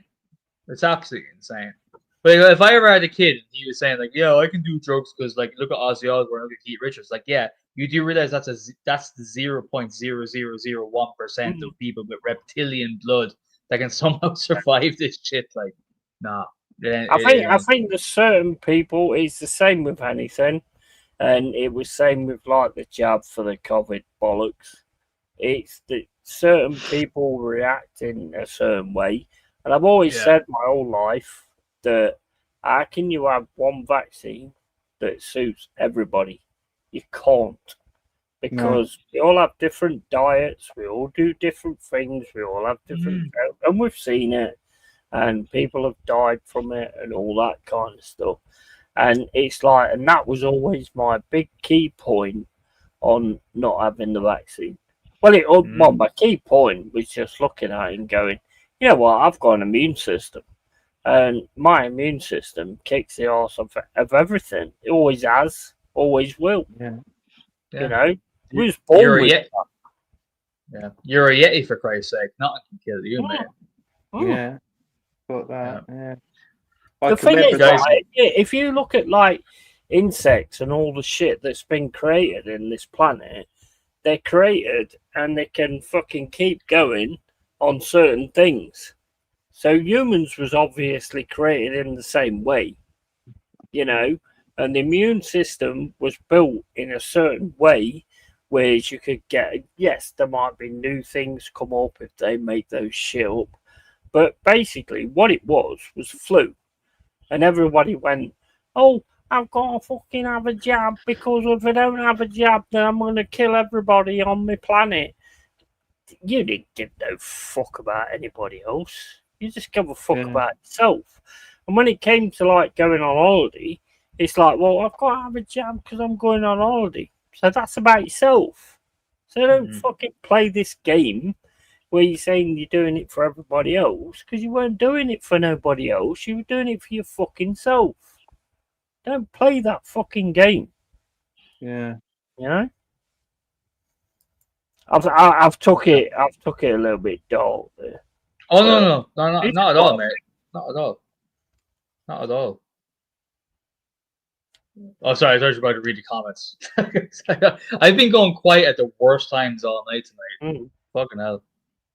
Yeah, it's weird because you kind of get used to it, and you know, like being the person that's running the channel. Yeah, it gets difficult with the person that's running the channel because you think, oh, I've got to say something now. You know. Yeah. You know, which is why earlier on I went, oh,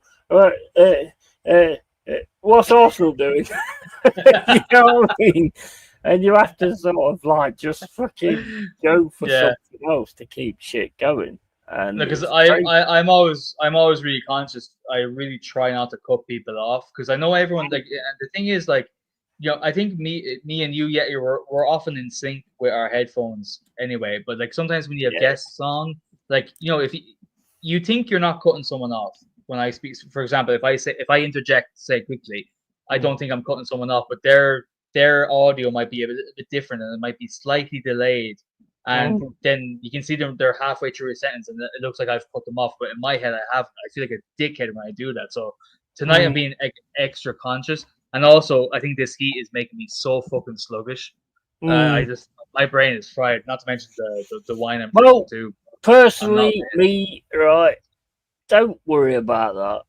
Don't worry about that. If you've got to say something, then you say it. And the one thing I like about this platform is, and it comes down to people being on cam. Anthony weren't on cam the other day, and this is why I'm not a big fan of people not being on cam, because when you get used to when people are gonna shut the fuck up, then you can sort of go then. You know what I mean? Yeah, okay. Yeah, I get you. Yeah. So that's why it's important to actually be on cam. But true. And there's not, but for me, in my thinking, I'm very conscious not to interrupt this because like there's nothing worse when you're on a stream. Do you ever really watch a stream and there's that one guy? Say there's a panel of 6 or 7 people, which by the way is already a recipe for disaster. But if there is that, and there's always that one guy, isn't there? There's always that one motherfucker that just cuts everyone off and doesn't give a fuck about it, and you end up hating that. You hate that guy. Well, I do anyway. I fucking can't stand people that do that. Anyway, No. Fuck them. Fuck them. No, I agree, and it's one of those things that you learn over time, and it's one of those you learn with like people that you actually stream with, and all. I hate cutting people off, but at some point, the thing is with me is there comes some point where I've got to say something. It's very difficult, and all you have to do is just like go, yeah, but, and you do it brilliantly, to be honest, Cole. Oh, yeah, just let me finish my point, and then you know you go ahead. And I think you do that brilliantly, to be honest. Good. Because good. What about me, eh? Yeah, you're fucking shit at it. Oh. No, but to be honest, you just sit there and wait until somebody speaks to you. Does. Which I love that. I love he that. Does.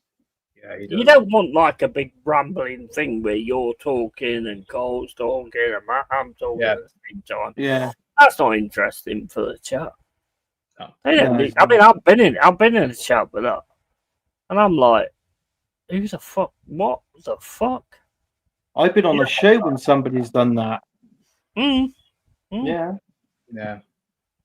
No, you're always really respectful, Anthony. I must say, like you always just like sit and chill. That's why when I went on my rant about Ireland earlier, like I went on for probably about I'd say 2.5 minutes, and I was like, "Oh shit, Luke, just stop, Anthony.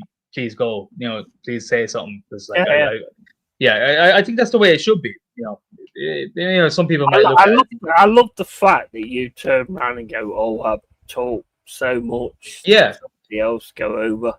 I think it should be that way. Thing with people. I think so because it's being humble. You know, you should be humble. Everyone should be humble. Everyone should experience. By the way, if I was in some position of power, I would think it would be mandatory. And this might sound crazy. It should be mandatory for every person on planet Earth at the age of somewhere between 25 to 31, 33, say, to experience a high dosage of psilocybin mushrooms and experience ego death. It's honestly, I know it's crazy because like there's a lot of people that will come to that conclusion naturally throughout hardships in life, but most people won't, or not most, but a lot of people won't do so. Whereas an experience like that will actually, you know, really beat you up from the inside out and make you look at yourself. I would love that because I think for me, when I did my first, this is going off on a mad tangent now, completely different topic, but when I had my first deep psychedelic mushroom experience, the main thing, it wasn't about having fun. I took it as a very therapeutic thing. I took it and I was like, I had like the most inner, most powerful, deep conversations within myself. And even it was almost like a therapy session from within, it felt like. And also, as a side note, it makes you feel like, yeah, you're nothing, by the way. You're nothing. You don't matter in this entire universe of anything. So be a good person. Don't think of yourself so highly, and just be a fucking try to be a good dude. Ultimately, so I'd love everyone to have that. I'd love everyone to have that. Yeah, because humility is so important. 100%. That's my point. 100%. I mean, I wouldn't say I'm a good person. I think because there's certain points where I'll just destroy somebody, but it needs to be done. But I consider myself like somebody that just is honest. Yeah. And if you're turning around and going, "Oh, well, I do this all the time," I'll turn around and go, "That's bollocks," because you don't.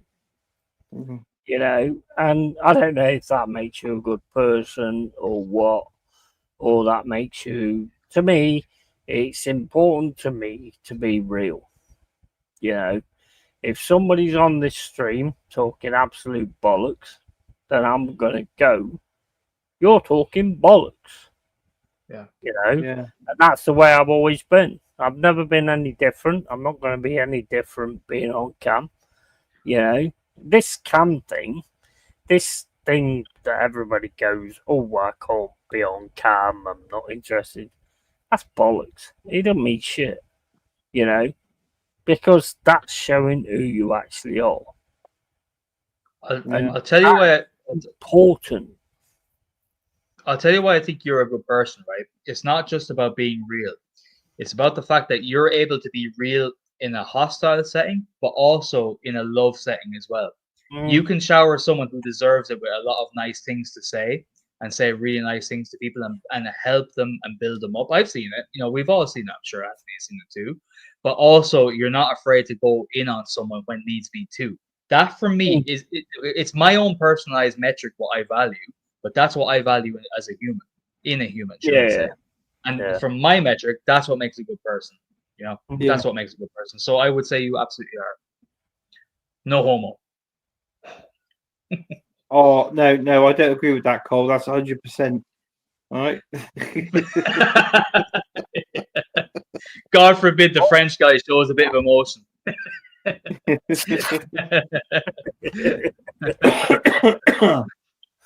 No, I appreciate that, mate. I've always been the way that I'm always gonna be. I mean, look, I'm 50 fucking 2. I'm a 52, 53. I don't fucking know.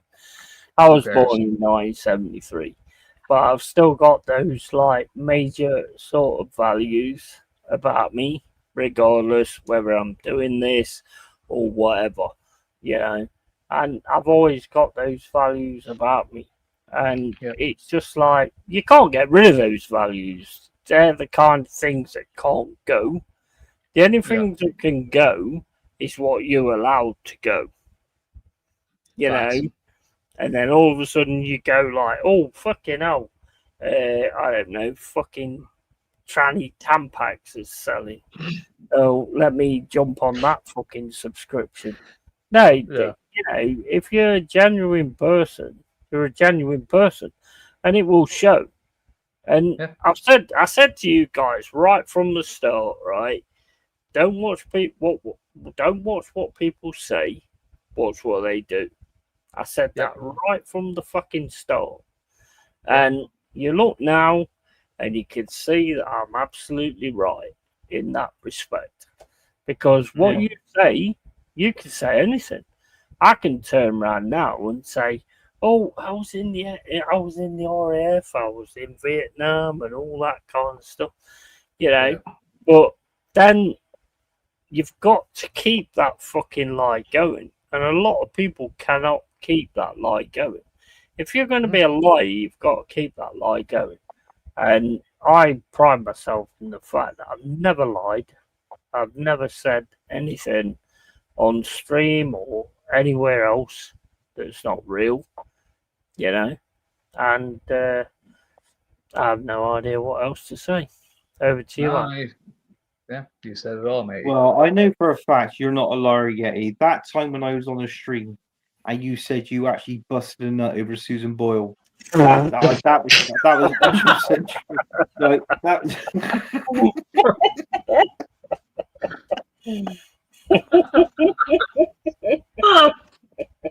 Oh, fuck's sake, man. Look, why do you have to bring that back? I'll be back. I know. I couldn't help it, Yeti.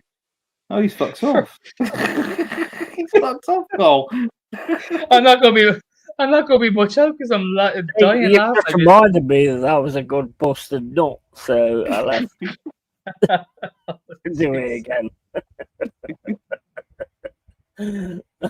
Oh, Anthony, you're an absolute legend. You're a fucking real one. You are, mate. This is what it's all about. You can have a laugh at people.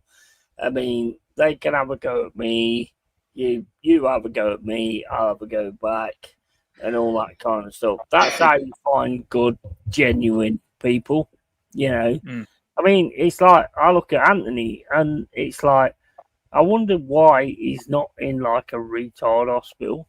Because I mean, if you look at his face and the way he's at is, then surely he should be in some kind of like retard like place. That's such a fucked up thing to say. No, no. You guys, the two of you rip each other so fucking hard. Even I'm like, lads. Yeah, but it bounces off each other. No, it's It brilliant. does. It bounces off each other. It bounces off each other. Oh, it's lovely. It's brilliant. Good It's brilliant. fucking thing. I think I'm too autistic to have that sort of banter because I take everything too literally. I'm like, oh, what did you mean? What did you mean? that's the way my brain works. Yeah. But it's nice. It's lovely to watch it. Yeah, I think there's certain people that can kind of take the piss, and certain people that can't sort of handle that. I've got a very thick skin, always have. Yeah.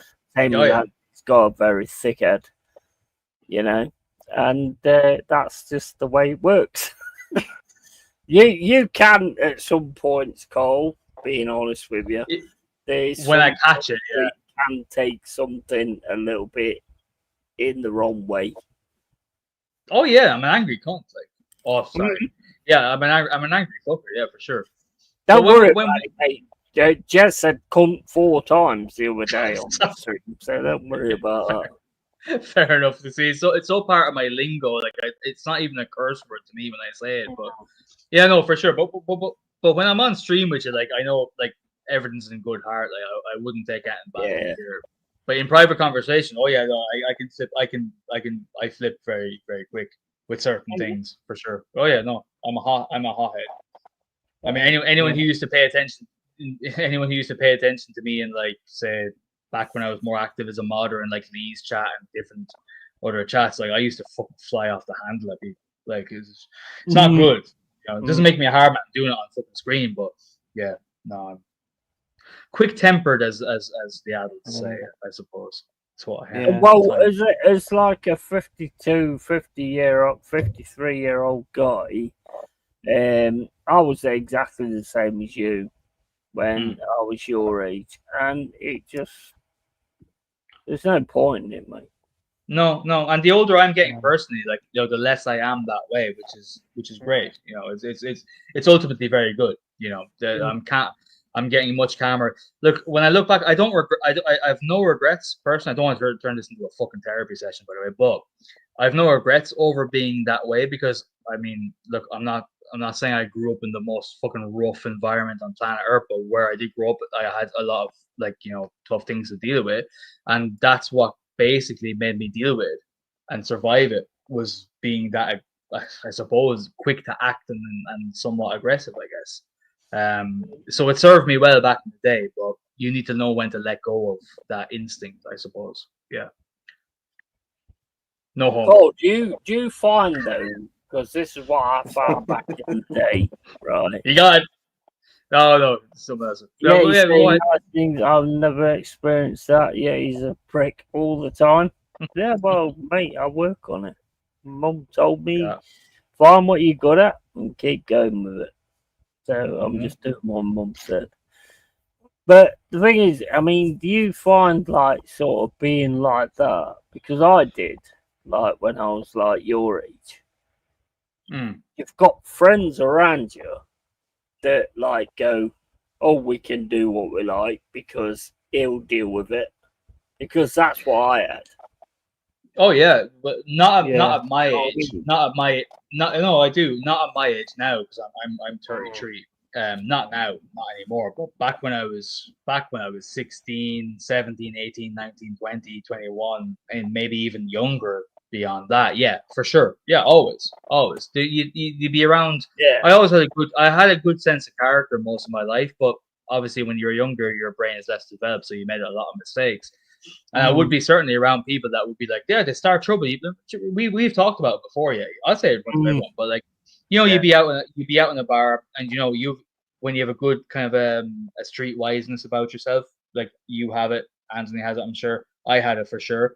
And you'd be in a pub and going, all right, lads, yeah, this is gonna be keep your head down a little bit. This is not our spot. This is not our comfort zone. This is their local place. Those guys look fucking very dangerous. Be careful. And you have one of your friends piping up, going, "Who do anything to us?" and all that sort of stuff. Immediately draws attention. And the worst thing is, those people are the first ones to be those people that pipe up like that are the furthest back when shit actually goes down. 100%. They're hiding. And you're in there fucking going crazy, getting yourself in mad trouble and all that sort of stuff, which kids, if you're watching, don't ever do it because it's never worth. But you're always in the front line of it, you know. Yeah. Watch out for the fucking loudest, because the loudest always the person that causes the problem. And when but they never back up the problem. They never back up the problem. And I always said, if you've got a couple of people, whether it's 3 or 4 people, and they start being nasty and funny towards you, and you know that something's going to happen, like a fight. Let's say, for instance, like I always said, smack out the mouthiest one first, because the rest of them will go, ooh, that's the first one. Yeah. 100%. As the old saying is, a hollow pipe makes the loudest noise when hit. Always. Yeah. And it's always a little fuck in front that's going, oh, fucking have you, and all this and that. And as soon as you go towards them, they back off behind the fucking big guys. And it's like, well, you don't want this. He wants this. You don't want this. Yeah. One of my proudest moments was when I kind of copped on to that sort of play acting, and there was like a guy, like he wasn't my friend, but he was kind of a part of our group that was out on a night out, and he was starting shit with a bunch of lads, and he expected me to be like arm in arm with him when the shit went down, and I went, fuck that. Oh no, mate. You talk. Remember, I was saying this to you before in a private stream a while ago. That was one of my proudest memories. Not even the fights that I've had. No, this is my proudest memory. Was going, no, fuck you. You're the one with the mouth. I want to have a good time. I want to have fun with my friends. I want to have have a bit of a dance in the dance floor. You're the one talking. Go back it up now, mate. Go on, go back it up now, mate. And he got the shit. And he got the shit kicked out of him, and rightly so. He deserved every fucking slapping up. Rightly so. Well, we had this conversation ages ago. I said to you, it's like, you know, when if you're starting the shit, I'm gonna back you up on that shit because you're starting it. If you're starting it, you finish it. You know, I realized that way too late in life. Way too late in life, I realized. Absolutely. That, Yeah. Fuck them. You just come up to me and go, "Oh, you're the psycho. So if anything kicks off, you go. You know, you're gonna have my back." Ridiculous, man. Bro, you're having a go at this guy. I'm not having a go at him. I ain't said anything to him. If it comes for me, different story. But he's coming for you right now, so deal with it. See, people didn't realise with Yeti how big his arms is. I seen his thumbnail, and that woke tattoo he's got on his arm. Fucking hell, have you seen the thumbnail? Jesus. Oh, that's... Bro, I ain't big. I ain't big, but I'm nuts. I'm mental. I'm not big. I'm not like a big guy. Some people say I'm a big guy, but I'm just off the scale. I'm nuts. I'm mental. Yeah. I'll go anywhere, mate. I'll take one of your fucking things out of your drink with a fucking lemon on it and stick it in your fucking eye. You know, if I have to. I don't care. Fucking hell. That's look. I have to hop off that because I haven't heard it. Yeah. But thank you very much for having me on as always, lads. I don't take it for granted. Anthony, great to chat to you again. Always great to touch in. Really nice to chat to you, lads. And hey, we'll chat soon, mate. Do more of these streams throughout the weekend. These general chat streams. It shouldn't just be a Friday. You should do it throughout the weekend, mate. Especially during summer. There'll be a lot of people wanting to hop on. So I'll chat to you soon, guys. Love. Big up, mate. Thanks for mate. Cheers for being on, bro. Thanks for being on, Cole. Big presents, larger than life, or lager ever life. Yeah, absolutely. See, the thing is, when I go out nowadays, I just keep myself to myself. And the pub I go to, they know what I'm about. They know what happens when people annoy me and all that kind of stuff. And I don't bother anybody. I don't bother nobody. No. if they bother me, then it's going to be a different story. Yeah. I've always been like that. Never been any different. So, Yeah. you know.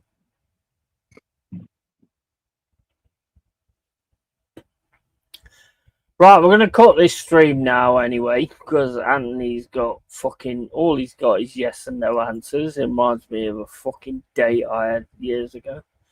Yeah, no, yeah, no, yeah, no. Still fucked her, but, yeah, didn't go well. And,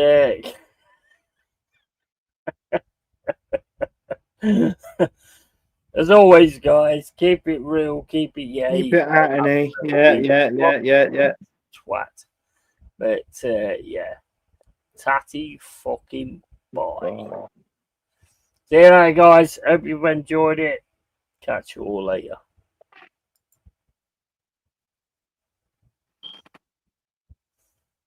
How do I stop it?